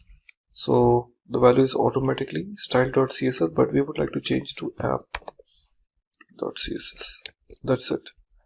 Now we'll see the final outcome. Now it looks better. Okay, so it is only for the background, nothing else it is impacting. Now we want to offer few more things into my CSS. It is only for the body. Now we would like to go ahead with the body dot correct.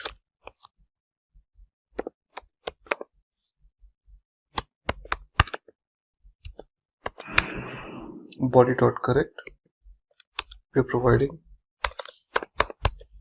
hue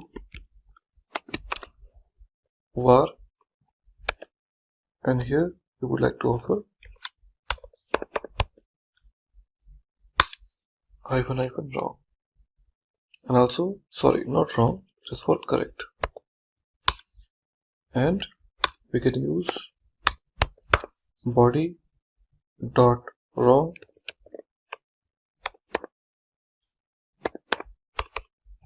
body dot wrong. So same thing I'd like to copy.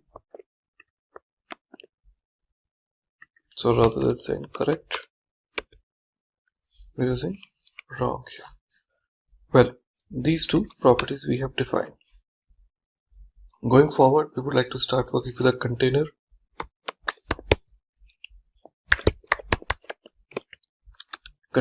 Inside my container, I would like to offer width. Basic thing that we are providing 800 pixels, followed by max width. This max would be 80%. Now, going forward, background color. We are offering white. That always looks better. Followed by border radius. That we are providing 5 pixels. After this, padding. This padding will be 10 pixels. Followed by box shadow. This box shadow we can say 0, 0, 10 pixels, 2 pixels. So this is we have applied for the container, and container is used right over here. Let's see. Okay, now it looks better. So this is where it comes under my container. Now we would like to offer the buttons. Here in our CSS, we want to now offer the button colors. So dot btn hyphen grid. Well, in index.html file, so we have a called button grid. This button grid we would like to start from here. btn grid display grid followed by grid hyphen template columns. So here we are saying repeat. In this repeat we are saying 2, auto. Then we would like to offer the gap. This gap will be the 10 pixels followed by margin, that will be the 20 pixels, and then 0. This is for my button grid. Let's see. Awesome. So that looks pretty nice. Now going forward we would like to apply the styles of my button. So how my button will looks like in. Well, button grids we have created it. Now we would like to go ahead with the buttons. So .btn followed by the details. So hyphen hue var will be using neutral.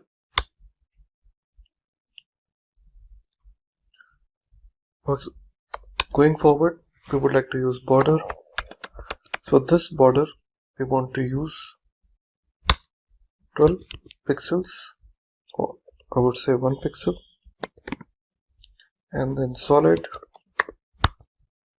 and HSL values we would like to give it once again var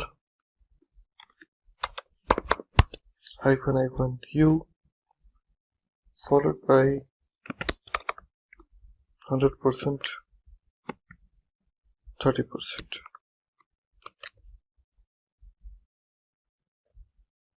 Okay, so these are the values for border, followed by background color. So we would like to use the same details.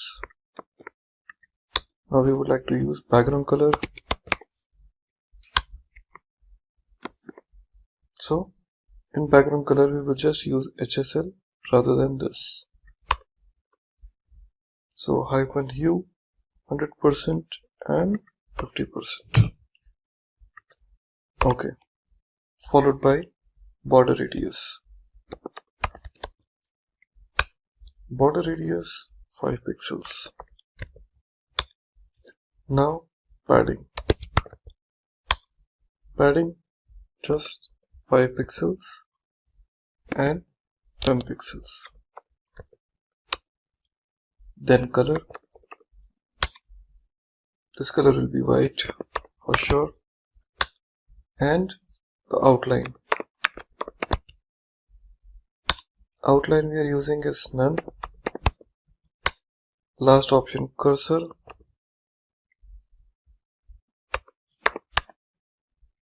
So cursor we will be using pointer as you should say. So these are the details are available which we want to use it for my button. Now the last option we want to use it for the button hover.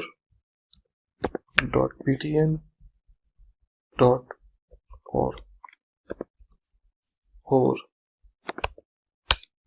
and for this hover we want to say border color. This border color we would like to use black. That's it. Let's see. Awesome. So this looks pretty nice as you can see right now here. Well, so this is how my initial looks like. Okay, now I also want to change this start button and next button both. So here we want to use dot start hyphen btn, and also for dot next hyphen btn. Common look and feel for both. Font size 1 dot 5 rem. Next, font weight.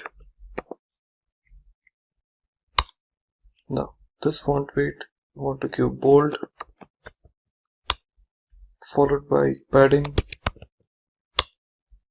This padding is be the 10 pixels and 20 pixels, followed by 10 pixels, 20 pixels. Next, cursor will be as usual pointers. Now we want to go ahead with the controls.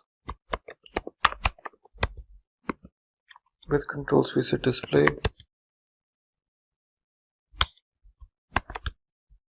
flex, followed by justify contents. This justify contents I will say center, followed by align items, and here we say center.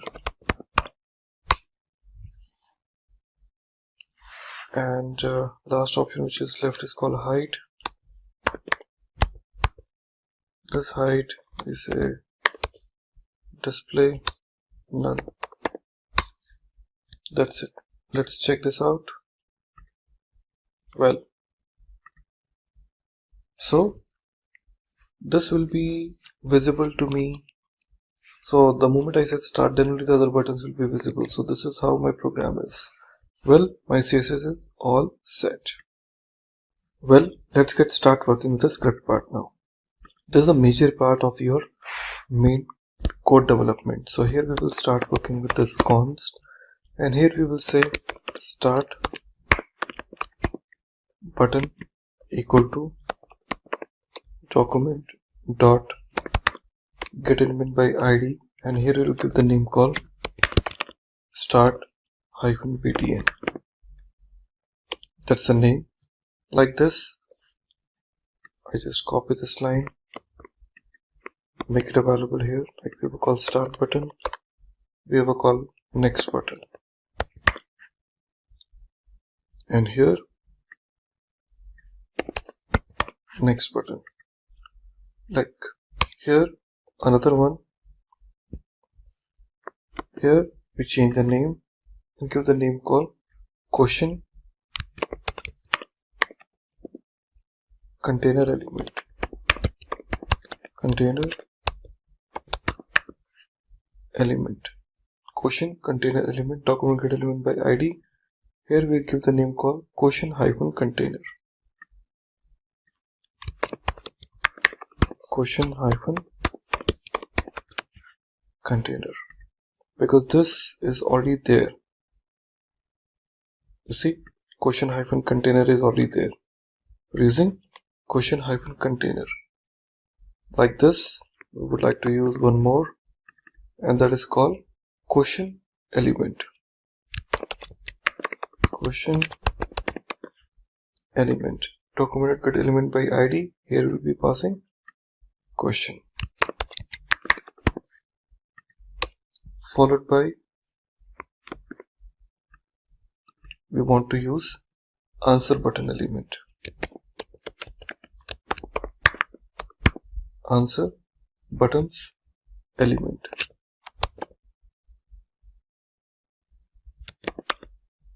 Answers, or I can say answer buttons element, answer -buttons.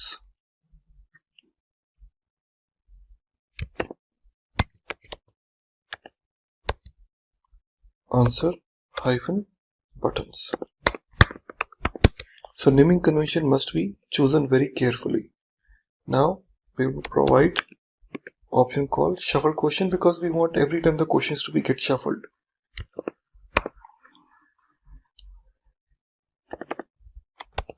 Shuffled questions. Shuffled questions.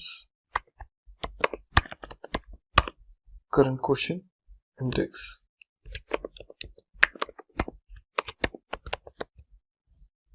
Shuffle questions and current question index.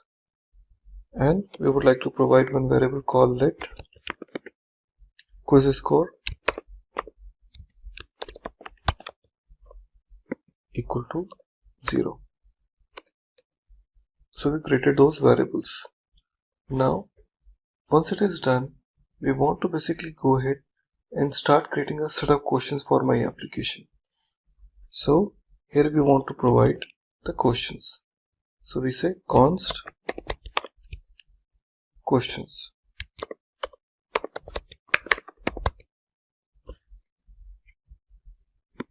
Const questions equal to array.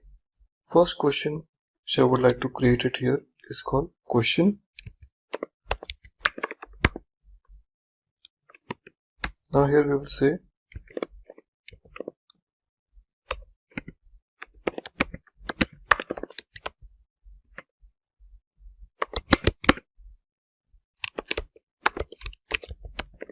JavaScript framework.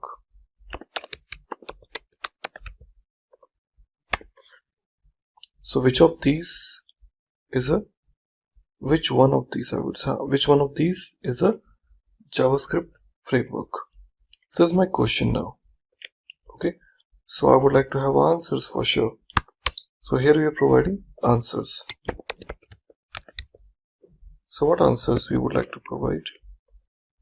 So in this answers, the first answer I can say like this. Here I say text. First will be Python.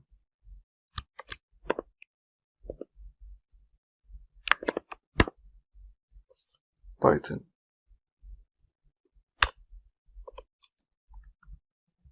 Okay, Python. Answer is true or false? Correct? False. So it will be the false. Copy.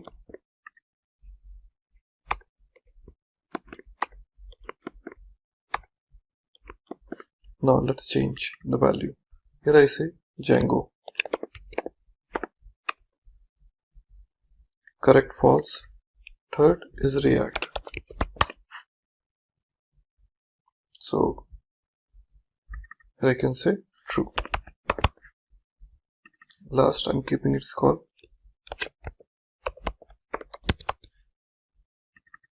false, as usual same.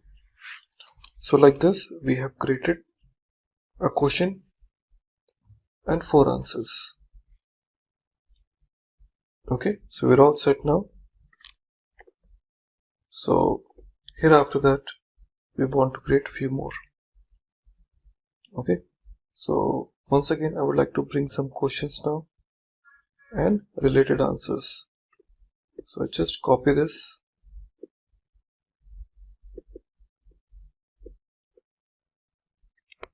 First,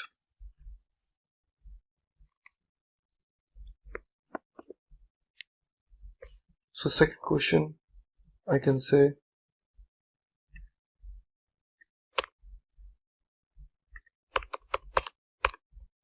who is the Prime Minister of India?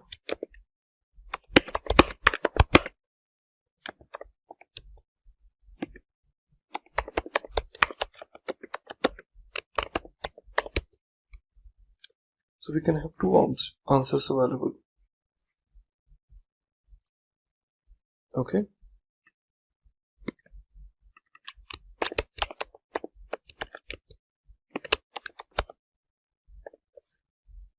Talk about Narendra Modi, the value is called what? True. Second, we're going to give the name called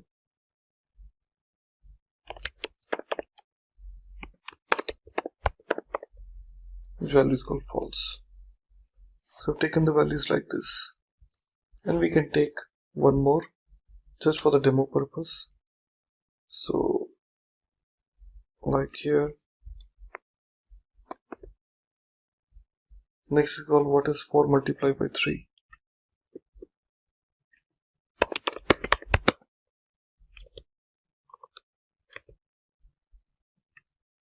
I can have many answers. So I'm just making the first is called 6, which is false. Second is 12. Like that total we have created 3. Okay, so we all are set with this multiple questions. Okay, now once it is done, we would like to offer one function here. Okay, and what that function would be? The function would be known as called clear status class. Function clear status class. It takes one parameter called element, and here we will say element dot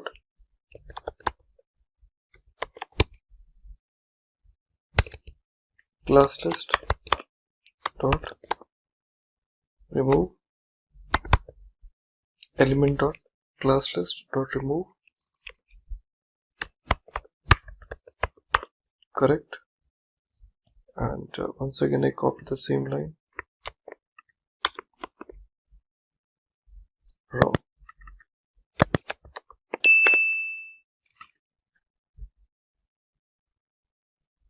So we have two options available, called what? Right and what? Wrong. Now going forward, we want to have few more functions to be attached. There's only one function we have attached, that's called clear status class. Now we would like to add one more function here called function set status class. Okay, and here we pass two parameters now. One is called element and second is called correct. Two parameters we are passing it now. Element and correct. First we are calling this function called clear status class. Is a function which we have created, pass element,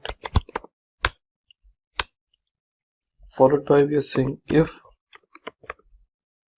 correct, then element dot class list dot add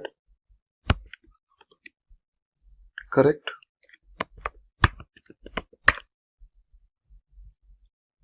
okay, else use the same option, but we'll try to add wrong here. So this is how we would like to apply right or wrong. So this is set status class which we have it now, followed by the most important function which we're going to use it right now here is called your select answer. So you have to basically select the answer. So this is a little bigger function. So let's try to understand. Function select answer. Here we pass e as in parameter, and from here we will use const selected button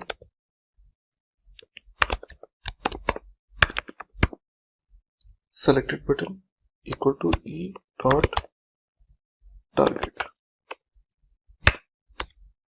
Number one. Second, const correct equal to selected button dot dataset selected button dot dataset dot correct. Now going forward, we'll be calling this set status class function. In this set status class, we'll be passing document dot body as the first parameter and correct is the second parameter. Okay, now we're using array dot from, and here in this array dot from we're using answers button element dot children. Okay, followed by dot for each. Here we're using this button as in parameter. Now here, what I will do, we are using this option called set status class. First parameter will be what? A button. Then button dot dataset dot, we can give the value called what? Correct. Okay, so this is how we are using this array. Now we'll be utilizing the main evaluated value called if. Shuffle quotient dot length. If shuffle quotient dot length is greater than current quotient index plus 1, then what? Then we are saying next button dot class list dot remove, and here we will say hide. So this will be hidden. Okay. Else condition says what? Start button dot inner text. Okay, start button dot inner text equal to restart. Okay, and next is called start button dot class list dot remove. What we need to remove? Hide part. That's it. Okay, and here we're using this option called if selected button dot dataset equal to correct. Then quiz score plus plus, and document dot get element by id. Here we are providing write hyphen answers followed by dot inner html equal to quiz score.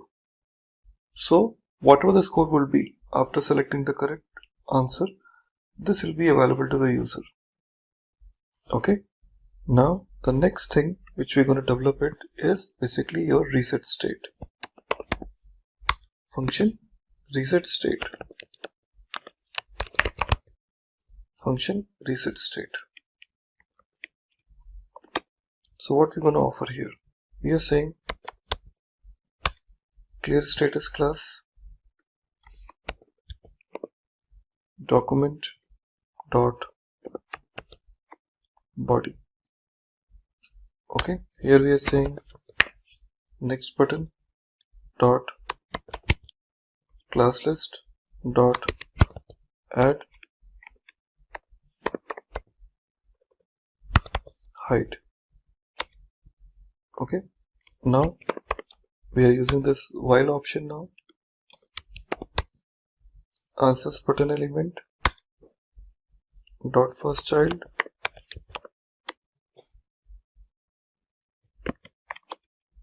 so here I will be using answers button element dot remove child. Here we have a call dot remove child, and here we will be giving answers button element dot first child.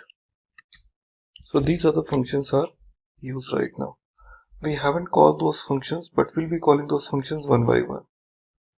But this is something which we wanted to start with. Okay, well, reset state is already set. Now going forward, we would like to start working with the show questions so that the user can start seeing the question. We are saying function show question. Show question. The first parameter will be question, and From here onwards, we would like to use a question element. So we have a call question element dot inner text equal to question dot question. Now followed by questions dot answer, question dot answers dot for each, and here I would like to use, we are passing what answer as a parameter. Now here we like to create a button called const button equal to document dot create element. I'd like to create a button now. Okay, after that we are saying button dot inner text.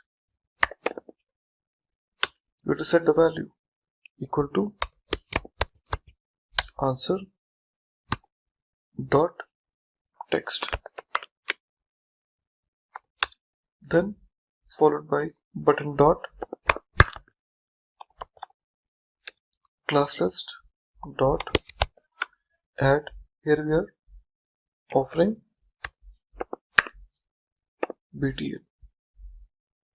Okay, now we are saying if the condition is answer dot correct. If answer is correct, then what? Then button dot dataset dot correct equal to answer dot correct. Okay, now the next thing is we are using button dot add event listener, attaching the listener to this event. Which event? On click event. Second parameter will be select answer, then answer button element dot append child of what? Button.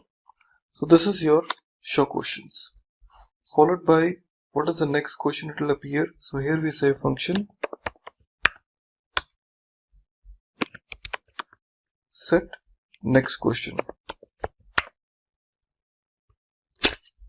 Next question.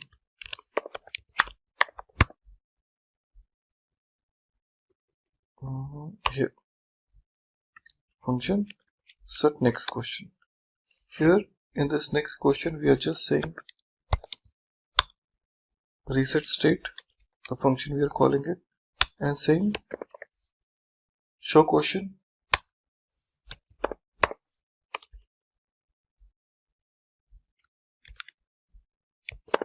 and here we are passing this shuffle questions and we are passing this current question index.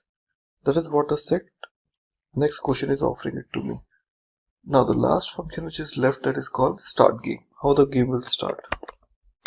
Function start game, and here the main magic begin. Here we say start button dot class list dot add, and here hide. After that shuffle questions equal to, we have a call questions dot sort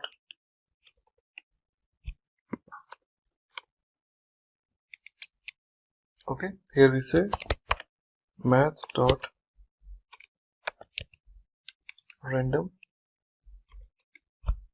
and 5. We are passing this value.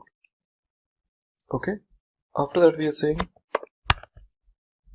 current question index. Initially we are giving 0 right now. After that question container element, which we have already defined, dot class list dot remove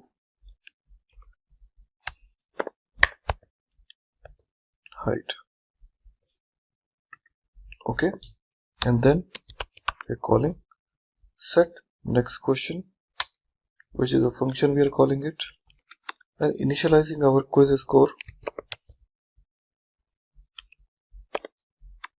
with the value called 0.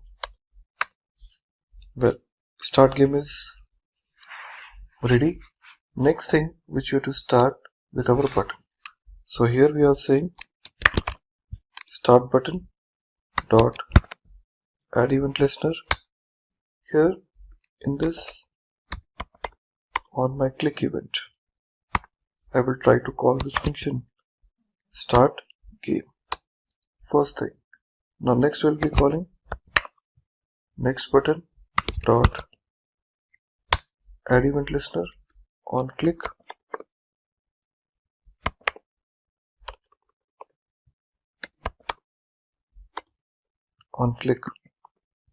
we are using. Okay, so here we are calling current quotient index plus plus and set next question. That's it. So we are mostly done with our code. Script.js we have basically already initialized there. Okay, so the values will be kept automatically. So most of the things are now ready with us. Okay, so our JavaScript is almost ready. Index.html file is there and app.css is also ready with us. Now let's finally see how my overall look and feel really looks like. And so just go here and try to refresh and check on a button called start. Awesome, I could see the first question appears automatically. Which of these is JavaScript framework? If I select as usual my correct answers for React, now you can see is automatically making the rest of them as a red and now giving me the next button now. So the Prime Minister of India, I'm saying Narendra Modi, great, next, and I say 4 multiplied by 3, I say 12, I say next, and which of those used in mobile app development, Flutter and Flask, I say Flask, it says Flutter, and now you can see the application looks perfectly fine and it gives me the restart now, and that's it. So this is how, dear friends, your project is now completely working and expected as the way it was designed for. When I once again restart and you can say start button, now it's giving me 4 multiplied by 3. That means it is once again have taken random question. Hello everyone, and welcome to the another very exciting project for our development in JavaScript that is known as called Weather Pro. It is in a continuation to the series of the previous project what we have developed in JavaScript, and this is once again a very competitive project I'm going to present to you, which is called Weather Pro, where I would like to offer you the real-time weather application into your browser taken from the real-time weather applications. Okay, so let's get started with the new development of our application, which is called a Weather Pro. Now once again, compared to the previous project what we have seen, these projects were working more a kind of static in nature, where like you talk about snake game, you talk about tic-tac-toe, or other type of games like an online quiz, where the data was very much static in nature, but we were presenting the data in the form of more dynamic in nature. This time, this project we are presenting you while connecting with a real-time weather application, where I'll be making a one REST API call, or else you can say asynchronous call. And since JavaScript is working as about a pure asynchronous nature, you will be enjoying the way how the JavaScript can communicate with your backend, load the data, and represent the records in a very, very beautiful manner. So once again, we would need this VS Code editor only just to develop our code. And once again, for developing a presentation part, we'll be using HTML. For Formatting part will be using CSS, and to make some dynamic update we'll be using JavaScript. Now here I'm going to create a new file name called index.html. Parallelly, I just want one more that is known called app.css, and another file we needed, and that is called your JS file. So we are saying app.js file. So total number of 3 files are available to us. Now I'll start working with an HTML now, and here we'll start with this HTML templates. Now here, first of all, I would like to load my CSS file, which I do not have right now, but certainly I can use it. Okay, so I can just say link rel equal to style sheet and href equal to app.css. Well, that is my CSS location. Now I just want to create this link rel I would better use inside my head tag. That will be the more convenient place. Now in my body I want to have some of the div tags, and there I can decide where the weather to be displayed. So I can just start with my div tag now. With my div tag I say class equal to, I can just create a class which later on I can offer different size of or different type of style. So we can say container. So we're saying div class equal to container. Now within a div tag we will like to use another div tag, which is a nested one. So this div will have another class called class equal to app hyphen title. App hyphen title. In the same div tag we can use this typical paragraph tag, and here we say weather info. Weather info. Now after this paragraph tag we want to have a text box, because I would expect a client to enter the detail on which city or for which city he or she would like to get the details. So we can say input some properties like ID equal to search, second type equal to text, next placeholder equal to enter the city, next autocomplete. I'm saying autocomplete off. The reason because I do not want the previous value user can see. In this case we can say autocomplete off. I do not want any autocomplete in this. Okay, now here it is getting close now. After that we also want the locations. For that I may use some of the PNG files and all, but right now I just want to display the details of the user, like which city he belongs to, and accordingly I can display the records right in your application. So for that I really need some of the div tags once again, where I can display the details of this particular city. So I'm just having this only text box. Let me go back and check how it looks. So I have a call enter the city. So here I'll be picking up the city, and somewhere down the line I have to display the records. So after this div we can also have some of the locations to be displayed. So we can just use the notifications and also the location where you want the details to be displayed. Okay, so we can use div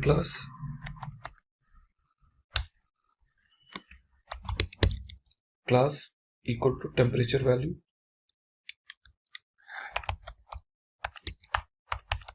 temperature hyphen value. Okay, so div class equal to temperature hyphen value.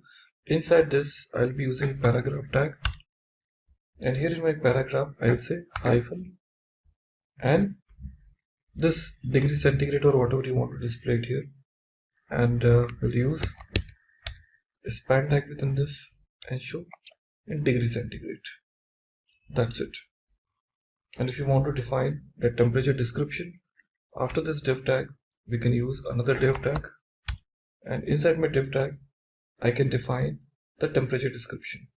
Okay, so we can say div class equal to temperature hyphen description. Temperature hyphen description. And within this, I'll be using what? A paragraph tag.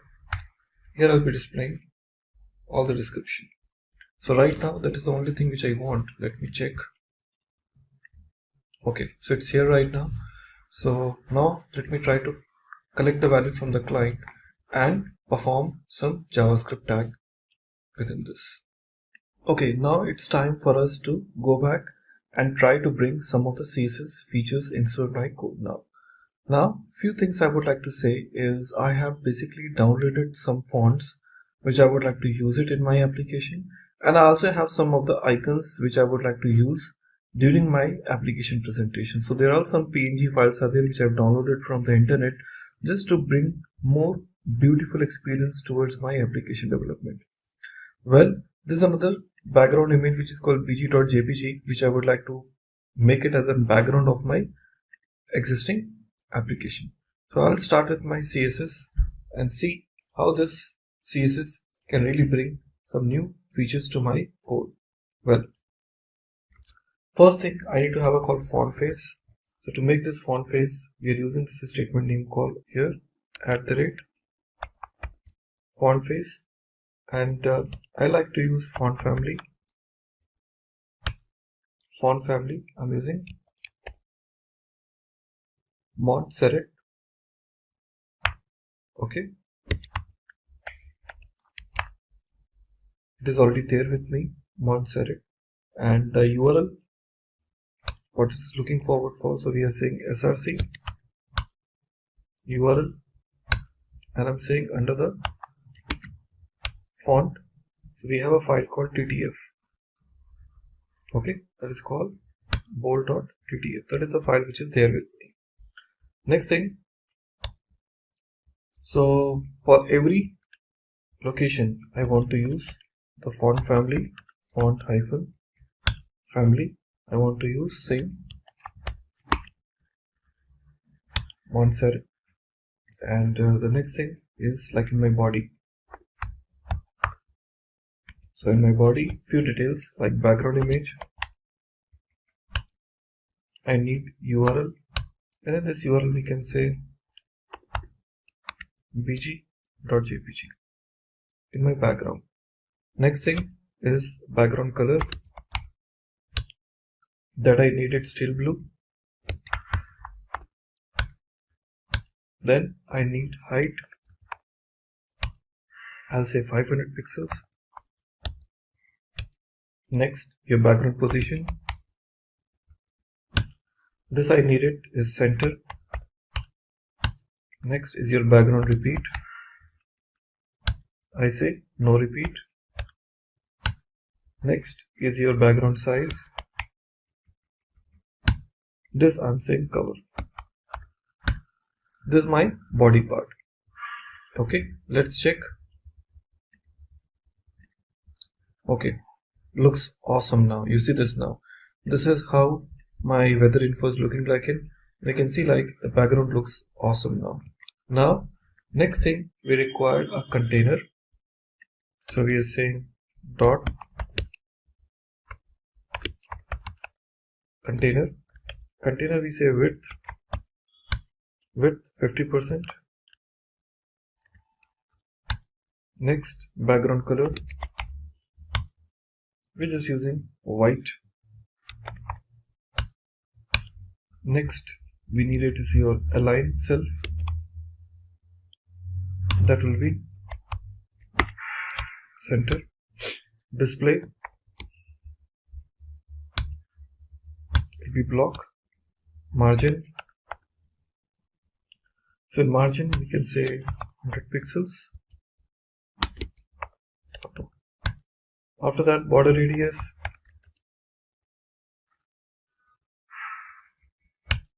we are saying 10 pixels. and then padding bottom. This padding bottom will be 50 pixels. Then box shadow. This box shadow we are giving 5 pixels, 10 pixels, 20 pixels, and black. This will be with my container. So index.html file we have a called container. Now, okay, looks awesome now. So this is where exactly the details will be. Okay, now after this CSS container we have used, we can talk about called title. You can say app hyphen title. Inside this we will say width will be 100%, then height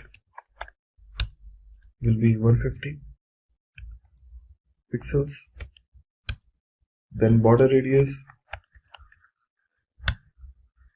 10 pixels, 10 pixels. Then we need display we need flex, and then we need align items. This align items we are just saying center. Next we need justify content. That will be the justify content will be just center. Then flex direction would be column. So this option we are using for our tool name called what? App hyphen title. Okay, so here in my index.html file we have a called div class equal to what? App hyphen title equal to weather info. Let's check. Okay, so this is the another we have used that is called app title. Now we need to use it for paragraph. Inside my app title, what should be alignment for my paragraph? So here this app title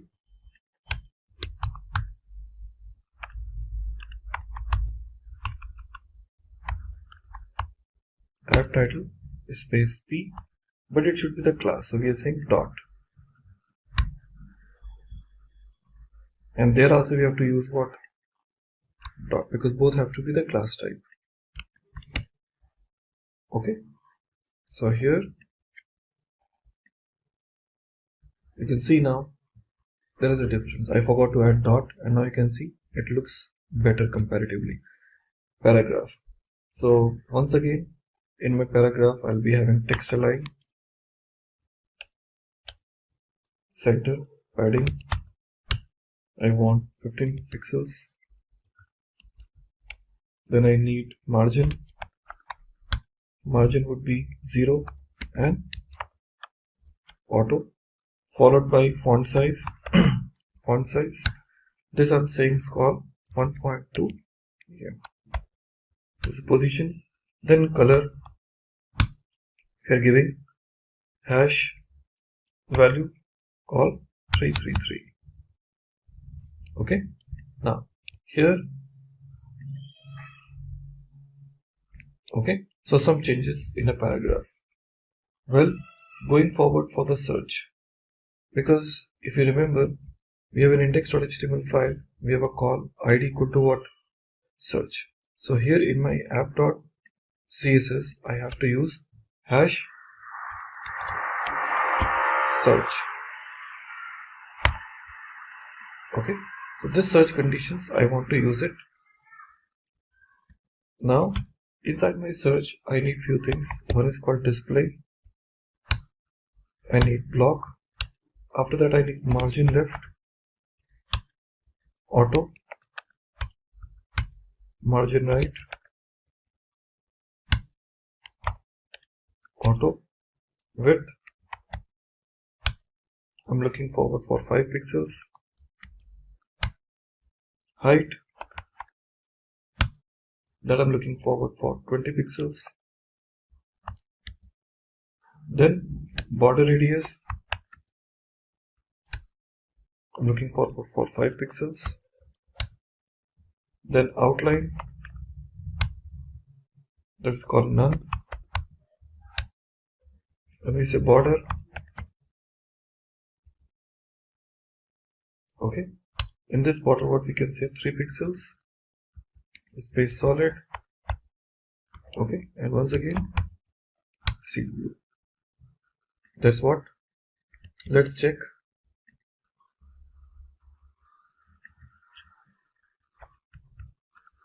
So this is actually the text box. So once again, search your views, display block, margin, left auto, margin right auto, width 5 pixels, width, padding, sorry, one thing I said, padding should be 5 pixels, width should be 40%, that's why it is smaller, width it will be 40%. Let's check. Yeah, that's look better now. Okay, so my text box is now ready. I'll be having some of the details for the notifications also. So what I need for the notifications, let me go back and create a class for notification. So dot notification.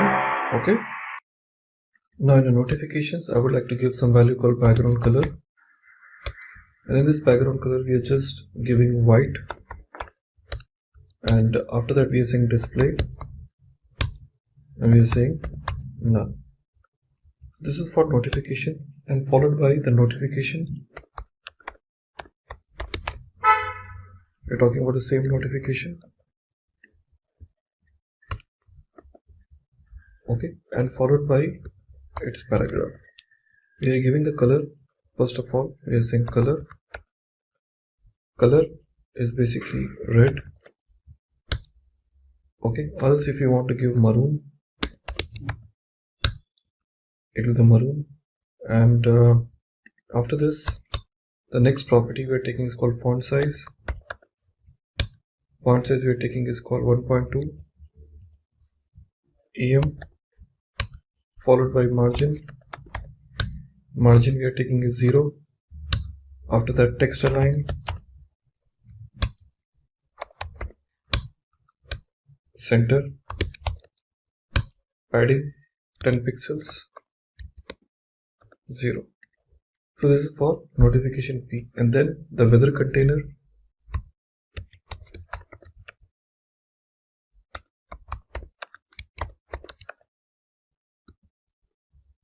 okay, in my weather container I will say width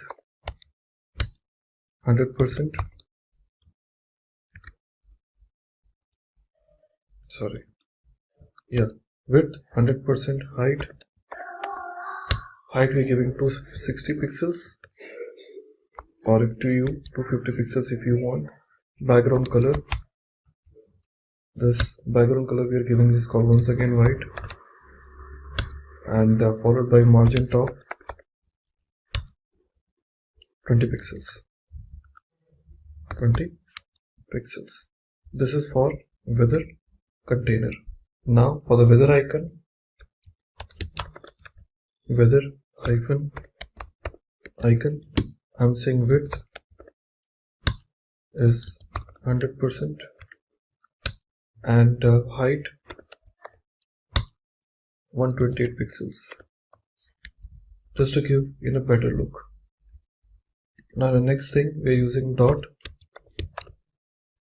weather hyphen icon space img. Here we're getting display none, and sorry, display not none, I will say rather block, display block, and margin giving 0 space auto. This for icon. And location icon, if I want to give, then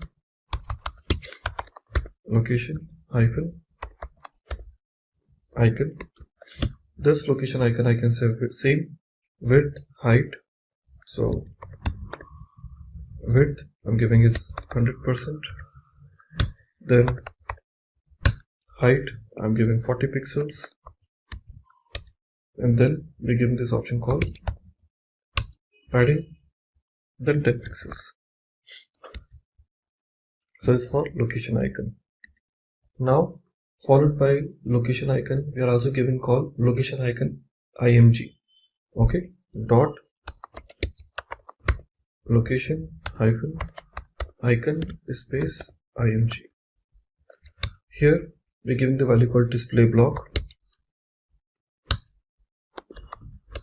Display block width we're giving is called 32 pixels, and then we're looking forward for margin. Margin would be 10 pixels and auto. Then cursor. So cursor will be pointer for sure, and then we require padding. Padding we're looking forward for 5 pixels,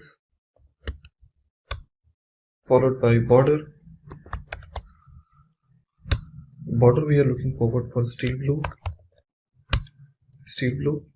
solid and 2 pixels.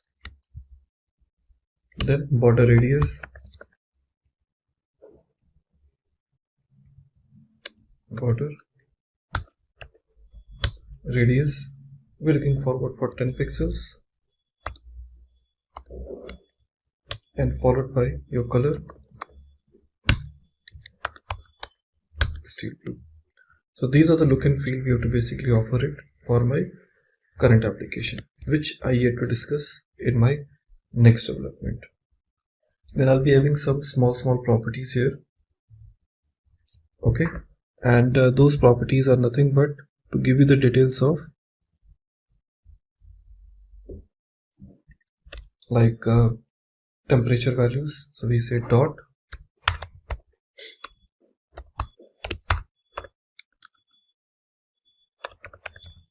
temperature hyphen value. Okay, this temperature hyphen value we can give width is 100%, and height we give this called 60 pixels. Okay, this is for temperature value. Let me copy this again, and I'm giving this temperature value space paragraph. Here I'm gonna give padding 0, margin 0. Then color, which color we're looking forward for, so we can just say dark gray.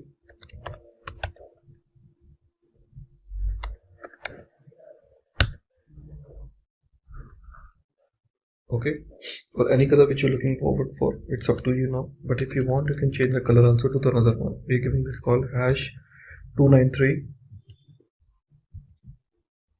Okay, 251. Okay, that is a more perfect color for this development. Now font size 4 EM, then followed by text align, and once again center. So this is for temperature value P. We haven't used much, but you can see now it looks somewhere in much more better way. Okay, that is called temperature value P. Then you can use a temperature value span here, dot temperature value span space span, and here we remove the additional dot. Now within this span, say color, once again same,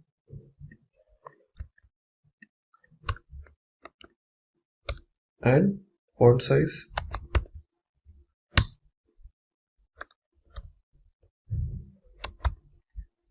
this is for span. And in the same temperature description paragraph, you can use it dot temperature hyphen description space P. So this will be having the padding of 8 pixels, then margin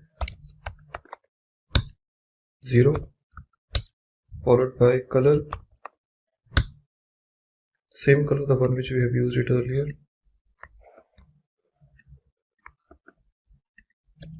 After this color, just set text align, center, font size 1.2 EM. This is for temperature description. Okay, last which is available for your location. So let me give the location now. Dot location space p. Here we can say margin 0, then padding 0, then color, same color I would like to use. After this color, text align and font size. I'll copy, text align center, and here we'll be giving some different value called 0.8. Okay, and last which is left with called div. In that, relative, here position, I'll be using absolute. Top, from top I'm using 600 pixels. Okay, and right I'm using 120 pixels. That's it. Okay, so all set. So you can see now here we have to basically offer the details how my pictures will be taken it up. So this is what my CSS. Now we'll be applying some of the CSS into my HTML to see how it really looks like it. If getting your learning started is half the battle, what if you could do that for free? Visit ScaleUp by Simply Learn. Click on the link in the description to know more. Okay, so we have seen some of the CSS classes we have introduced. In my HTML, we have used this autocomplete equal to off, then we have used div class equal to temperature value. Okay, if you just check carefully, we have used this temperature, and div we have used temperature hyphen value. But before that, we would like to use some other properties too. Okay, after this autocomplete equal to off, we want to use another div class.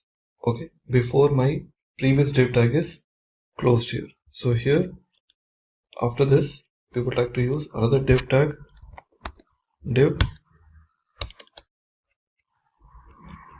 Here in my div, I'll say class equal to location hyphen icon.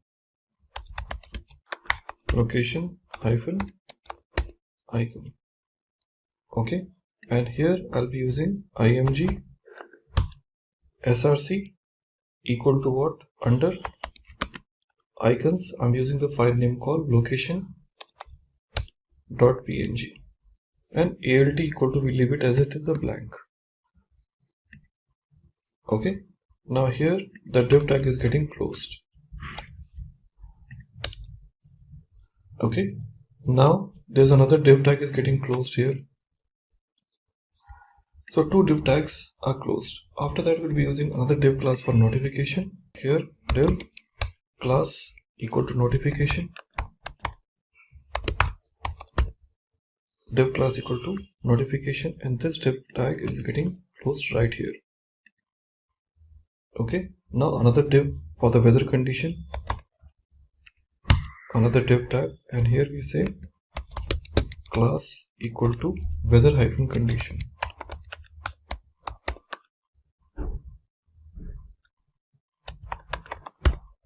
Weather hyphen what? A condition, or I can say weather hyphen container, whichever. So I can say weather hyphen container.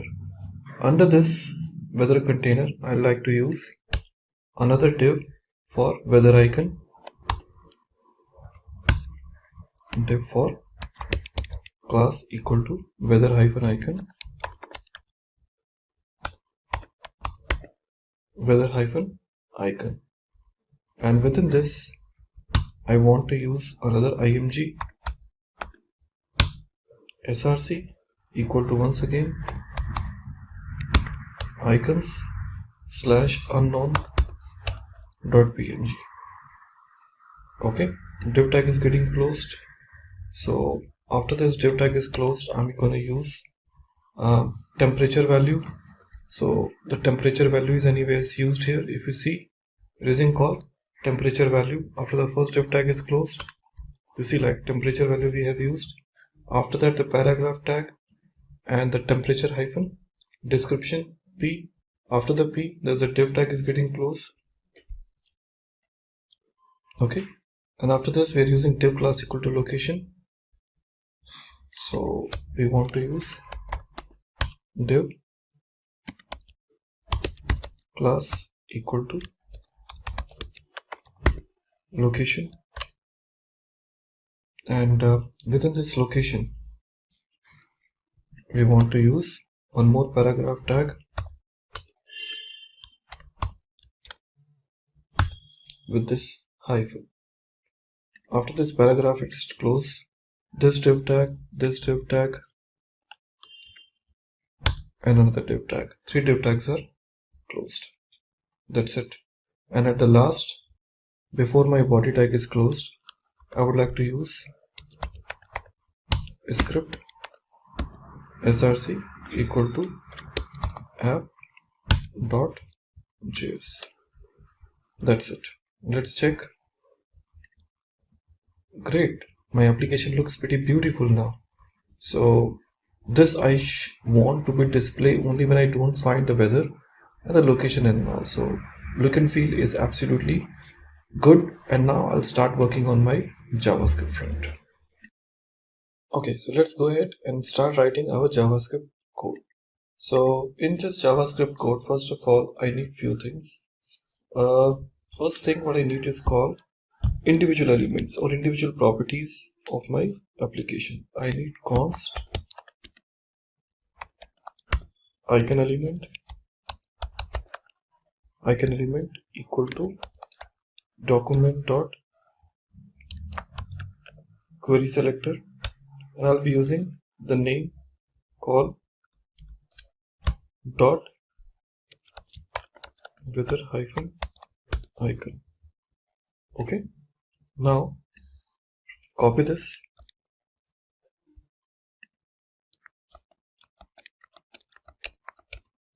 now we will call icon element, we can say location icon, call location icon. Here we are saying dot location hyphen icon. Now next I need it is called temp element. Here we are using the property call dot temperature hyphen value space p. Next we are looking forward for desc element, which is called description. Here we are giving temperature hyphen description hyphen temperature hyphen description space what p. Then location element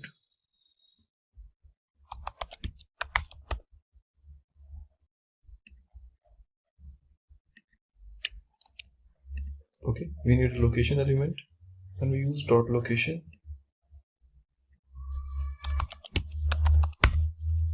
space p. Next we need notification element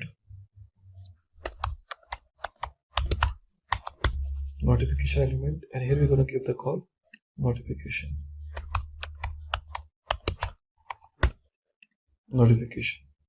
So 4 properties we have taken. So we are selecting all the elements. Next statement what we're going to talk about,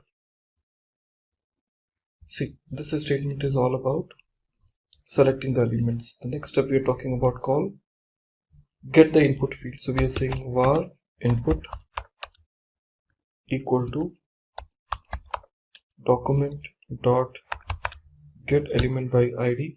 Here we give the name called search, which is the name or id of my text box. Let city equal to blank. Next we're going to give call let latitude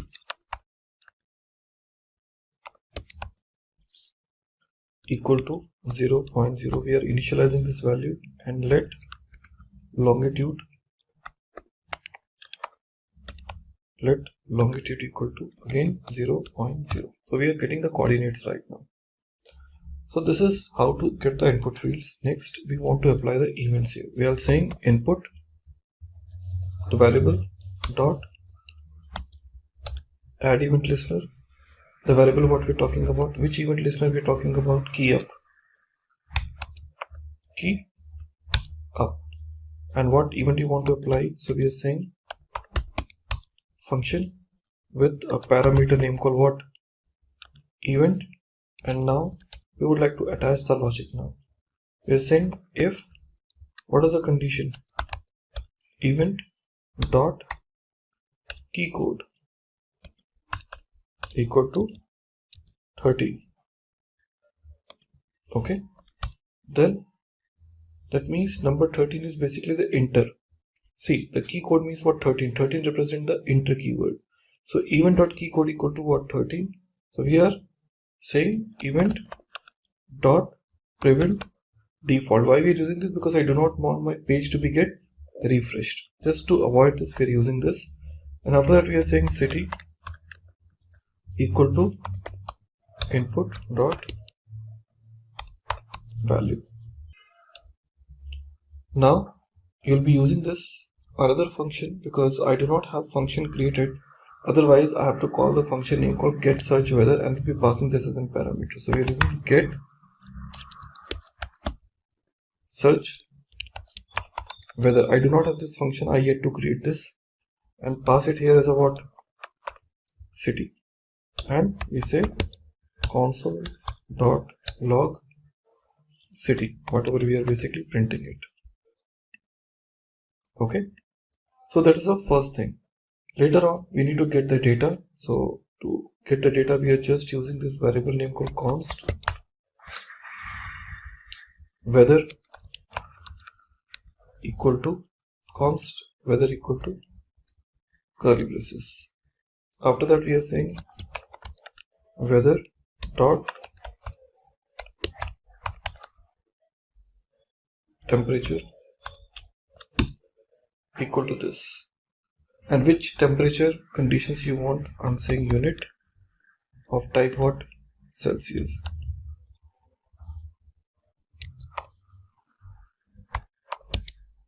I want it in Celsius, put it in double quotes. Okay, so next statement will be getting the details in Kelvin. I'm saying const Kelvin equal to value of the Kelvin is what, 273, and after that const C. Ultimately what we need is we need to interact with our backend API from where I will get or receive the updated weather applications. Okay, now to get this I'll be using one very popular API here that is known as called openweathermap.org. This is one of the very popular app which people use it, and it's used and trusted by many companies. Clear? So here what you can do, this openweathermap.org, so you need to basically first of all get yourself registered, because if any third-party application is interacting, it requires that particular unique API key. Since as a visitor you really can't get it unless you register yourself, so I have my API key with me. So I'll go here, it'll ask me for the registration.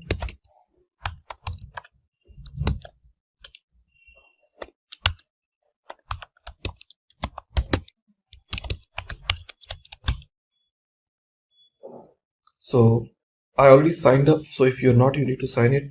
There's an API key for me which I need to copy, and this API key, I'll be using it in my project. So I just use this property called const key equal to paste my key here. Okay.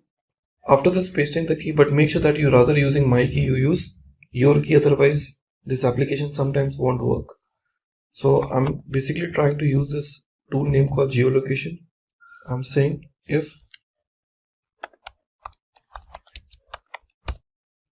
geolocation, okay, in navigator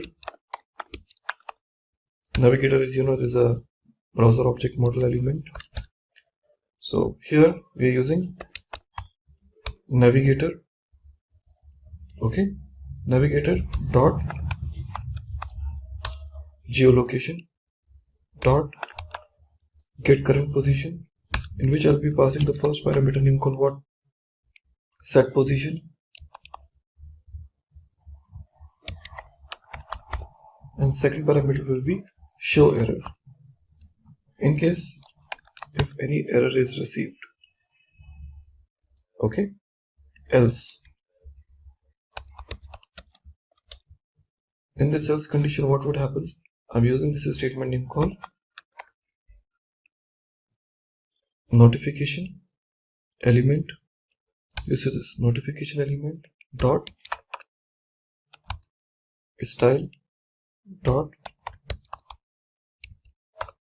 notification element dot get elements by class name, but I don't need this, rather I will use what? The style dot display equal to block. Then I'll be using the same notification element dot inner HTML equal to, you're gonna use a paragraph saying what? Browser doesn't support. So you have to enable the current location of use. Okay, that's where exactly. So after that, we have to basically set what? The user position. Okay, if the user is having that support available. So after this location, we'll be just using another function here, function set position. I'll be taking position as a parameter and take latitude equal to position dot chords for coordinates dot latitude, okay, like that. Longitude equal to what? Position dot chords dot longitude. After this, we'll be using this function called what? Get weather. So this get weather will be the function in which we'll be passing it. So this function will be soon seen. I'll be having it defined below. But as of now, we are just saying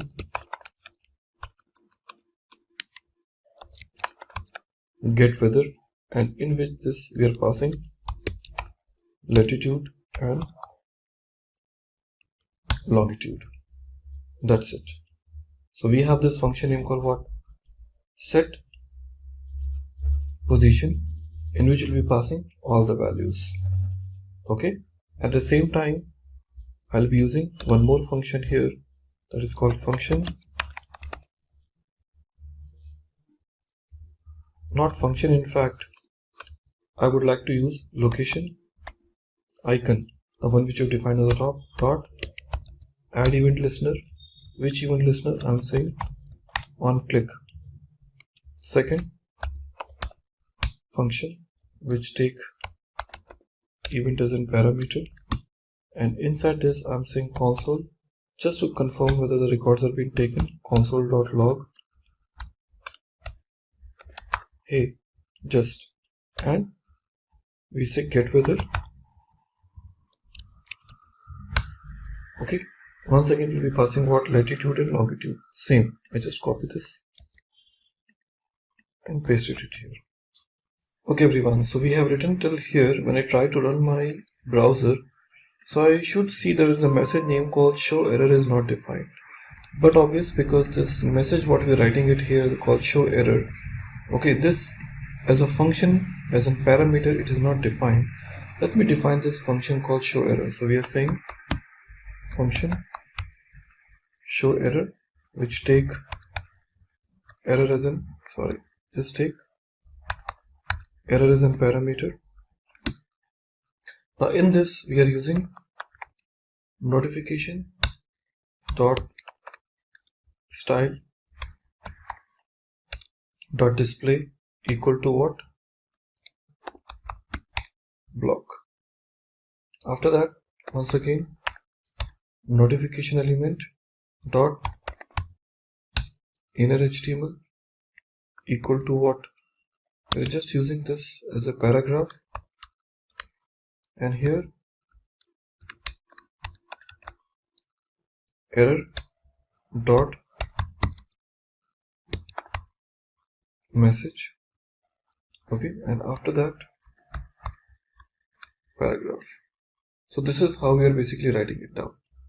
And now see, it is immediately asking you to know your location. Okay, if I say allow, that's okay. Okay, so nothing. You can see now it is saying get weather is not defined, because right now the moment I click on this, so it is saying like get weather is not defined, but obvious because I told you this get weather function I need to develop. So I get to develop this function called get weather, but before that I'm using another function called function get search weather. Get search weather, in which I'll be passing what? City name.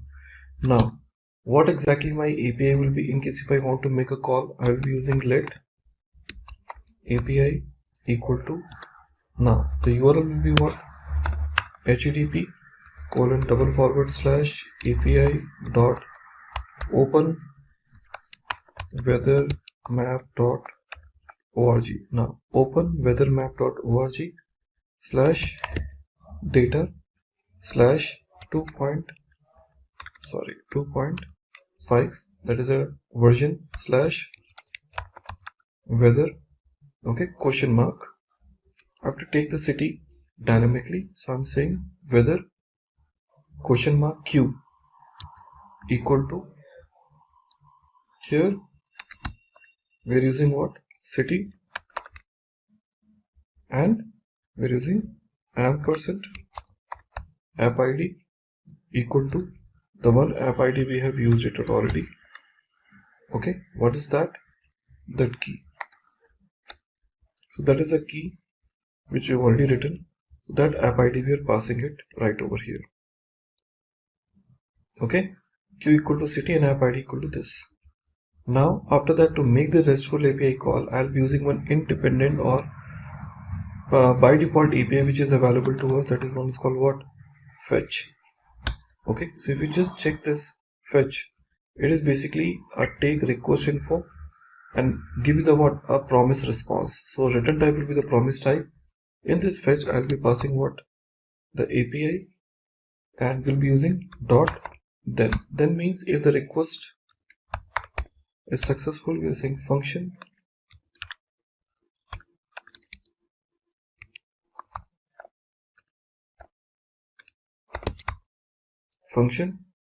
response, then function is in parameter response, we are saying let data equal to response dot, I'm expecting the response of type of what? JSON.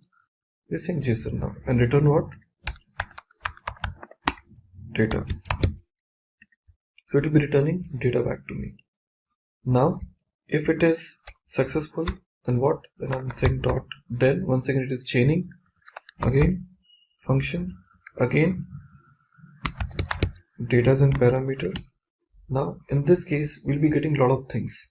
I'm saying weather, okay, dot temperature, it's a predefined, dot value equal to, I'm using what, math dot floor. Inside this we are passing what, data dot main dot temp. It is a predefined property. We are receiving it now, hyphen Kelvin. Whatever the Kelvin value is, basically we're taking is called 273 on the top, minus Kelvin, followed by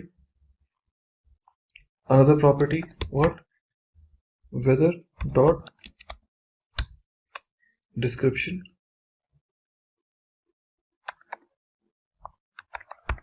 weather dot description equal to, we're using data dot weather 0th position because it contains a lot of data, but I will be taking what, description out of that.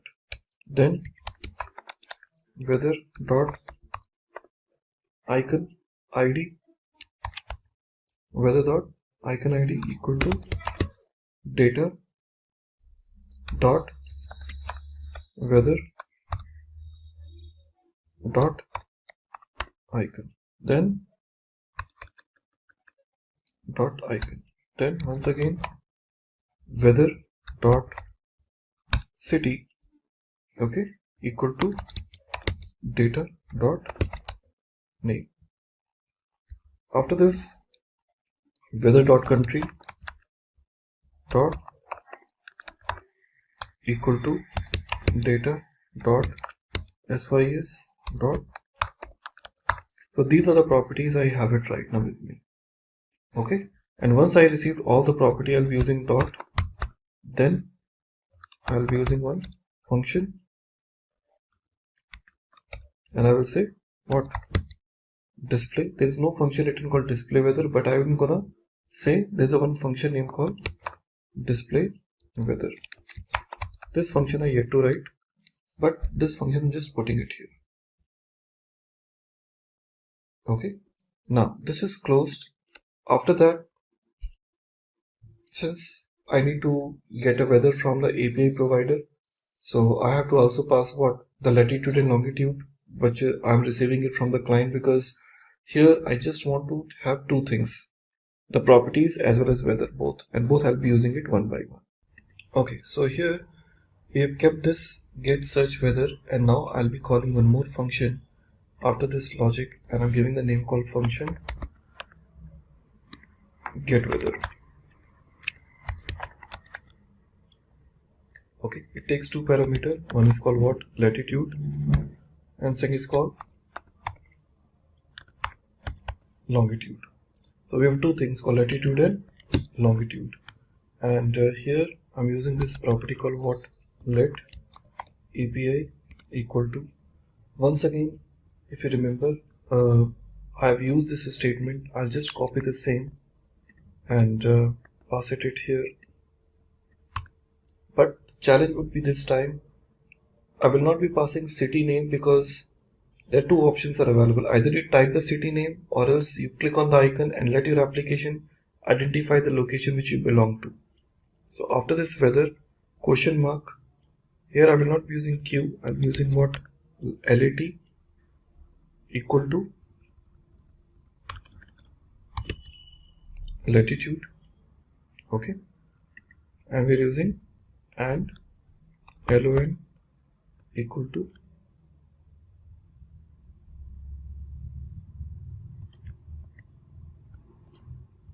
we're using longitude, okay, and app id equal to what, key. So this is the variable which we have it now, okay. Now similar thing which we have used it on the top, okay, called fetch API.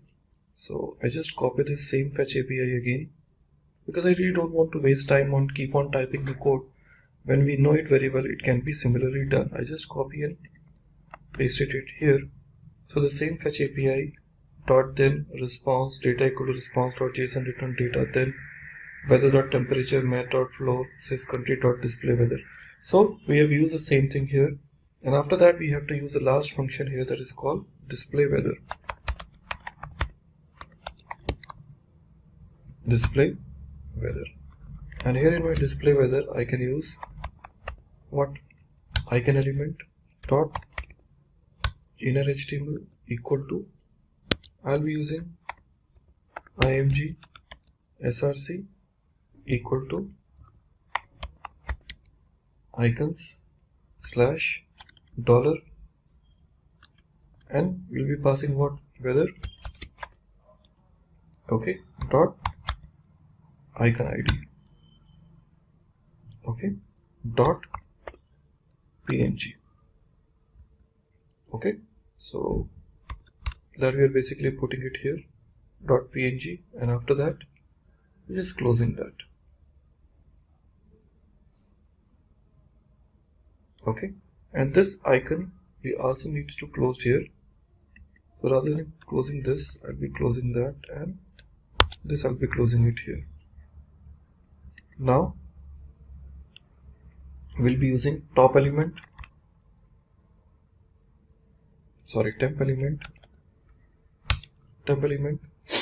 dot inner HTML equal to what? We'll be using this dollar weather dot temperature dot value. Okay, and after this value we can just use this asterisk sign, the one which I told you. Okay, and use span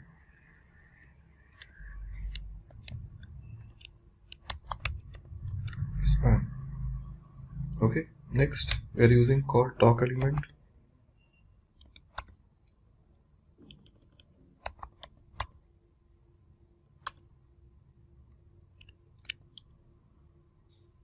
So we have DAC element. So we have a call DAC element dot inner HTML equal to weather dot description, and last but not least location element dot inner HTML equal to what? I'll be using once again this, and here weather dot city comma dollar weather dot. That's it. These two properties we have to use it, and we are all done. Let's check with my code if I get any error. Now allow. So awesome, you can see now 27 broken clouds, globe undefined, that's perfectly fine. Intercity, you can see, awesome, beautifully it is showing you the conditions. It's saying smoke 28 degrees centigrade and all. Let me put another city here. I'm gonna say called Pune. Awesome, your application is working perfectly fine. And let's see one more. I would say awesome. And now we are planning to develop one very special game for you in JavaScript. And now it's time to talk about another very interesting game that is known called Tic-Tac. Tic-Tac-Toe is world's favorite game. We have already played a lot in our childhood days, and it's still my favorite game. So I have decided to basically offer you this Tic-Tac-Toe game developed in JavaScript, HTML plus CSS, which can create something really very great effects for the end users. So let's go and start developing our next game that's called Tic-Tac-Toe. So in this Tic-Tac-Toe, I will start working with creating a folder called Tic-Tac, and inside this I'm going to create a new file name called index.html.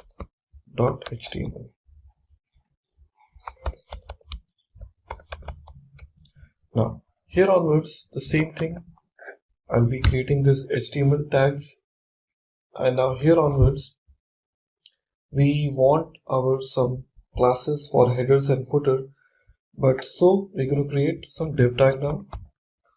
So in this div tag I'll be creating some of the tags in which the CSS class will be applied. So we're just going to create a classes we're going to just use those classes, but we'll create it later on. So just go ahead and create those. So we are saying div. Okay. So now this point onwards, this is my first div tag. Inside this, I'll keep my h1 tag, and under this h1, I will be offering some of the headings which will be useful to contain some necessary information with regards to this game. So div, here we say h1, and inside this h1 we give the message called class equal to header, and here I'll give the name called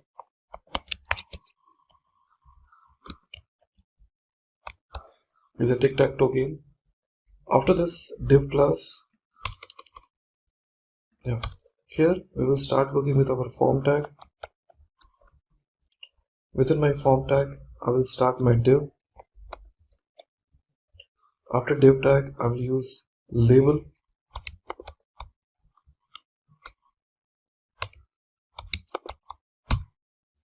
So label for player 1, or else I can say player 1, and inside this, let's give the name called player 1. Label is closed, and after this label, we'll start working with our input tag. Input. Now in this input, what are the details I need? First, I need called type equal to text number 1. Second, placeholder equal to enter name. Next, name equal to player 1. Next, we want ID equal to player 1, and then any class if I want to apply. Anyways, we're going to close this. This is my first text box, and same thing I would like to create for my another one.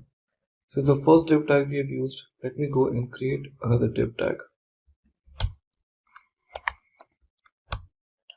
In this div tag, I'll use the same label, copy the same, paste it here, and this is for player 2.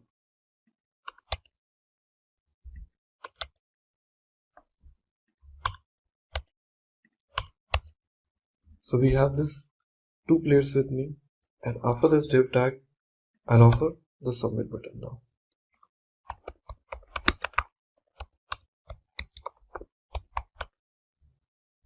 Input updateable to submit.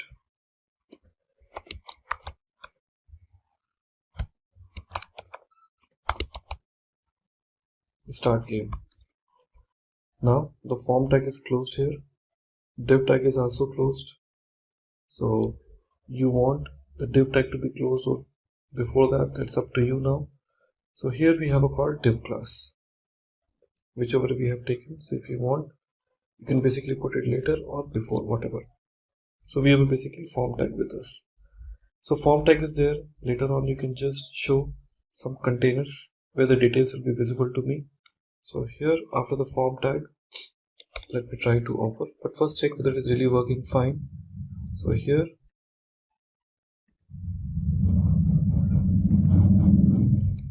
we have this option called enter name after this tic-tac-toe.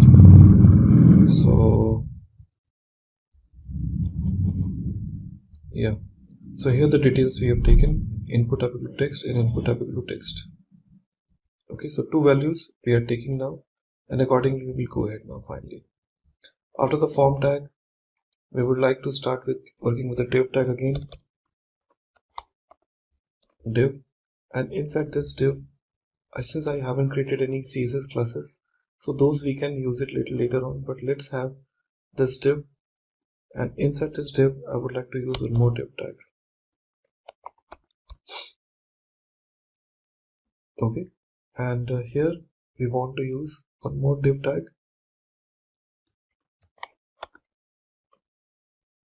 So inside this div we will be using one more div tag. So in this div we can just give the value called data id equal to 0,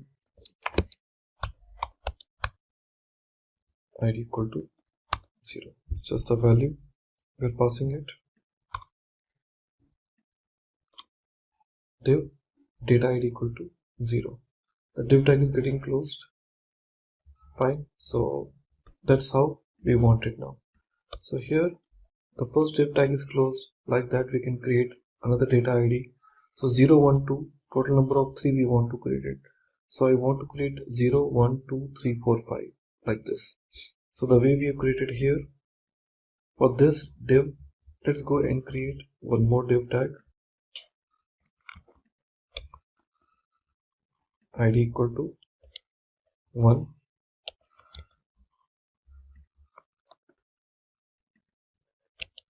Two. 3 options we have it now. Okay, like that I can keep on creating the others also. 2,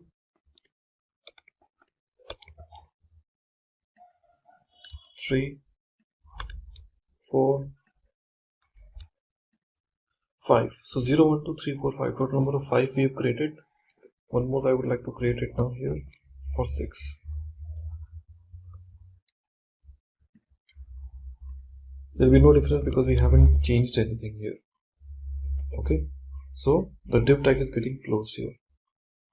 Okay, and that's it. And if you want to create some clear board or button, that you can basically offer it a little later on, but here we can use one more div, and here we say div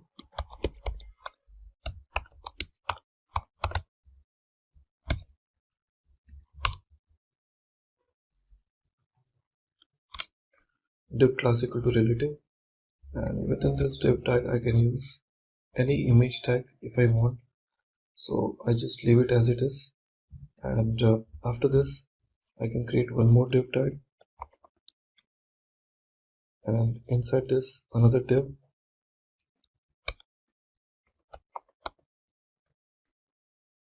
okay, and under this I'm going to create a button.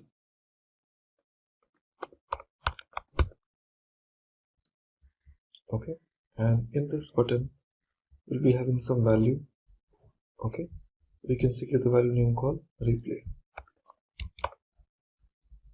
This button is created, and now we can create a clear board span, and here is a clear board.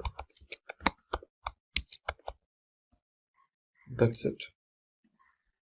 Okay, so here is just a small game I want to develop it.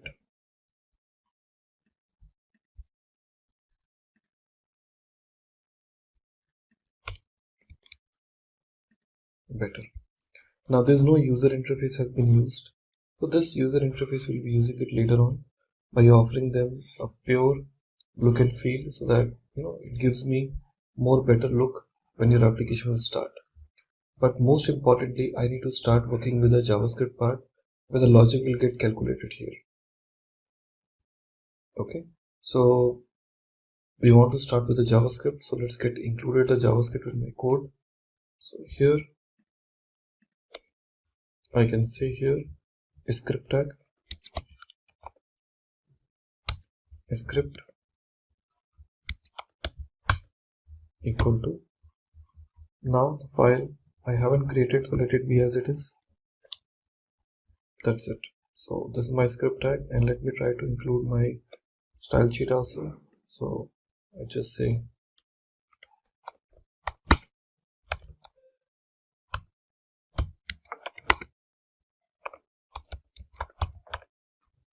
link rel equals style sheet, and give the name called app.css, though I haven't created, but I'm giving it. Okay, that's it.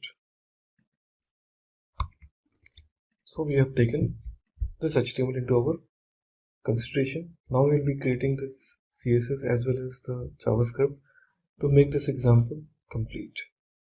Well, we are ready with our HTML. Now it's time to basically go back and spend time on our JavaScript. So we're going to create a new file now with the name called app.js, and inside this we will start writing the logic with our main application. Okay, now the first thing is how we're going to start now. Yeah, so first thing what we need to do is we need to attach window dot add event listener, and when the window will load, some logic should happen. So I'm saying load. Second is the name of the function. So the name of the function perhaps does not exist, but I can give the name called app, which I'm going to create it shortly. Now here, first of all, let me try to create a game board. I'm saying let game board equal to, now let me have some of the values, because it is 8 digit, so we just make it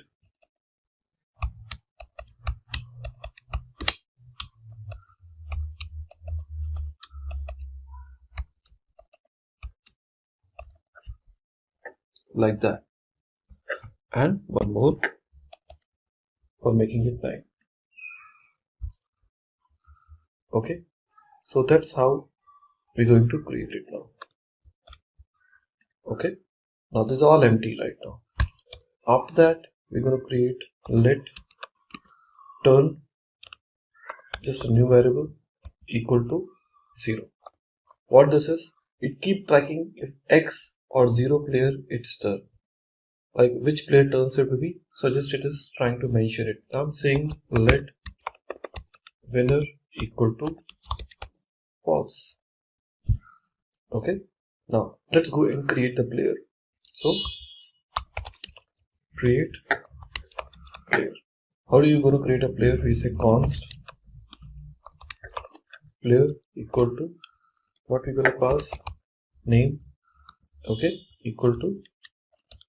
Now inside this we can say name equal to name. Next we say return name. That's it. Okay, after that I'm defining let player X equal to player with the empty value, and again player Y equal to player as an empty value. Now let's try to initialize the app.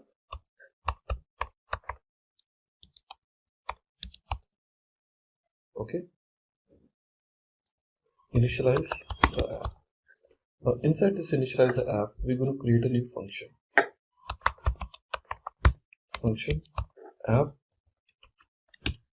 and inside this we're going to create a variable like by saying let input field equal to, first of all, document dot get element by id. Here we're going to take the class name of this particular text field, so we are saying input hyphen field, okay, dot focus. Okay, now after this we have to say const add players equal to, once again, document dot get element by id, where we just give the name called player form. Okay, next we are saying add player, okay, dot add event listener. We want to attach the event, on which event, submit event, and what logic, add players. Okay, after that, once the players are added, we are saying let replay button equal to, once again, document dot get element by id, or rather I would say document dot query selector, document dot query selector replay hyphen btn. Okay, it is just the name, we are basically taking that, and here we say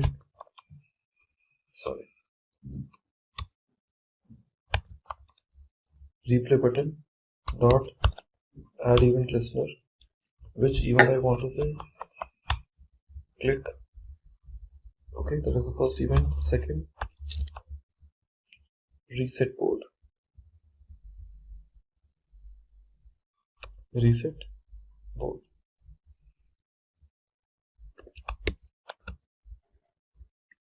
That we are basically passing that. Okay, now this is the initial case which we have it. Now beyond that, I will add, this is the players what we have added and right now it slides to add the players. So this is how we have initialized. After that, let's add players. How to basically add the players? Here we have to just define the function add players.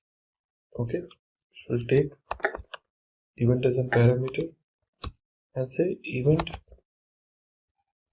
dot prevent default. This prevent default will try to prevent the default behavior which is submitting to be get avoided. And now here we say if this dot player 1, so we just define the property called player 1. If this dot player 1 dot what value, okay, is blank, okay, or this dot player 2,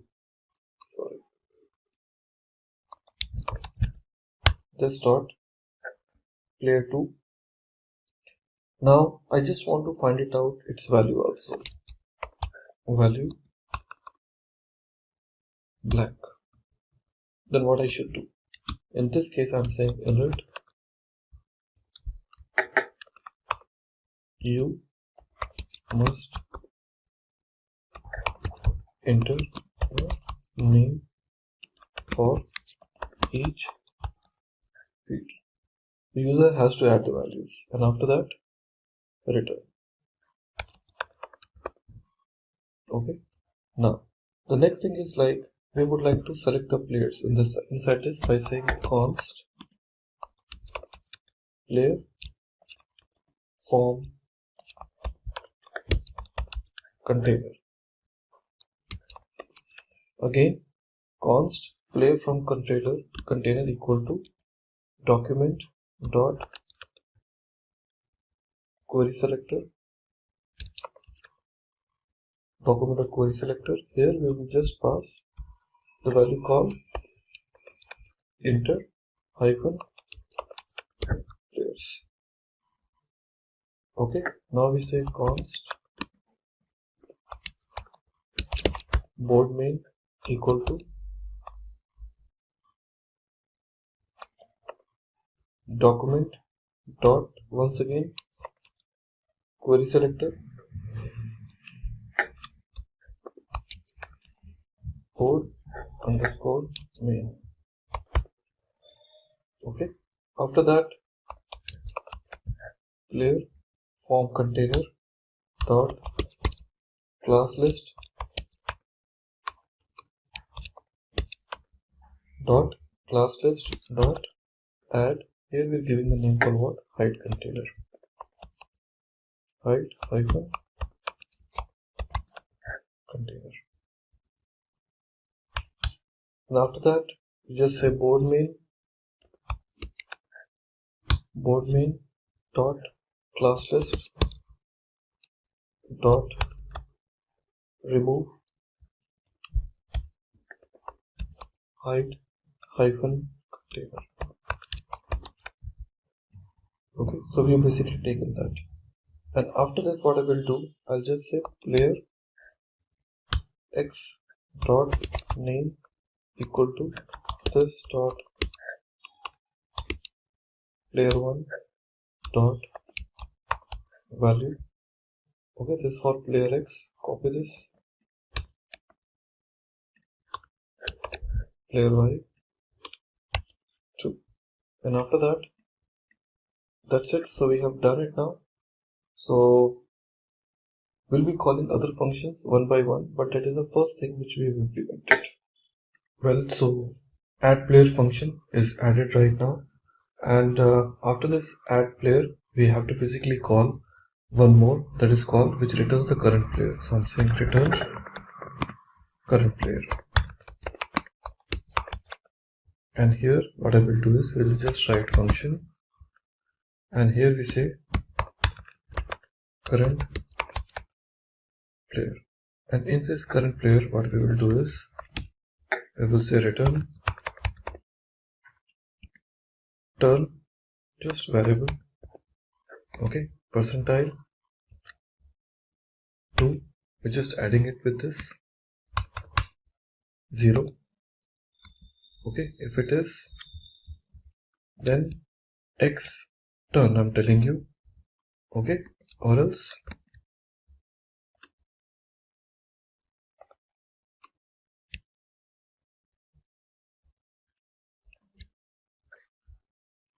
so we are adding like the current player. Who says the current player right now?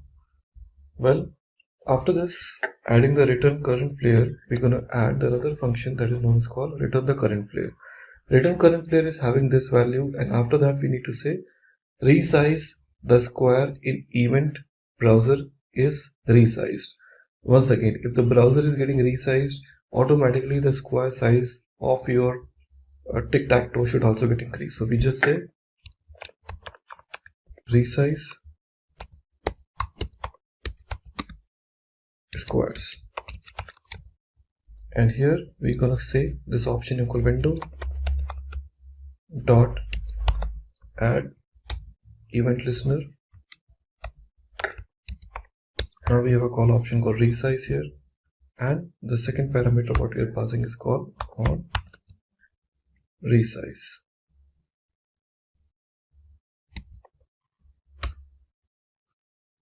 Okay, on resize.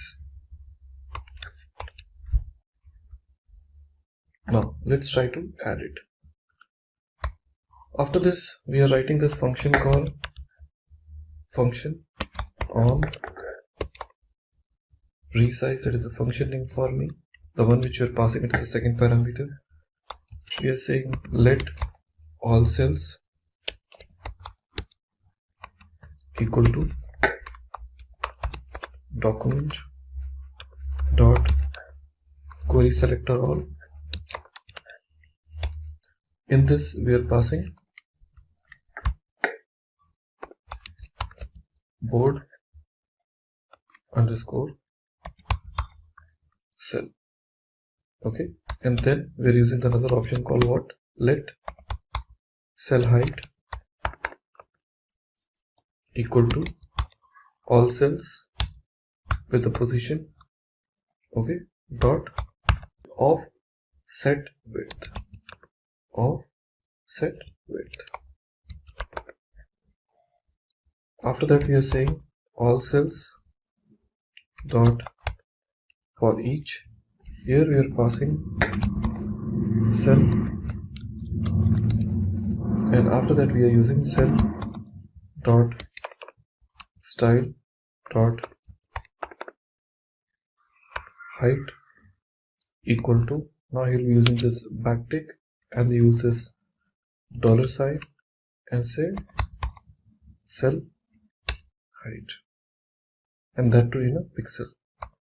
So this will be taking the dynamic values. Okay, that's it, that's it over. Now we have to just launch our build board. Now build board, build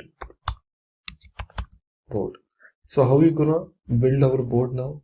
For this we are saying function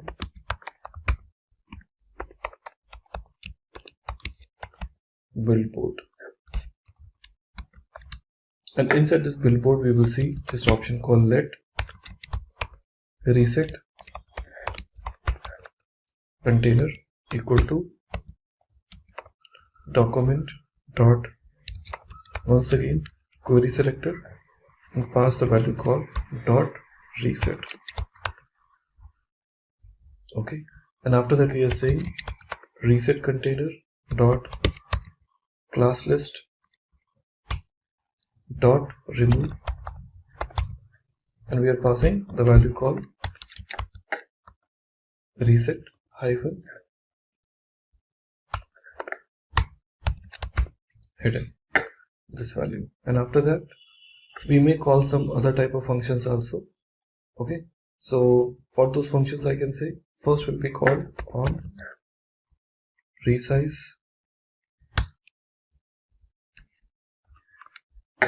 After that we are calling add self click listener, but I do not have that function with me. So these functions we need to create it by our own. Okay, so we will just leave those for a time being. Let's go back and create another functions now. So we just want to write another event with self click event for player to attempt to make move. So here we are trying to say self click event for player to attempt to make move. Now this function we need to create it, so we just say function now. We just say function and give the name of the function to make move now. Function make move. It takes event as a parameter, and here we are saying console.log and say turn. Now let's go back and try to check the another condition, that is called let current cell equal to %, because we have to read the value from there, and here we are saying what, event dot current target,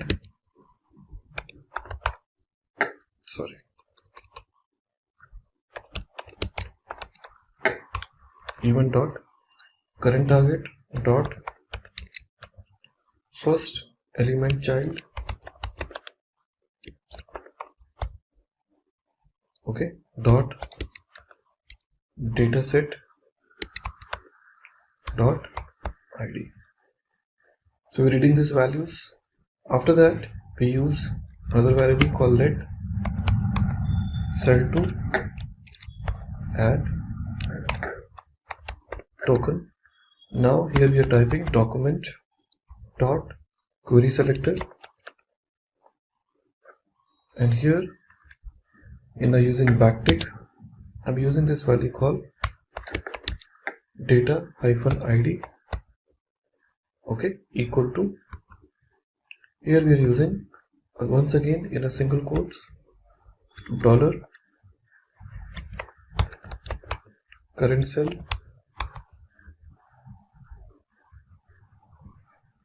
okay. So this value we are taking it like that. After that we are using this situation called if cell to add token dot inner HTML exclamatory mark blank. Once again, if cell to add token dot inner HTML equal to blank, then what next? So cell to add token dot inner HTML equal to blank, then what you should do, I'm saying console dot log and give the value the one which you want.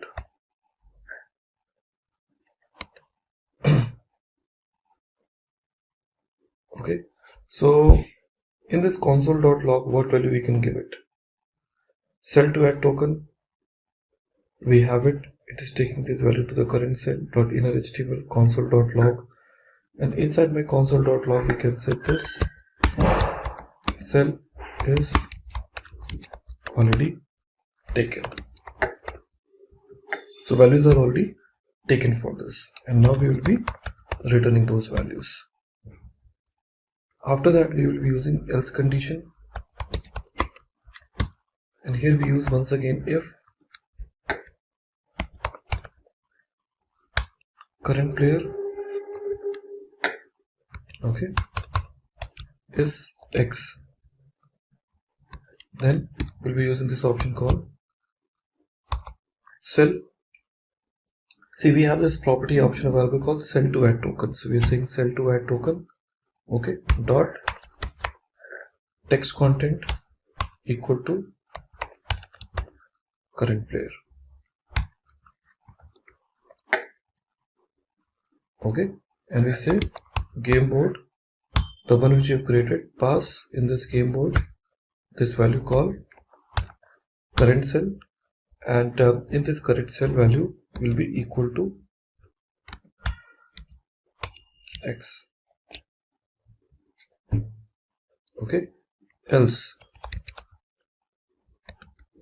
we can say send to add token dot text content equal to current player, okay, and say game board current cell equal to like this. Okay, so here we are adding the values like that. So it is closed. After that, we can just use the function name called isWinner to check whether the user is winner or not. So we are saying is winner, okay, and after that we are saying turn plus plus. After that we are saying change. We do not have the function name called change board header names. Okay, so it's just like that we're giving it. So as usual, we can leave this function for a time being, and we'll call this little later on. So leave it as a for a time being. Okay, so your function is now ready. So the next thing what we need to check whether it is tie or not. Okay, so we are saying function check if tie. We're just checking the function whether this game is tie or not. So here we say if the condition is turn greater than 7, alert, game over. Okay, we can say game over, or else we can say a tie. Okay, well, after that we are saying winner. Function is winner. Now what we will check is we will check const winning sequences. Winning sequences, and here we are having this array and having the different conditions associated. We say 0, 1, 2, probability we are checking it, and then I just copy it.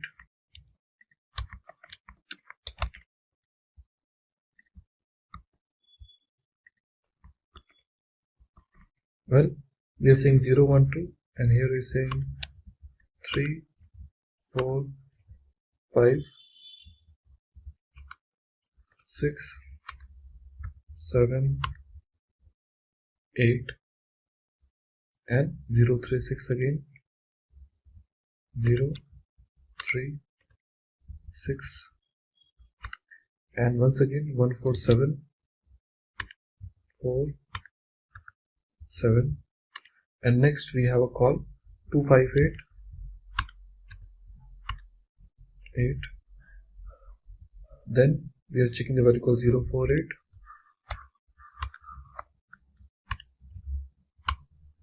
8, and one more last option we'll put is called 2, 4, 6.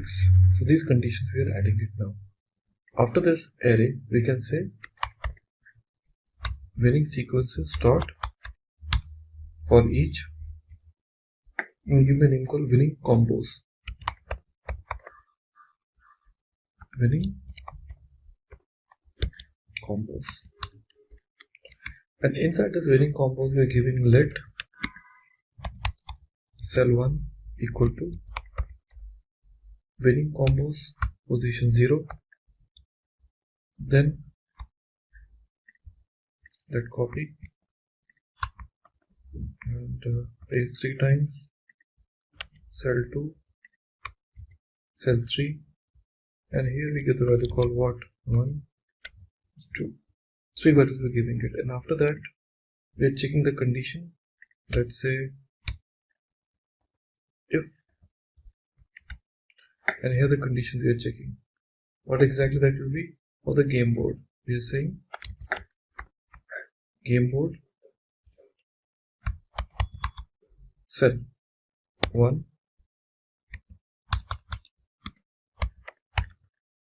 current player,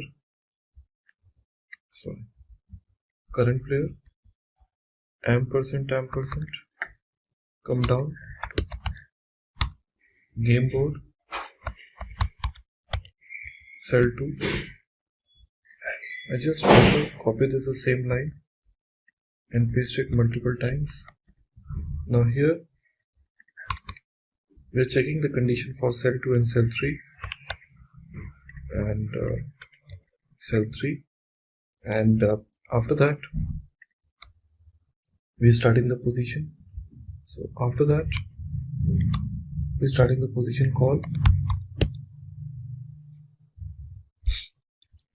by calling this condition call const cells, and then equal to document dot get element by, or sorry, document dot query selector all, and here let's select the position dot board underscore cell. Okay, then after that we will be using cells dot for each cell, and inside is what we are passing. We are saying let cell id equal to cell dot first element child. Okay, dot dataset dot id. So this is the value which we are basically adding it now, and we are using one more if condition. We are saying if cell id, now we are talking about call cell id triple equal to cell 1, or cell id cell 2, or cell id equal to cell 3. Okay, and in that case we can use cell dot class list dot add, give the name called board, just give the class name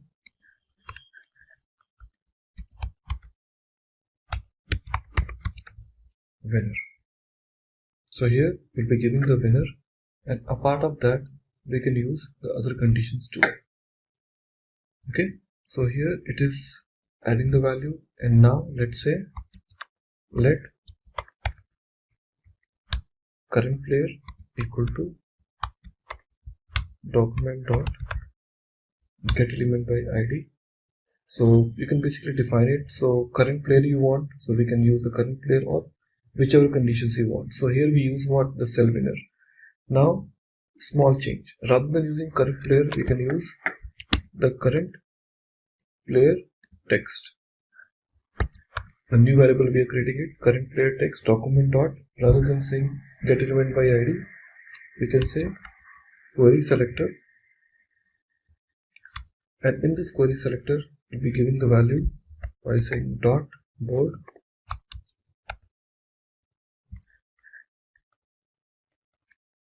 player hyphen term, the value which we are giving it here. In that query selector value whichever you given this, let me try to put it in a parenthesis. like this. Okay, now here we just check if current player X, then what? Then in this case we can say current player, what is the value we are using? Current player text dot inner HTML equal to, now we can define the value whichever you want to offer it. We just use a condition called div class equal to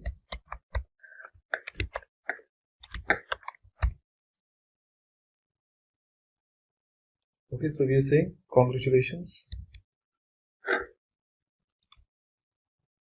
Okay, and here we say congratulations along with dollar sign, and here we pass player by dot name, and here the div tag is getting closed like this. Okay, so that's the message we are basically printing it, and after that we give this value and say this message called winner equal to true, and after that if you want to apply remove that function we haven't written, we'll be talking about a little later on, and just say return true again. So your function is ready now, and later on we can just check the condition if winner, if winner, or we can say check if tie and return false. That's it. Now in a continuation to this example, we're gonna develop another function which the name is called change board header names. So let's continue by defining the new function called function change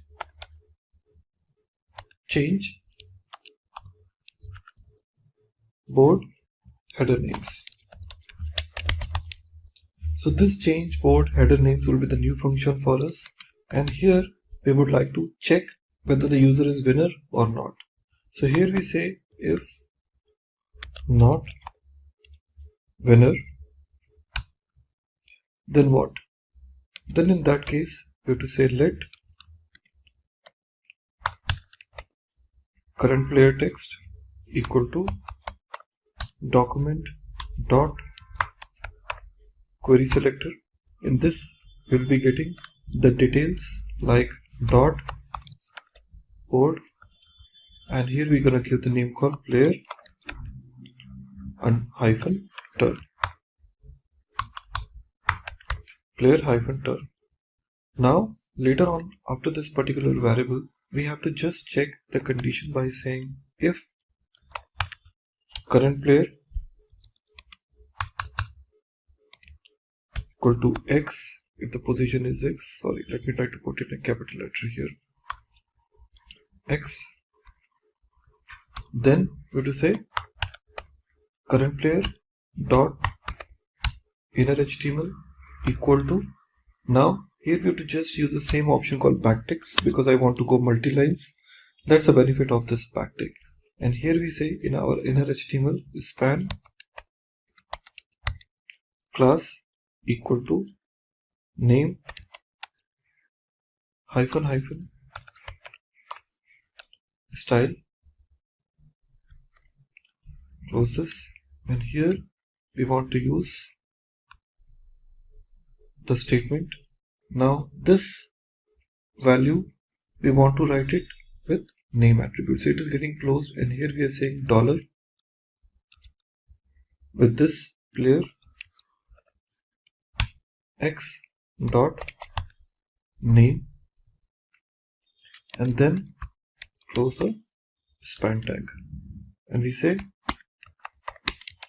you are up, like this. And after that we say div class equal to, we're just going to create a class which later on we can apply the CSS style on the top of that. U hyphen R hyphen winner, and here we say closing the div tag. So the div tag is closed. That's it. And now after this line, what next we have this called else condition. Else. What else? Here we say current player text dot inner HTML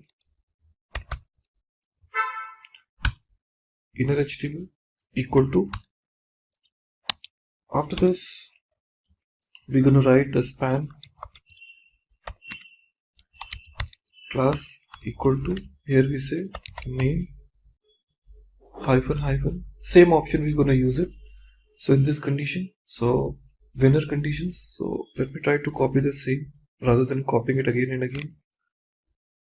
I'll just copy the whole text. Span class equal to name hyphen hyphen style player, rather than saying X we have to use Y. You are up, you are winner. Okay, so here it's getting closed. Well, after this what we have to do, create another function called reset board. Function reset board. Now in this function reset board, we just say console.log a small message resetting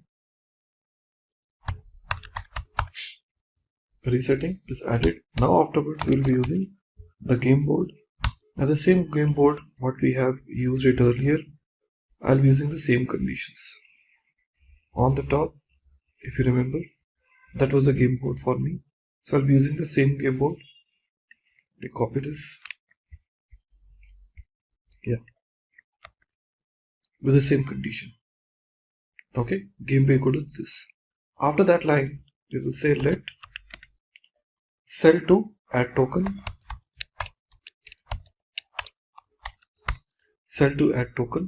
equal to document dot query selector all. Here in this I'll be using another class called letter. Now cell to add token, whichever we've used, dot for each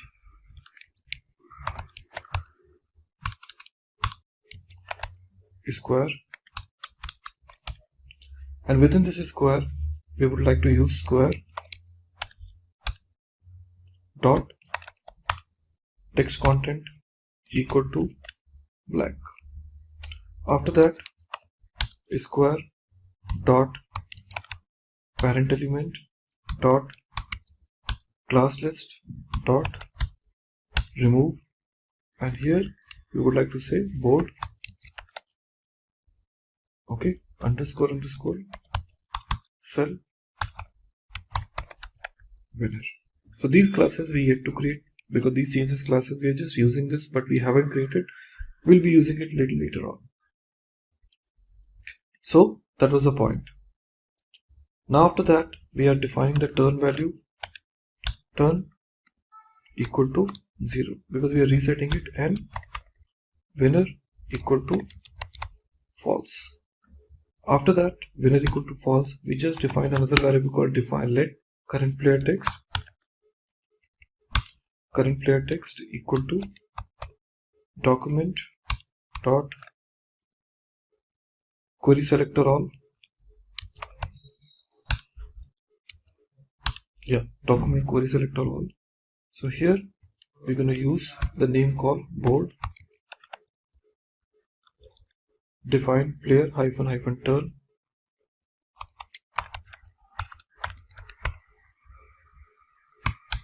after that current player text dot inner HTML equal to, once again we have to use the condition for up and winner point. So let me try to copy this.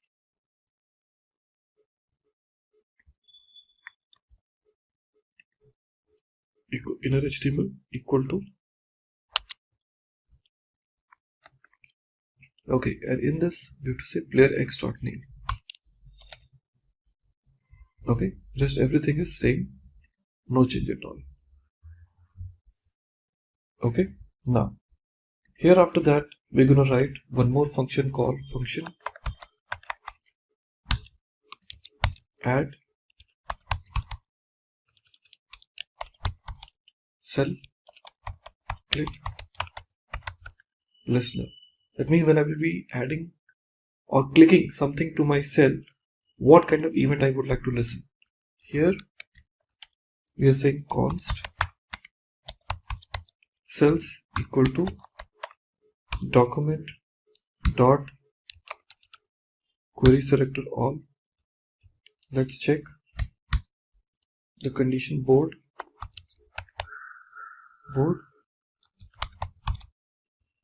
cell, and here once again we say cells dot for each dot for each,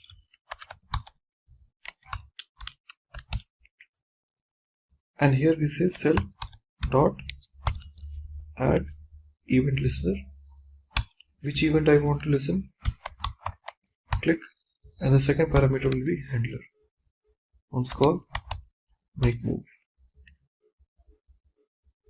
Okay, and this function which we have created called add cell clicks listener, okay, this I'll be calling it here. Perfect. Later on, once it is done, let's try to add one more function called function remove cell click listener. Remove cell click listener. Now here we say let all cells equal to document dot query selector all. Let's pass board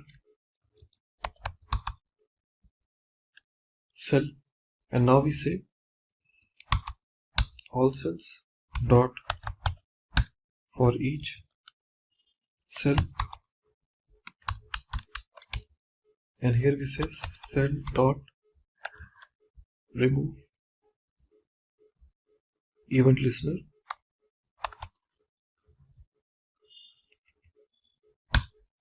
which event click, and second parameter will be make. That's it. So friends, now here most of our JavaScript code is written now. So going forward we would like to use CSS, and finally we'll be applying everything into our HTML file. Well, after the JavaScript file is ready towards my application, now it's time to go and create our HTML file now. Sorry, the CSS. So inside my tick tag, I have got app.js and index.html ready. Now here I'm going to create another file here called app.css. See, you can basically put this app.css in any other folder like in static folder, but I have just kept it outside. Now from this point onwards, I would like to start with my basic functionalities. Okay, what those are? Let's start with the first feature called body. With my body, some basic settings I would like to do, like in background image, background color. So I just start with background color. Background color, I can just use it as a white.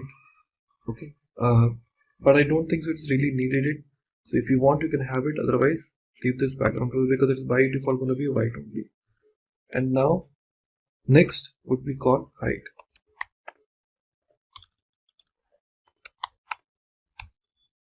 Height will be 800 pixels. Next, background position. Background position, I just say like center. Next, background repeat, in case if you do not want to repeat the image. background, repeat, and here I say no repeat. Next, background size. Here we are saying cover. Okay, so it resizes the background image to cover the entire container. Okay, so that's what the body part. Now the next thing is we have to select the rest of the CSS classes. So first select div dot relative. Inside this div dot relative is first say call position. Position we are saying absolute. Next is top. From the top I'm just making 760 pixels.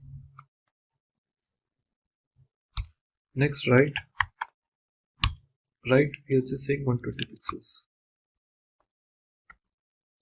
Next, after this we are saying hide container, hide dot container, or sorry, hide hyphen container. Here in hide hyphen container we will display colon none.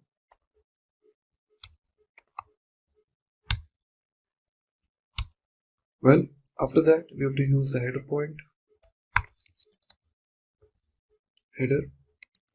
Inside this header we will say color will be by default white, but still we just say color and white. Next text line we just say center. Next margin will be 15 pixels.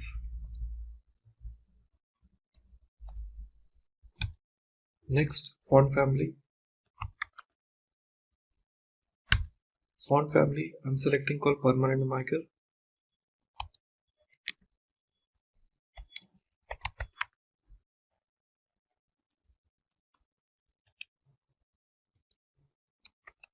Permanent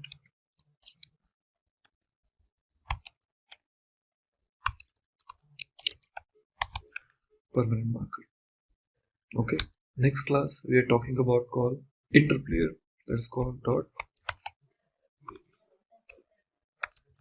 inter hyphen players.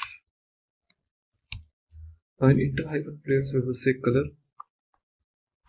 Will once again we can use any other color, but we can just use white or any color you want, or else you can just use hash. Okay, margin we are giving it's called 0. Auto width we are looking forward for 80%.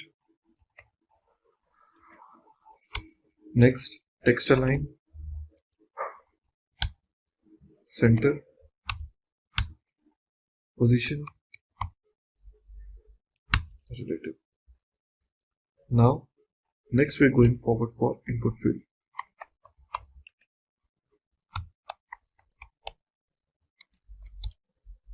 In this input field we just say border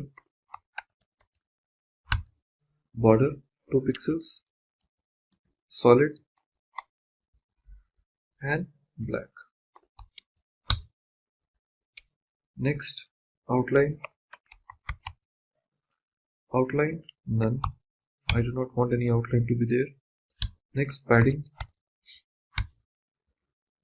I can take 4 pixels, 8 pixels, 4 pixels, 8 pixels. Now margin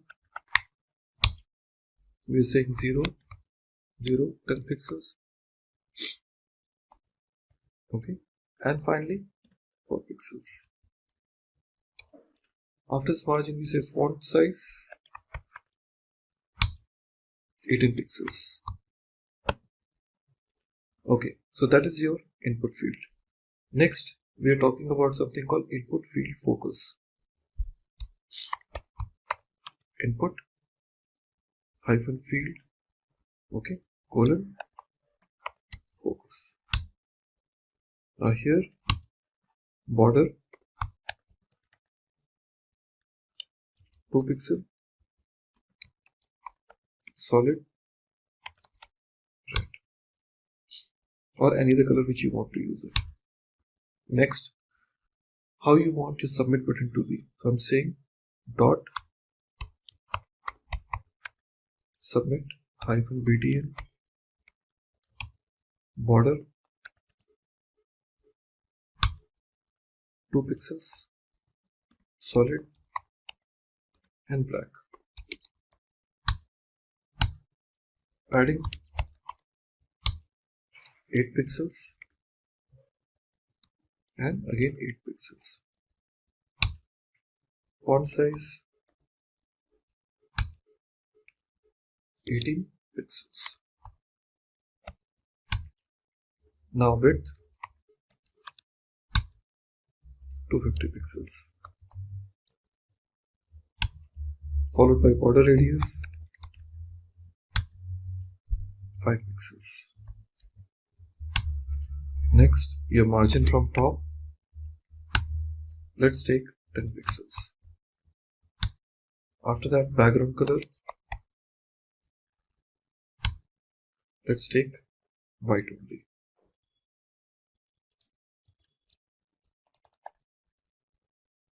Okay, so this is the property.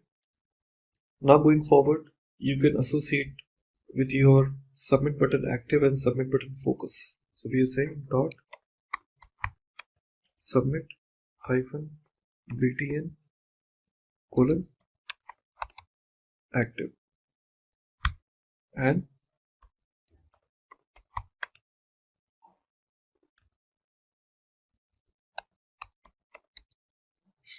two options we are taking, followed by condition outline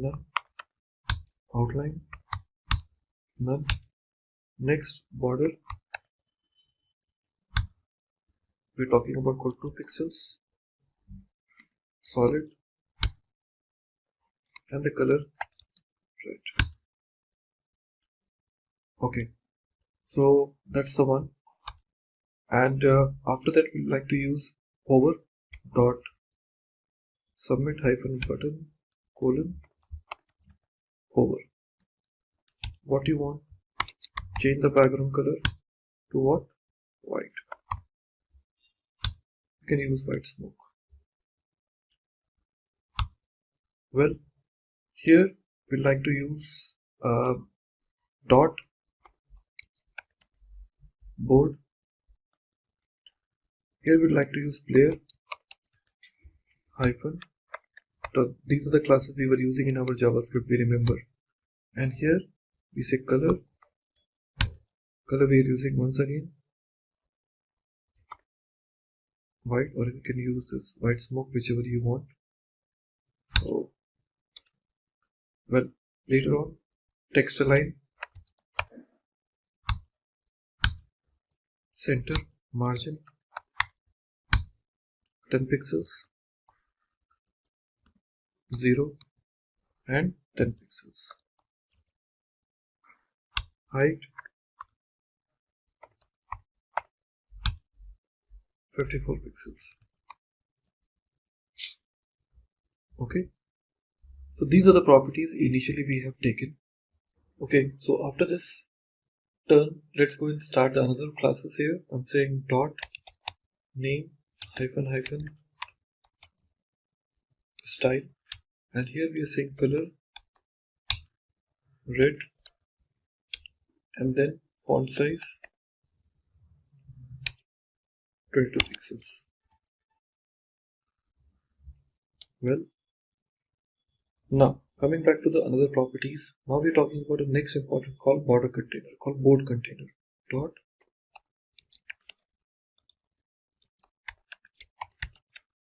board container. Here we define width, which is 40 pixels we are taking, or sorry, 40% we can rather take. After that, background color, that we can say quadrat blue. Okay, next margin we're taking is 0 and auto. After that, font size we are taking 0. Next, border we are taking 2 pixels, then solid,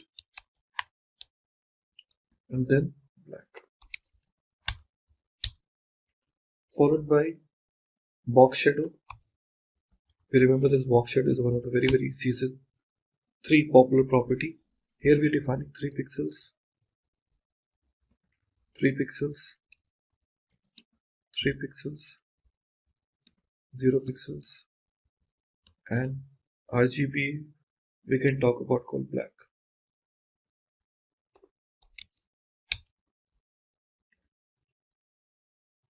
Okay, so my border color will be, shading color will be black. After that, we're offering this board cell dot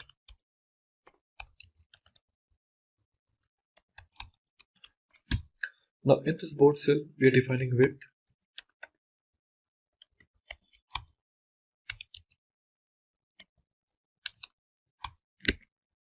Now in this width we are using calculation CALC, and in this calculation we are defining 100%. Okay, divided by 3. This calculation. After this, the next property will be display. Display will be inline block. Next, font size. We are taking 40 pixels.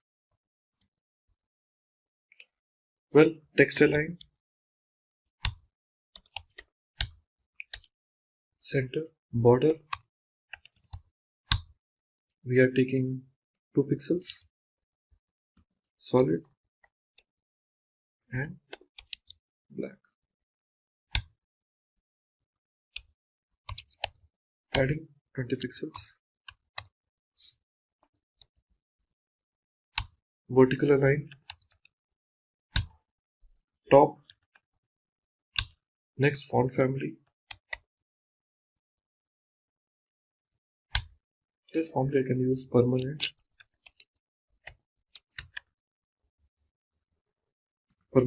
marker. Okay, now next option, a part of this we have a call your board cell will board cell hyphen winner. I would say rather hyphen winner.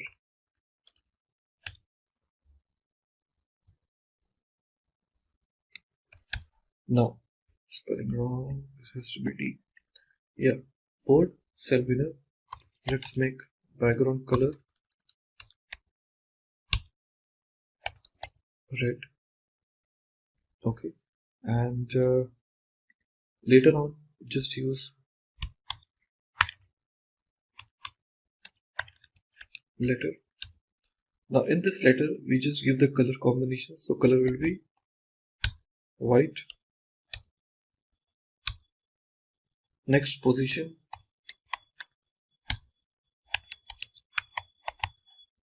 Relative. Top 50%. Next, transform. Translate y to minus 50%. After that, font family, we are making it once again permanent marker. Let me copy.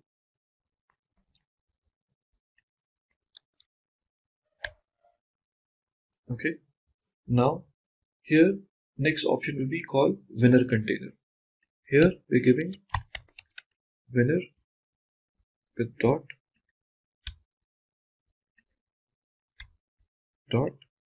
winner hyphen container. Okay, so for this winner container, what are the values we want to use it? That's you want to basically do it. So if for this winner container, what I would rather suggest is you can use dot reset, text align, center, margin 20 pixels up. That is for reset. And now reset hidden.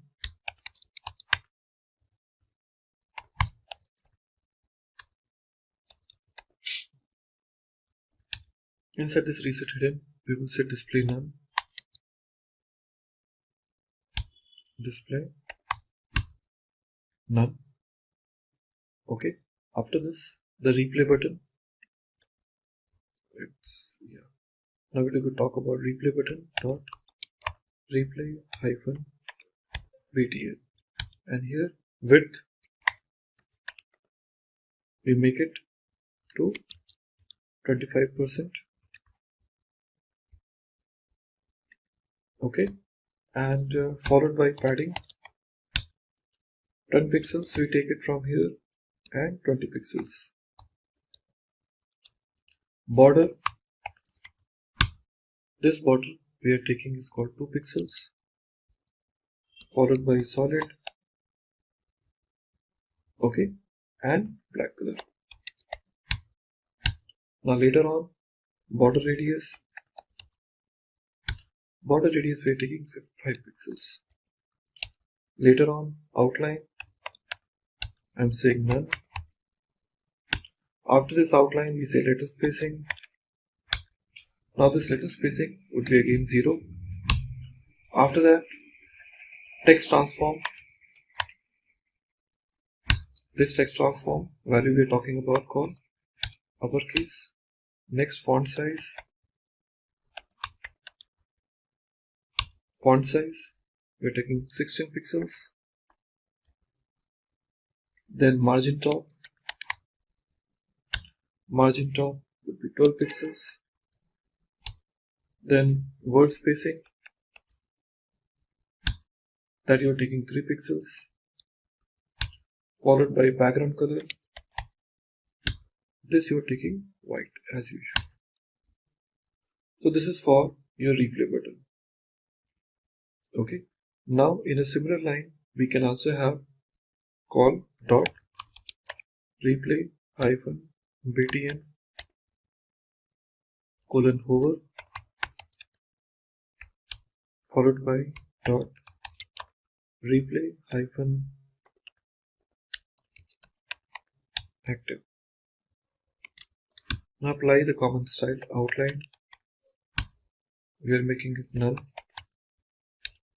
Then color,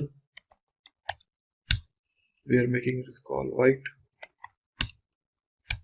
Then background color will be black. Okay, and when it comes to the congratulations, so we'll be using this dot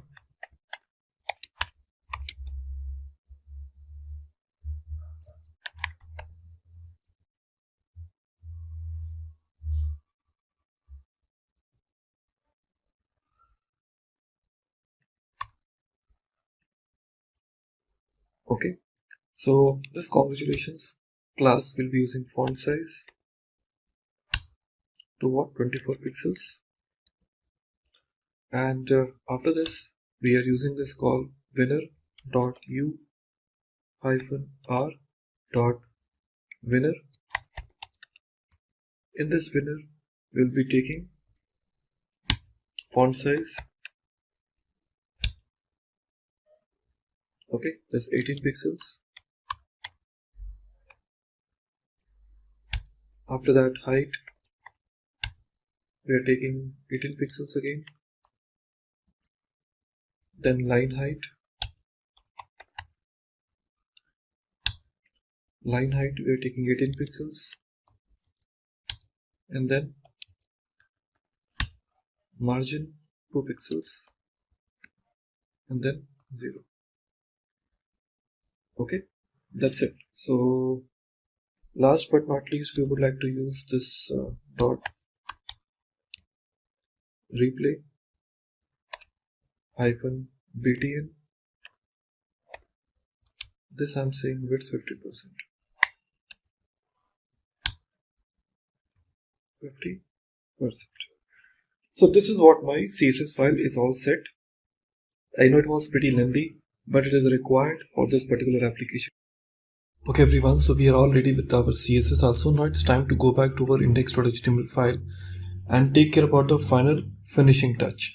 So we have this index.html file with us, and now the CSS class which we were using it in our application, that is known as called this permanent marker, this class is not by default available, so we have to include this using this external API. So here where we have a call CSS with us, before that we want link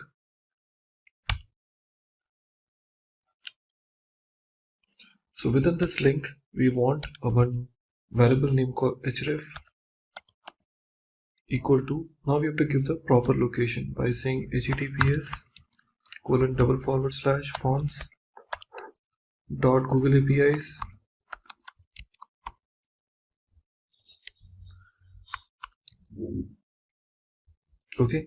.com/css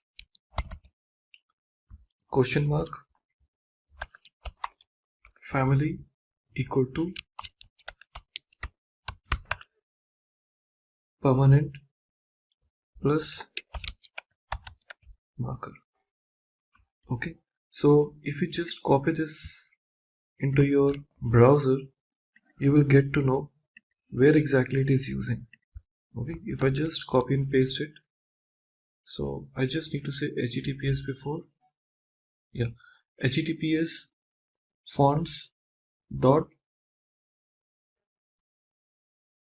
google apis.com/ spelling wrong,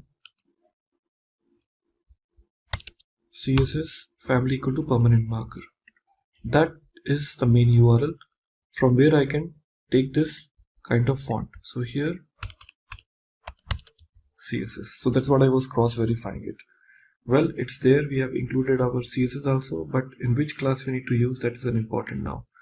JS, I also want to include it. So here in my head tag only, I would like to include script src equal to app.js. So here my script is actually loaded now. After that, if I just go back and check the final outcome of my code, which is index.html file, well, it pretty much looked like in basic. Nothing else has started when we talk about called start game. Okay, so it needs to start because there is no CSS class are attached. So I need to attach those classes within my code.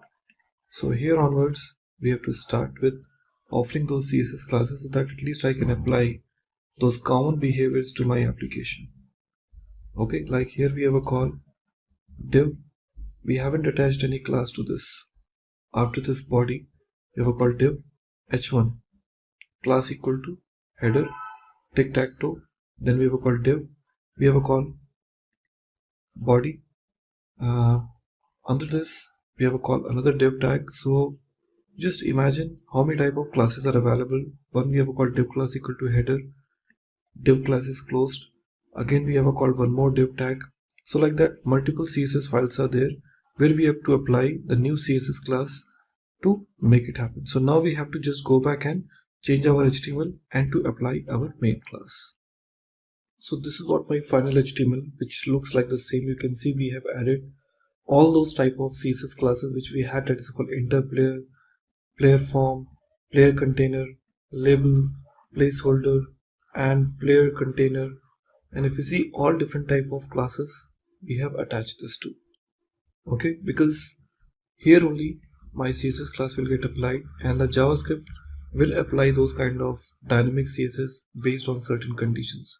So these CSS classes are already there added inside your HTML page. Our app CSS is ready, app.js is also ready. Now let's go back and try to reveal how it looks like. Awesome, so it looks like pretty nice. Tic-tac-toe is a game, it is expecting. When I say start game, it says you must enter a name for each field. Validation is working. Let me try to add two names and say start game. Awesome. So now you can see it is saying, hey, you are up. Now let me try to give the values.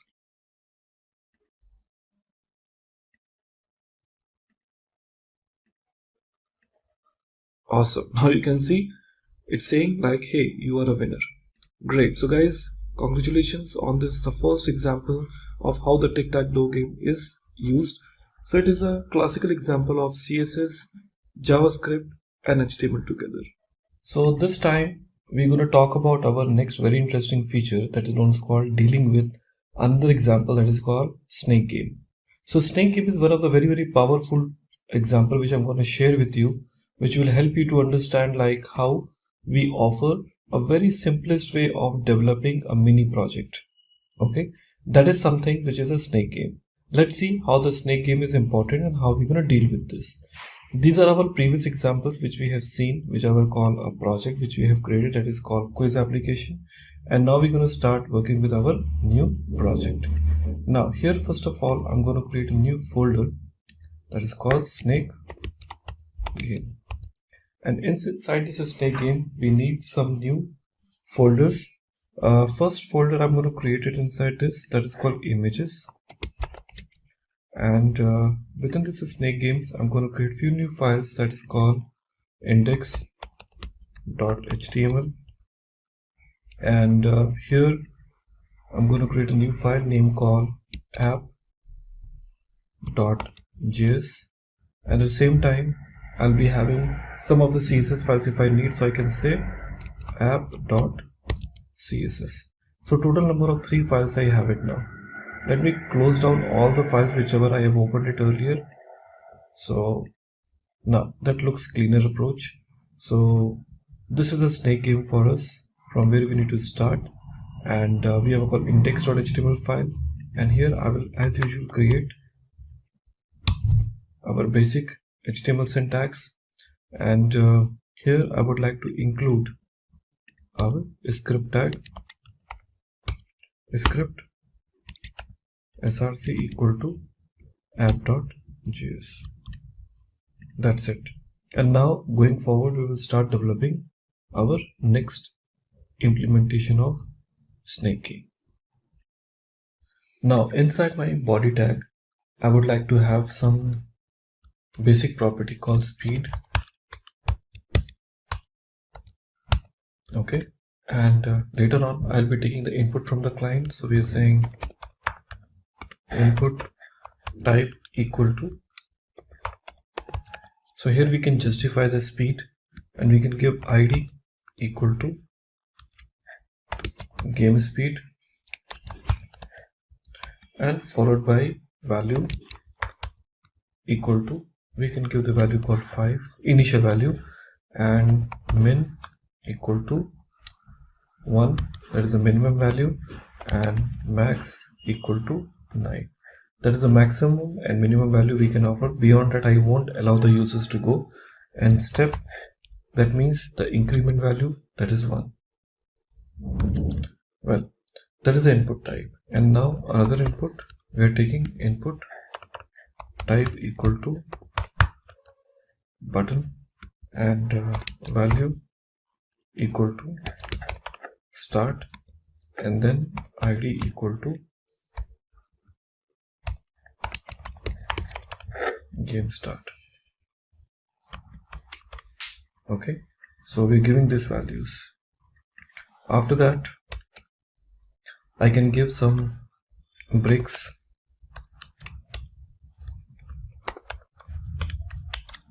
So 2 breaks we're giving it, and start working with the div tag now. And in this div tag, I'll be using the canvas. It is a HTML5 feature.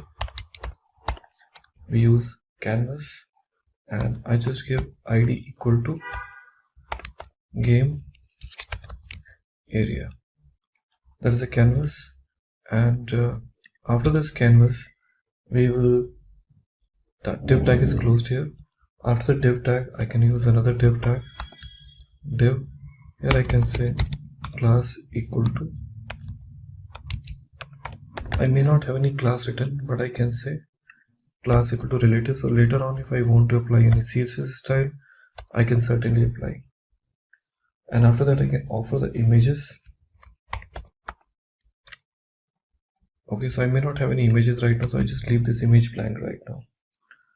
Okay, and this script src, I'll load it only before my body tag get closed. It's always a good practice to keeping this script tag on the bottom of the body tag, always designed for good practice.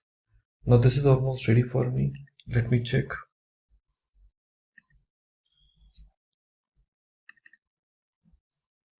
Okay, so I can see values. Now it will go maximum 9, that is how we have given, and minimum is 1. Start is the button which is not doing anything, but later on we can allow some logic inside this. Now we have to start working with our main JavaScript tag. This is my app.js, and here onwards we will use some of the properties, okay, which I want to initialize it. So we are saying var game start equal to null, initialized. Second, game speed equal to null. Next, game area equal to null. Game area context equal to null. Then game area width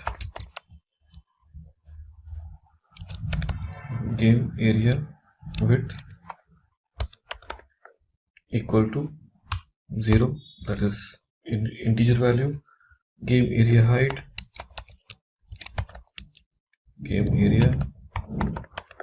equal to 0 again. Then cell width equal to 0. Play score equal to 0 again. Next, snake equal to null. Next, snake food equal to null.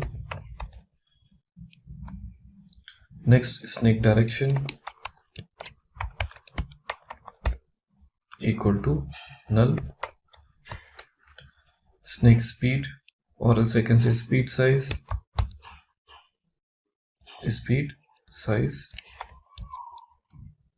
equal to 0.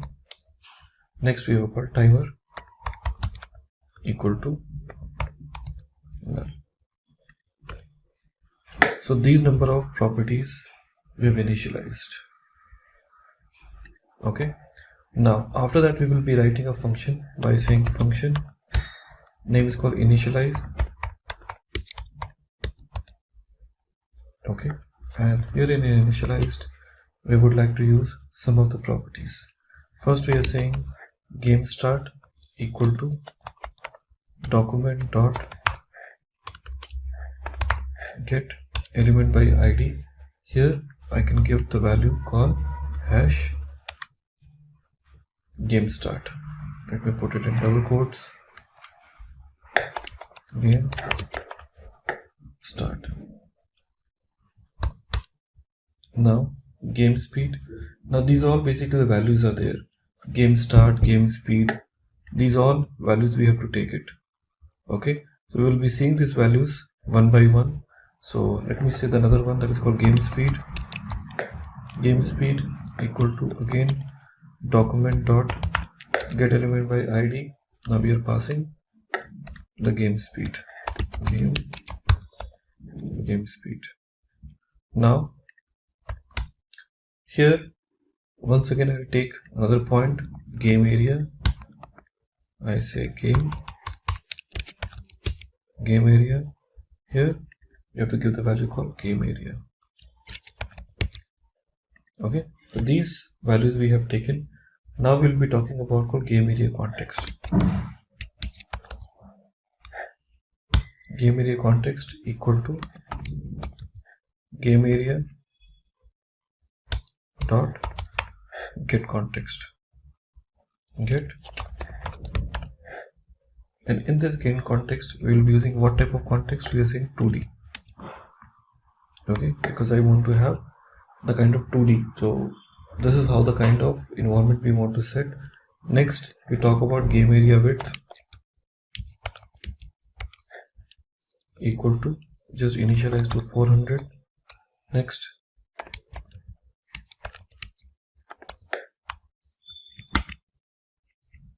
game area height equal to 600. Now cell width, we are initializing with 20. Next, game area dot width. Okay, so game area dot width equal to game area width, and then we define game area dot height dot equal to game area height. So these are the values we are initializing this. Okay, now after that we have to start writing the logic. Here I'm saying game start dot, now we have to line which event you would like to take. So I will say on click.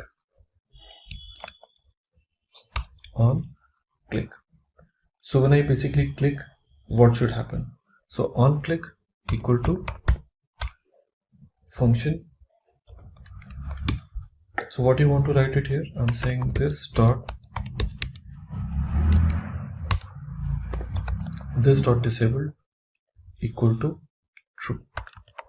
So I want to disable these values, and after that we want to call another function inside this.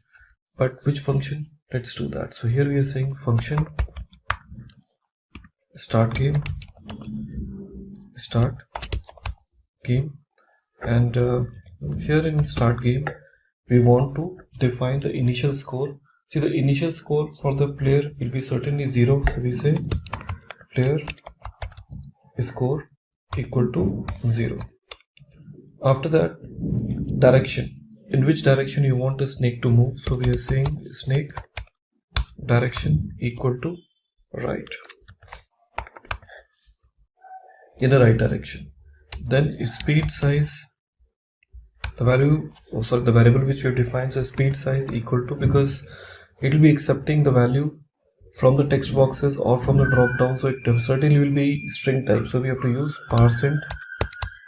So we are using this option called %, and here we are using game speed dot value. Okay, so we are using this value game speed dot value. Now here we would like to calculate certain things. What those are? First we are saying if, okay, what if condition. See, this function we are writing called start game, because there are certain things which you need to make it. So like that we have to define it. So function initialize, we have started, okay, and then after that we have written on click within this. So this is what the on click we had, and there onwards we have to finish this point. And after that we've started start game, and now we'll be writing the logic for this. So here we are saying if we're saying speed size, we're saying if speed size greater than 9, in case if it is, the value uses hard coded it, then we would like to write a logic here. And what this logic would be, it says if it is greater than 9, we say speed size equal to 9. We basically initialize to what? 9. Here we say else if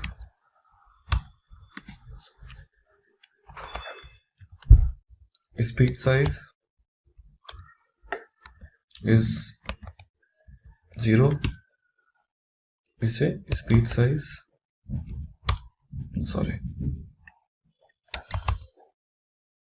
speed size equal to 1. That means if it is less than 0, I will be making it minimum to 1. If it is greater than 9, I will be making it to 9 maximum. and that's it.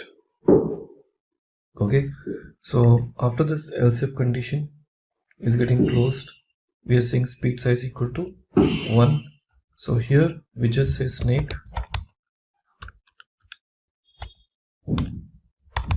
equal to array. So that is my array for me, and after that we are saying snake dot push because it needs to move ahead, and here we'll be pushing it towards by saying x position 0, and then the y, and here the y value will be what? Cell width. That means how far it can go. So it will go within the width of this application. Okay, so that's how exactly we would like to make it. Okay, so here we have a call cell width which we have given here. After that, what we have to do is we have to define our own function called clear interval, and this clear interval perform any logic whichever I would like to make it. Okay, so here after that snake.push value has been given. Here I will be creating one more function here that's known as called create food. Okay, so here we're saying create food. So create food will be the function for me. Now you might be thinking where this function is, but this function will be declared soon within your application. But here first we are saying the function called clear interval with a timer. Okay, whatever the timer will be passing it, and after that this clear interval will be saying timer equal to set interval. With this we are saying create game area, create. Now here in our application, whatever the value we are giving it, that we need to basically implement. So here we are giving this called create food is a function we are calling. After that we are calling this clear interval. Clear interval will be just like in a typical function which is there. After that we are using this option called create game area. So this will be available to me on which the value will be taken that. Okay, and then we will be telling you how you can call this function create food and how to create it first. Well, so we are talking about a functionality called create game interval. So this create game timer is the one which we have to create it by our own. So this function which we are passing it after the saying set interval, this function is not yet there. So we have to basically go back and create this function within my application. Fine. So what we will do is just particular one, we will try to comment it for a time being. Okay, so here we have a call what? Create interval. In this create interval, we'll be passing any parameters which we are passed as a timer here, and here we are calling this called create food. So here after that we'll be calling this function called create food. So let's go and say function create food, and this function create food, let's go and write the logic here. And what logic we want to write it in a create food? We say snake food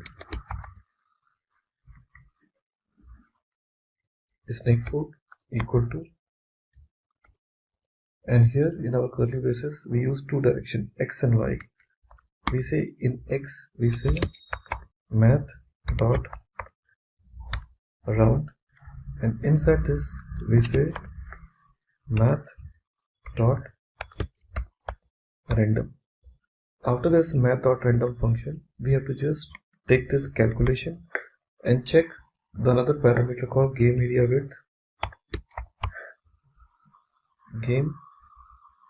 width, minus cell width, the one which you are passing it. And here after that we'll be performing the calculation by saying cell width. Okay, so this is for our x coordinate. Similar way we would like to use for my y coordinate also. Now math dot round dot number, game area height, but here rather than using width we'll be using height,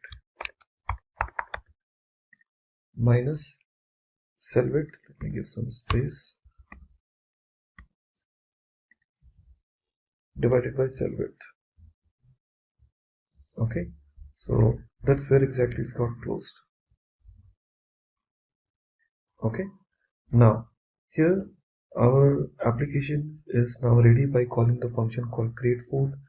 Like that, we'll be going to create another function called create game area. Let me go and create all the functions first. So we are saying function create game area, create game area. There's another function for me. After this create game area, there will be another function I'm going to create it, that is called control. Function control.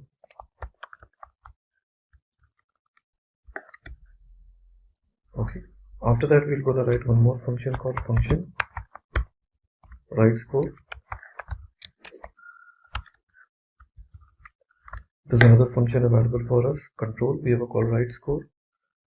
There's another function which you're going to write it down here, that is called function write score is done. Now we say create square. Create square. There's another function. And finally we'll have a call change direction. Function change direction. So that's it. So these many functions we wanted to create it here in our system. Well, we know it very well that we have taken this called create food. Create food function is already ready now. Now we're going to talk about our next function called create game area. And in this create game area, we are defining two locations, var x direction and y direction. So we say snake x equal to snake. The position we are taking is called 0, and we are saying dot x. For the x direction, we are saying var snake y equal to snake. Position we are taking once again 0 and dot y. So two directions we have taken, x direction and y direction. Now here we are starting game area context dot fill style, that you know it very well, it is a property. Fill style equal to which color you want to fill this up. So I'm saying hash white color.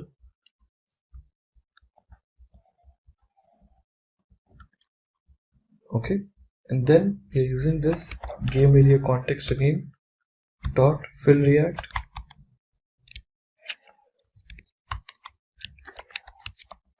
Fill react. Now give the position values. I'm saying 0, 0, game area width,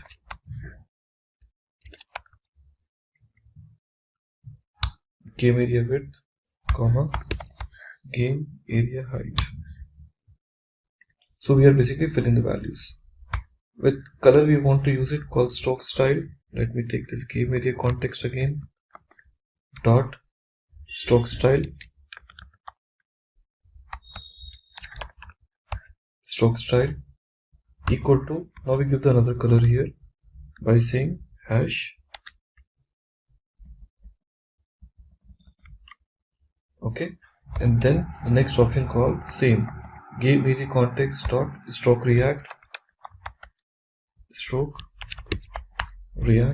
and here we pass the values again 0, 0, game area width,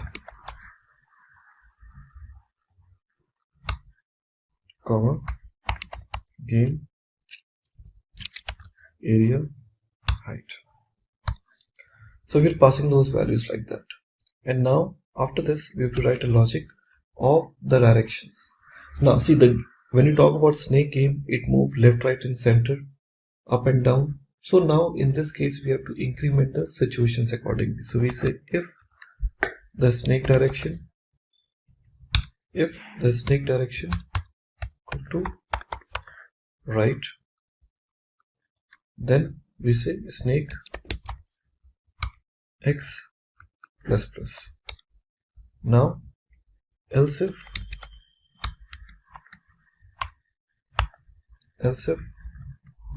same, let's copy this snake direction left, then what should happen? Here we say snake x minus minus. Okay, so we are taking like that. Let me copy this again. Now here we're taking about left, right, we say down. So in this case we say snake y plus plus, and in this case if it is up, then we say snake y minus minus. So these conditions we are taking it now. Now here after this else if condition, we would like to take another if condition. Now here in my if condition, we are using some more lengthy statements. What's that? We say if snake x minus 1 or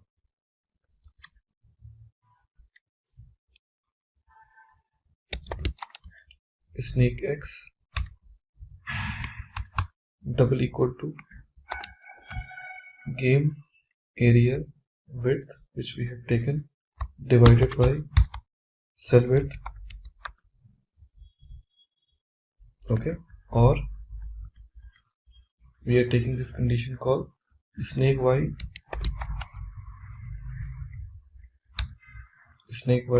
double equal to minus 1. Okay, so we're giving this call minus 1, or snake y equal to gain area height to cell width, or here we will take the another condition here. Yeah, we will take the another condition here called, we will have another function called control, which we have created it some time back, and inside this control it will take some parameters. So what those parameters we can pass? Here we can say snake x comma snake y comma third parameter will be snake. So this would be my another function.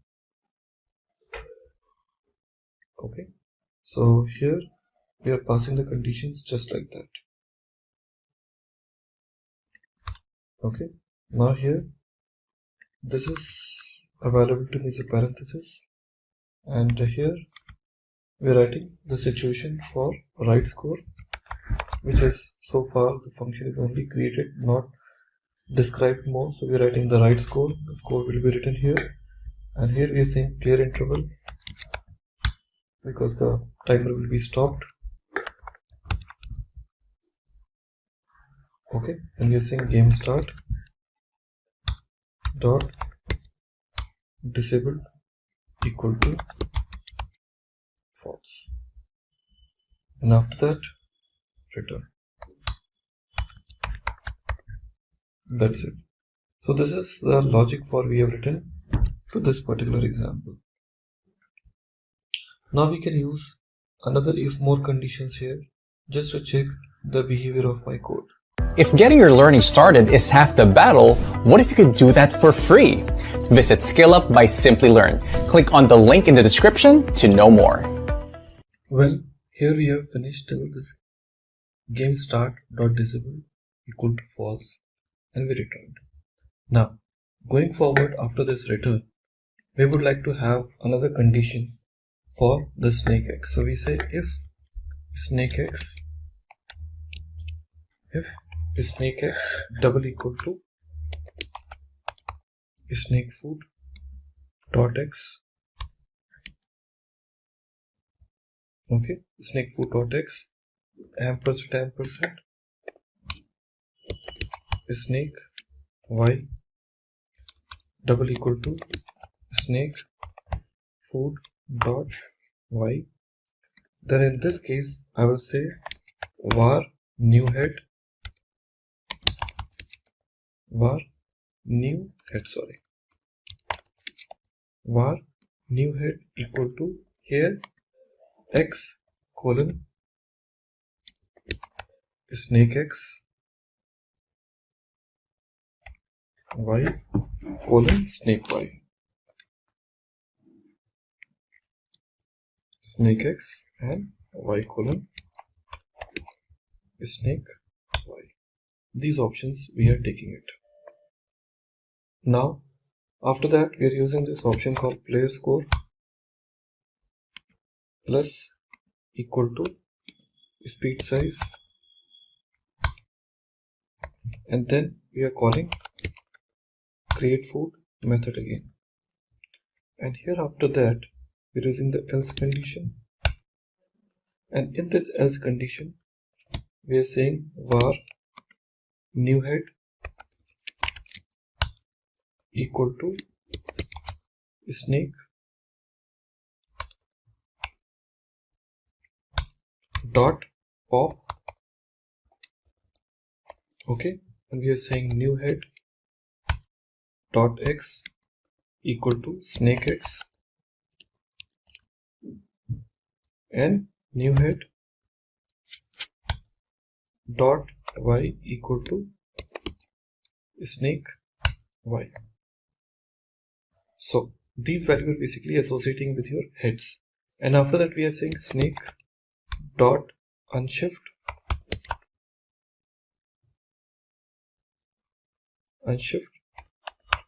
snake dot unshift, and here we are passing this option called new head. That's it. And after that we'll be starting with our for loop by saying for var equal to var I equal to 0, then I is less than snake dot length and snake dot length, and once I plus plus. Okay, later on we just use the option called create square, and in this create square we are passing snake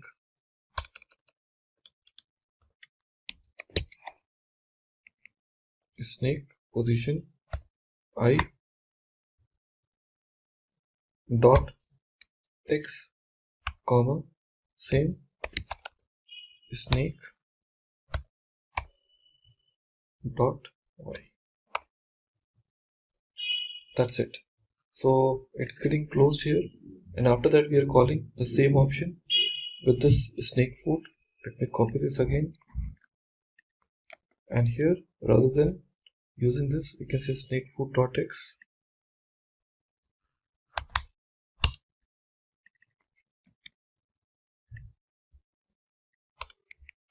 and snake food dot y. Okay, so now this values has been added into my code. Now we start working with your control. Control needs to take 3 parameters x, y and the array. So we are passing this option called control, and in this control we are taking x comma y comma array. 3 parameters we are taking it. Later on we are using this option called for var I equal to 0, I is less than array dot length and I plus plus, and after that we'll be using this option called if condition, and here we say array I, which value we are passing, dot x double equal to x ampersand. Here we say array with a position called I,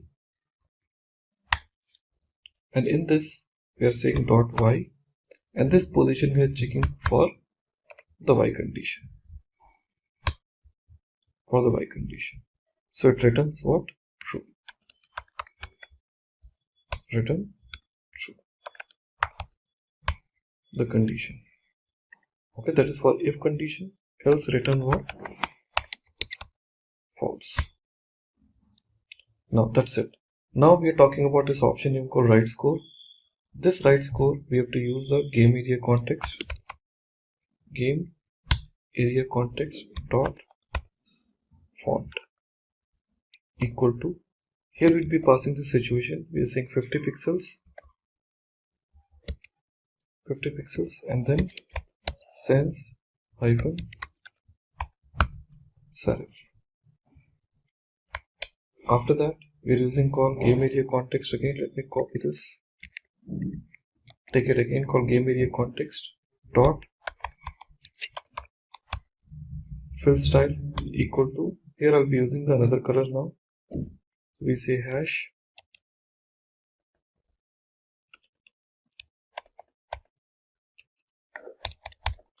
okay. Now after that we are saying once again the game area context dot fill text.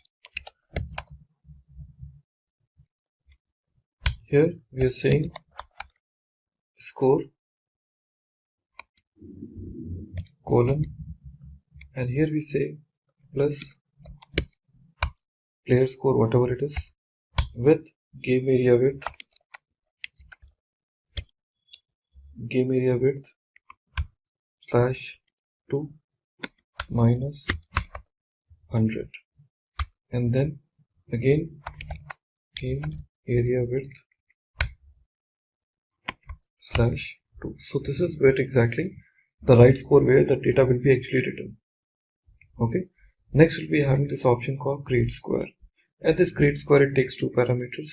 One we're talking about called x, second is taking y, and now here we're using this game area context same dot fill style equal to, let me give the color. After this we're using call same area and text game area text dot fill react. Here we are saying x multiply by cell width comma y multiply by cell width comma cell width comma cell width. This is what my create square is. Now we are left with only one option, that is known as called change direction. It's time to figure out this last function called change direction, which takes one parameter called e. Typically we talk about for parameters. Now here we are passing this option called var keys equal to e dot, and later on we want to say if keys equal to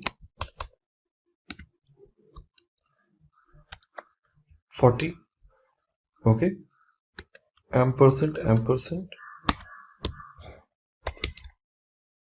is snake direction equal to up. Okay, so here we say snake direction equal to down. So we are changing the directions here. Okay, now let me try to copy this, and here we use else if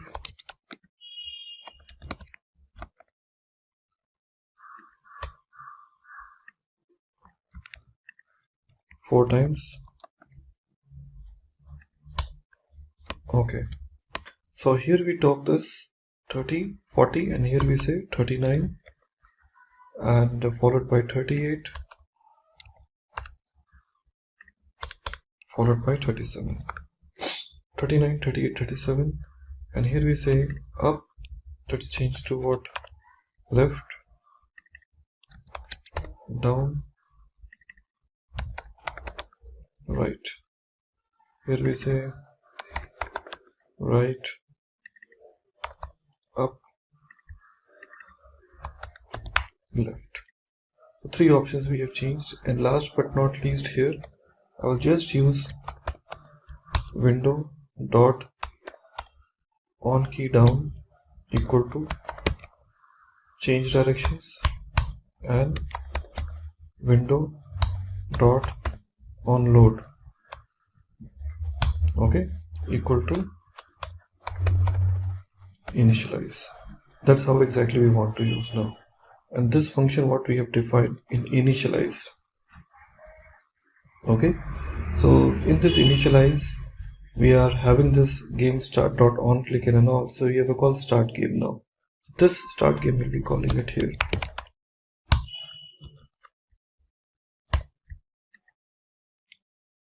Okay, so in start we have a call snake, we have a call snake dot push, and after that we are calling this function called what? Create food, clear interval, and here we say timer equal to, here set clear interval, and here change game area slash speed size. Let's say we want to use it. Okay everyone, so our code is almost ready. So we have this complete JavaScript code ready with me. Now it's time to basically use within my HTML just to check how it may behave. So in my HTML page, I have written this normal speed, number, game speed, value, button, start, we have a call game start. After that, we have a call canvas where we written id equal to call game area, dev class equal to relative, and that's it. And here we have a call script src equal to app.js. So that's it what we have written now. Finally, we would like to see how it may look if I try to use in my browser. Let me try to refresh. Okay, I really do not see any changes in my code. Okay, despite I'm having this, because the CSS content is actually missing. Okay, because there only my code will really look better, because if there is no CSS, it won't really make good towards my application. Okay, and I also want to have certain images, but those images we will take it later on. Let me go back and try to bring CSS into this picture now. So first of all, have this index.html file with me, and here I want to use CSS. So inside my head tag, we want to use link rel equal to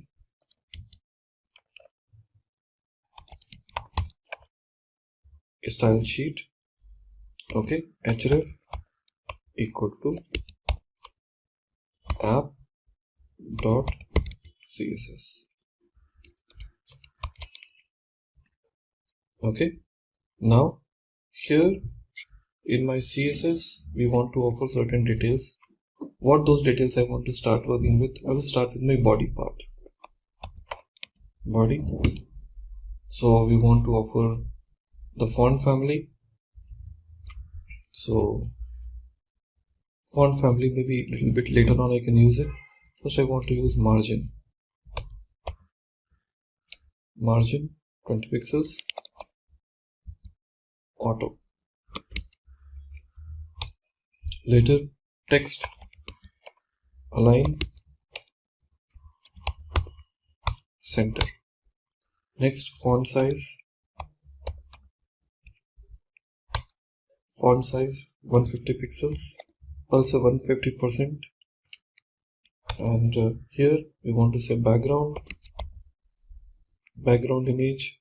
Since I do not have any image, so I will just leave it as a blank. Okay, so just otherwise I have to say URL, and inside this URL give some values, but I leave it as a blank because I do not have any image. I will say background color. In this background color I can just use white. After that, height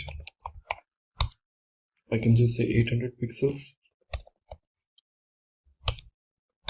After that, background position I want to use center. Then background repeat I want no repeat. then background size, cover. Okay, let's see if there's an effect in my. Okay, I see it's now in the middle. Better. Now inputs canvas, we have to basically take that. Here we talk about called input. Okay, in this input I say font size. Font size may be optional, I can make it, but let me say font size 100%. Then text align, center, then padding, I want to say 5 pixels, and 7 pixels. Okay, looks better now. Well, here after that I can use canvas. In this canvas I want to say the background color, I just say white. After that border radius I can say 20 pixels. Then shadow, if I want to use it, so I just say box shadow. Box shadow, I can say 3 pixels, 5 pixels, and 6 pixels. And the color is black. Let's check. Awesome. So I can see here the logic is there. So shadow, you can easily see how it has been using, and that's it. And this div, I can say div dot relative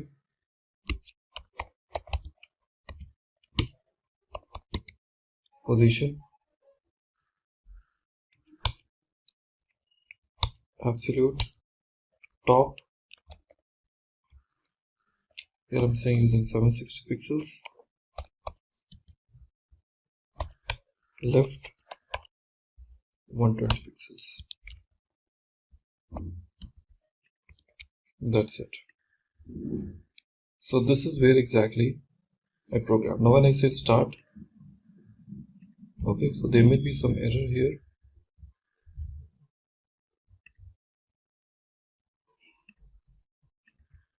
Let's say cannot set a property of call on click null. So just we can just check this into this game start dot on click.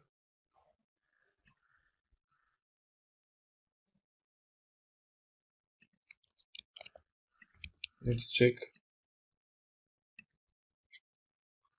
Anyways, we just try to fix that issue in while. But anyways, we have our created CSS, and now going forward we'll be implementing rest of the logic within my code.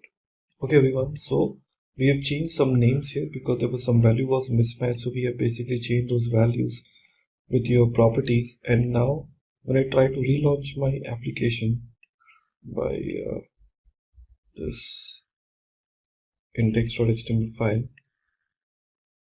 so now in my index.html file when I try to add, so it's just as usual, same. Let me say start, and here you can see game start. When I go up, you see like it's starting right now. Okay, isn't this an amazing game right now, friends? Okay, that is the same game what you used to play it earlier. Okay, but you can just change the direction, go up, and you can see the score title being placed here. That's it. So this is where exactly the look and feel of your game has been taken. And you can just increase the speed. Suppose if you just put a value called what 0, it by default set whatever value you want to take it with the start. Now you can see based on that the speed can be justified and the example can be developed. Okay, you can see the start button is disabled because right now the user is still going on. Unless the user game is finished, this one is not going to work. Fine. So like that you can see, and automatically this will be positioned. There is one called food. That is how we have used it in my example now called app.js. You can see we are using this example name called food. create food. So in create food of the specific interval time, this will be automatically created and the snake will eat and increase the size of the code. Okay, that's it.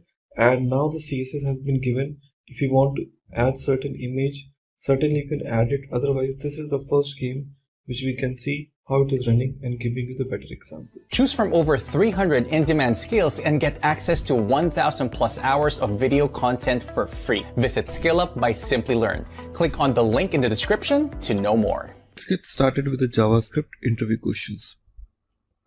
So let's get started with the beginner JavaScript questions. We have multiple levels available. Here we start with the beginner level first. So the first question is always like, what do you understand about a JavaScript?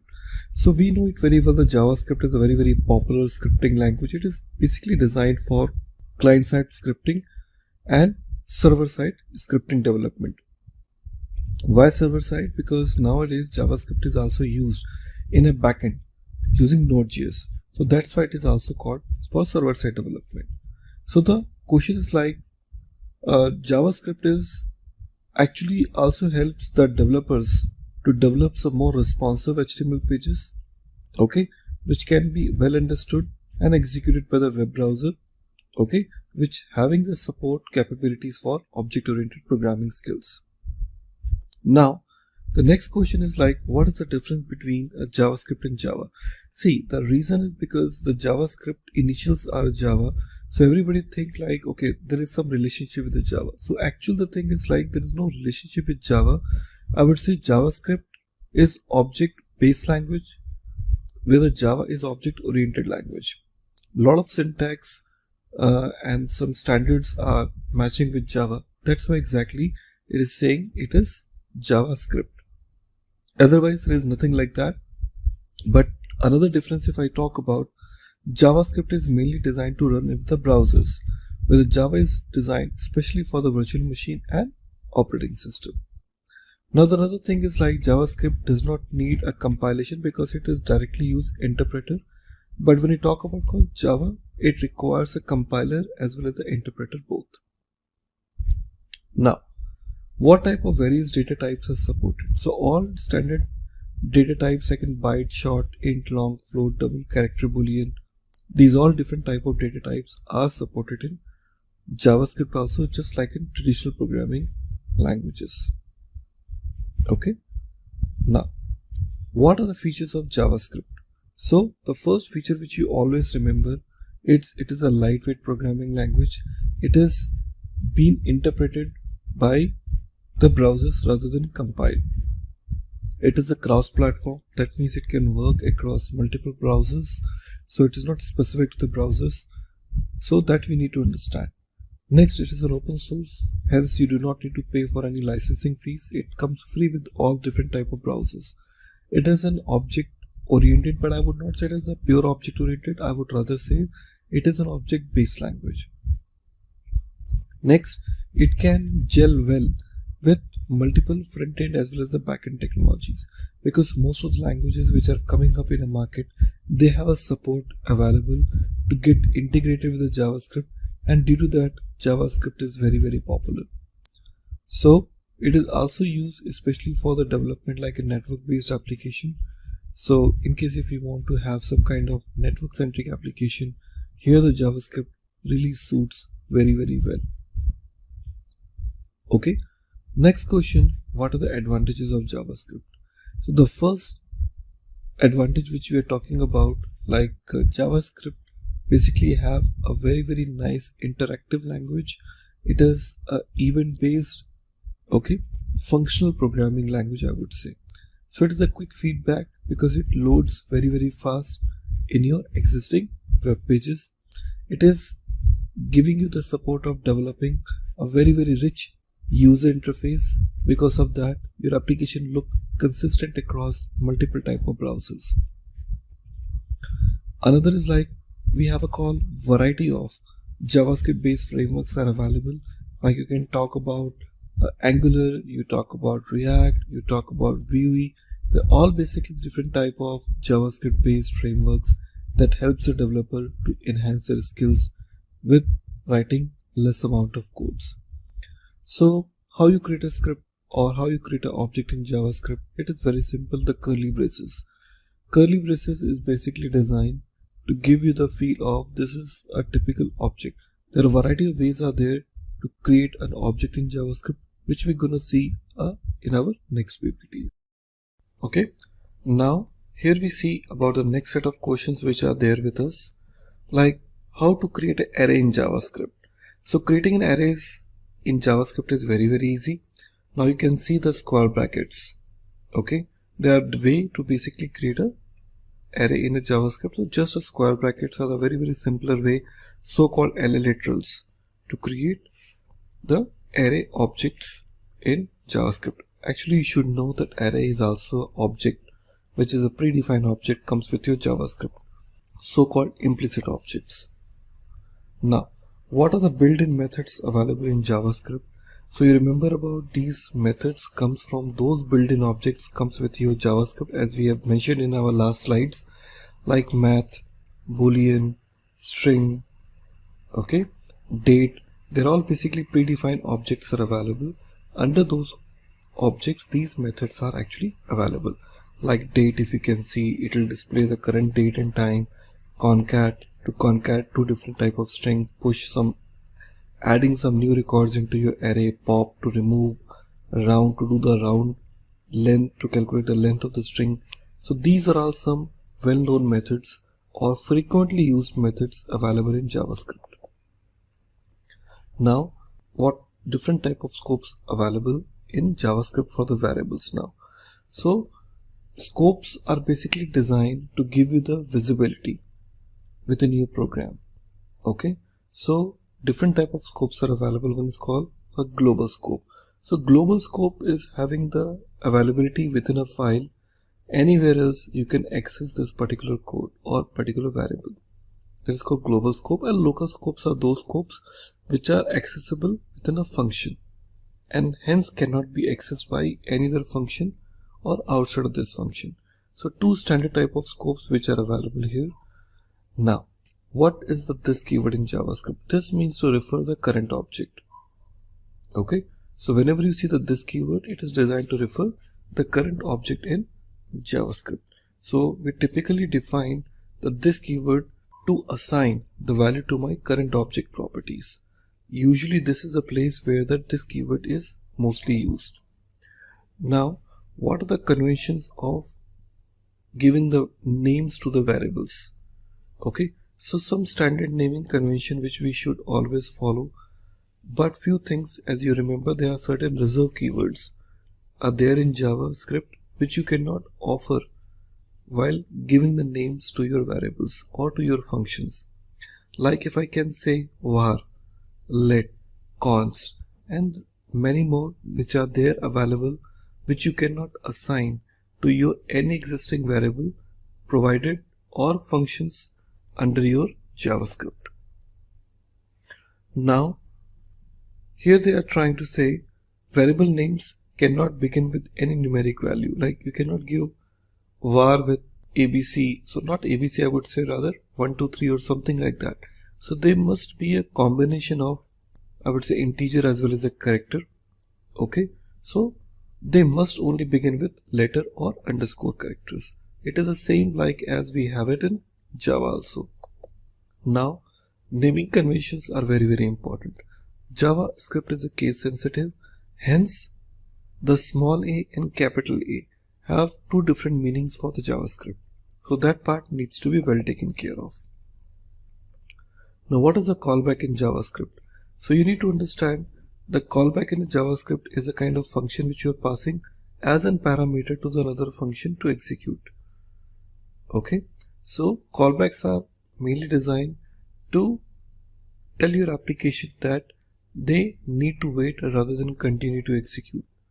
So callbacks will help you to behave asynchronously, and that's what exactly this most valuable feature of JavaScript. So as I discussed already, so it is where the function needs to be passed to get executed. So how do you debug a JavaScript code? So to debug your JavaScript code in any browser, you can just press the F12, no matter which browser you have it, either Chrome or Firefox or anyone. can just press the F12 key, and there you can get this option called debugger, where you can just go and perform all the necessary debugging related stuff right over there. Or so many other editors like in Sublime Text, Visual Studio Code, Atom, they're all offering you the built-in support to debug your JavaScript code. Now, what is the difference between a function declaration and function expression? So, there's a very simple difference. So, when you say function ABC here, okay, so you declare as a separate statement within the same JavaScript code. Okay, in another example, what you do, you define a function within a variable name called A, which you can create to construct some another object for this. That's the only difference between these two. So this function can be called before the function is defined, and this will be created when the function is pointing and reaching it. Okay, so it can be used only after that. So that's what we have discussed now. Going forward, this offers the better code readability and better code organization, and that the other part is basically used to create a conditional or a declaration functions. So what are the ways of adding the JavaScript code in an HTML file? So there are, I would say, two ways are available. One, either you can declare it in a separate file, you can add it, or second, you can write a embedded JavaScript code where you can just write a JavaScript code either in your head tag or body tag. But there'll be one difference, like if you're writing it as an embedded JavaScript, you cannot use it for the different HTML file, where the internal JavaScript file will be limited to that HTML. However, external JavaScript will be more useful when you want to reuse it again and again. So these were some standard basic JavaScript questions for us. So let's go ahead and talk about something which is related to your intermediate questions in JavaScript. Now, so what do you understand about the cookies? See, the cookies are basically a kind of a small text file, okay, which is kept in your browser and contains the information about your client activities. Okay, so whenever the client is accessing your websites, these websites can track your activities through this particular cookies. Okay, so they just basically record your general behaviors, like what you're doing with your website, so that accordingly they can give you the better recommendations. Now, how you're going to create a cookie in your JavaScript? So creating a cookie is one of the property available under your document object, so that you can create it using document.cookie and give a key. So your all cookie stands with your key and value pair. So you have a key, you have a value pair. So how are you going to read the cookie? So cookie you can read with the help of the same property called document.cookie, and here you can just use this statement. Like what? Key and value pair. So whatever the keys you have defined, similar key you will be reading it to give the value of whatever option you want to read it. Now, how are you going to delete the cookie? So cookie can be deleted it very easily by calling this delete cookie function, where you can just tell about the time and duration when you want the cookie to be get deleted. So when you set the expiry time, so cookies are deleted after a specific period of time, that will be treated as a good programming practice. So what is the difference between a let and var keyword? See, there's a new feature which is there added called let keyword, which is known as called block level scope. The block level scope means your variable whichever you're defining under any block level statement will be limited to that particular block. Like if you're defining it any opening block and closing block, so beyond that you cannot see that. Suppose if you're defining it under if block or any block, so these type of variables are no longer accessible outside, where the var keyword will be typically treated as a global variable and hence it can be accessed anywhere. So what is the closure in JavaScript? So closure is basically gonna give you a better way of providing the consistent way of developing a JavaScript code for the developer. So closures are basically created whenever a variable that is defined outside of this current scope can be accessed within the current scope. Okay, that means which is a variable which is defined outside of the scope. Even using the scope of this particular closure, it can be accessed inside too. Now, what are the arrow functions in JavaScript? Friends, arrow function in JavaScript is very popular now. They're just gonna give you a kind of alternative way of defining the function keyword.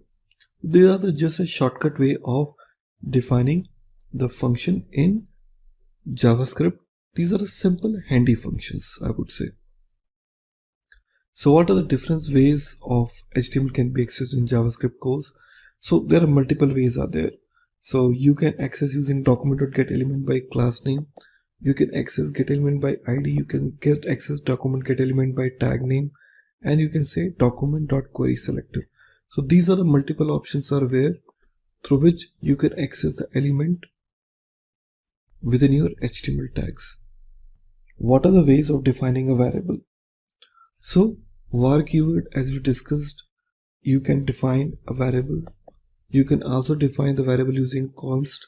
So if you define any variable using const, so these variables will get constantly declared and it cannot be changed once you define the value. So any value or any variable which is defined using const, it cannot be changed in later stages. What are imports and exports in JavaScript? So to make your JavaScript modular, so there's an option available of importing it and exporting it. So what exactly the difference? Difference is very simple, like you are writing the set of JavaScript code, and if you want to get it accessed outside in another JavaScript file, so how the two JavaScript files can communicate with each other, that is where exactly the important export code comes to make your JavaScript highly reused and more modular. Now, these are the quick example. As you can see now, two different files are there. So if you want to make your particular variable or function accessed outside, you always use export keyword with them. And if you want to access them out, you can just use an import keyword. As you can see, it is defined there.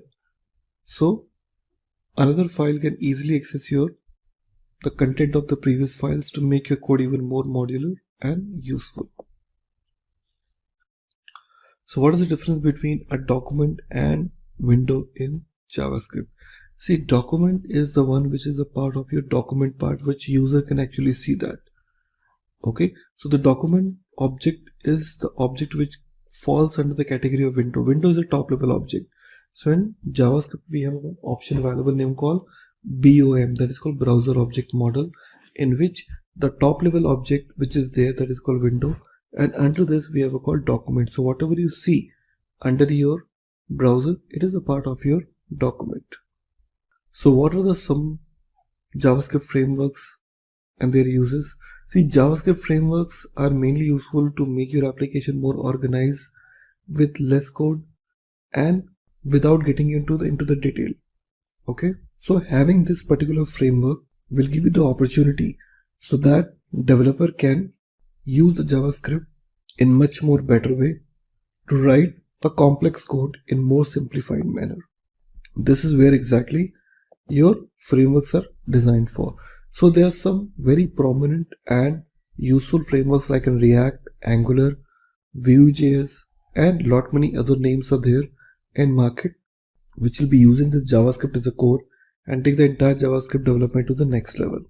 So the next question is, what is the difference between a undefined and undeclared in JavaScript? See, it is very simple. Undefined means the variable which is undefined. You're declaring a variable, okay, and which you haven't defined. Okay, that means the variable has been declared, but the value has not yet assigned. That is called undefined. Undeclared means the variable which you're trying to access, that itself is not available. It doesn't even exist. So what is the difference between undefined and null in JavaScript? See, undefined, as I already told you, it means the variable has been declared but it is not assigned with any value. Null is actually the assignment value that we can assign to any variable which contain no values, as an alternative, I would say. So what is the difference between session storage and local storage? See, it is very simple. HTML5 has offered these features to you. So the session storage and local storage both offers you the data which can be stored in a browser, but session storage is short-lived. The moment your page is deleted or closed, the session data is immediately get deleted, where the local storage data is remained for the longer period of time. And the data doesn't get deleted after the browser history is over. Okay, so I would say the local storage time span is far bigger compared to the session storage. Okay everyone, so we'll have some advanced JavaScript questions now. We've already seen the beginner level as well as the intermediate level questions. Now it's time to discuss about some advanced level questions too. Like the first questions comes like how do you empty an array in JavaScript? So it is very simple. If you want to assign, so there are a few ways of that. Number one, by assigning the array length to what? To the 0. So automatically it turns to empty. Second is what? By assigning the completely empty array. Okay, the third will be by popping up all the elements of the array. So multiple options are there, and the last which you talk about called by using the splice function. So these are the 4 important aspects are there which you can treat how to empty your JavaScript array in a very simplified manner. Now, what is the difference between event capturing and event bubbling? See, this is one of the very common question. We talk about event capturing. Event capturing is actually the kind of process where you just try to capture the event of outermost element and then propagating it to the innermost element. So event capturing is what, like you're talking about picking up the element or picking up the event from the outermost, like you talk about called nested div tags. So you pick up the particular event from the most outermost div tag and you're just passing it to the innermost. That is called capturing. The bubbling is the process, okay, which starts with the innermost and goes to the outermost element. It's just an opposite direction.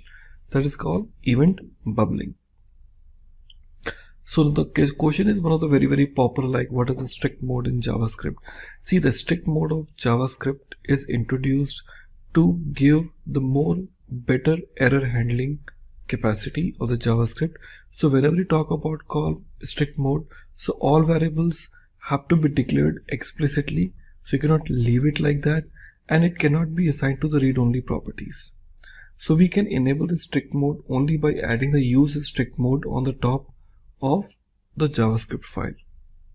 Now, what about and how we would be able to get the following output of the below JavaScript code? So we have a call var a equal to 10, and we have written one function in the if block, and after that we're just capturing the value of a, and then you are printing the value in a console.log. So what would be the output for that? See, it will be a call 10 undefined. Once again, it will be kind of what? It will be undefined. How come it would be? Look, it is very simple.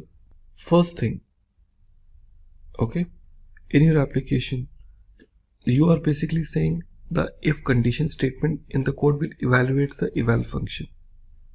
As you know it very well, what exactly the evaluation is. Later on, the eval function, okay, will take the function and will return the function abc, whatever the function it is available, and then inside the if statement it executes the abc and returns the undefined, because as you know it very well, the if statement code executes at runtime while the statement inside this if condition is being evaluated.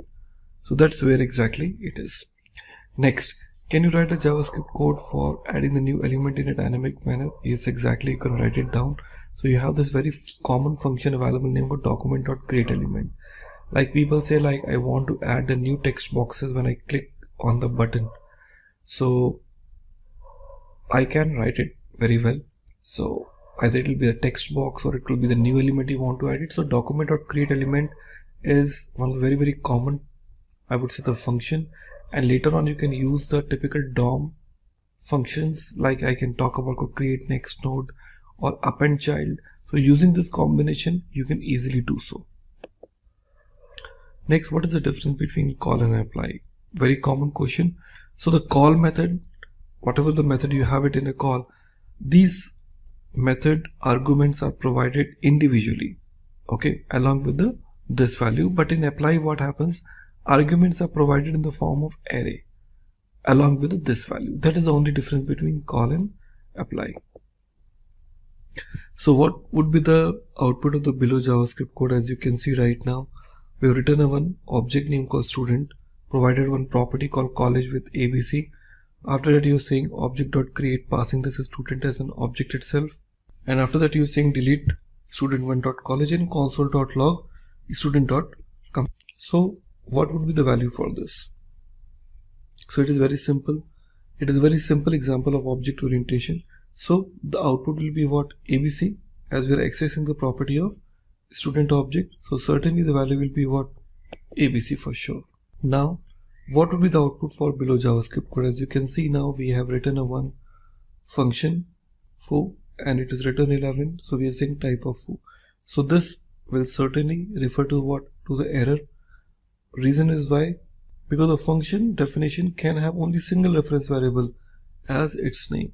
That's why exactly it will be throwing what? An error to you. How do you remove the duplicate value from the JavaScript array? It is very simple. We have a called filter function. So the filter method, I can basically call it, and 3 arguments it may be expecting it: the name of the array, the current element, and the index of the current element, so that it can remove all the duplicate elements from there. So how do you remove the duplicate elements from JavaScript array? So it is the same way I told you, like first it takes 3 parameters. So using the filter method and by using the for loop, so the empty array is used for sorting all the repeating elements. So like that you can simply make it more easy. So how can you draw a simple JavaScript DOM? So you can say it is a very simple JavaScript DOM elements which are there, where you can have the document and then the HTML and followed by all child elements like an head tag, body may contain further child elements like an anchor tag. So these are all basically known as called a presentational elements through which this complete HTML hierarchy will contain inside this. And with that, we have come to the end of today's session. I hope you all have understood the various concepts and topics covered in today's session on JavaScript. Thank you for watching the video, guys. If you found this tutorial informative and helpful, give it a thumbs up and share it with your friends and colleagues. If you have any further queries regarding any of the topics covered in today's session, feel free to let us know in the comment section below, and a team of experts will be more than happy to help resolve all your queries at the earliest. Don't forget to subscribe to our channel Simplicode and stay tuned for more such amazing content. Until next time, stay safe and keep coding.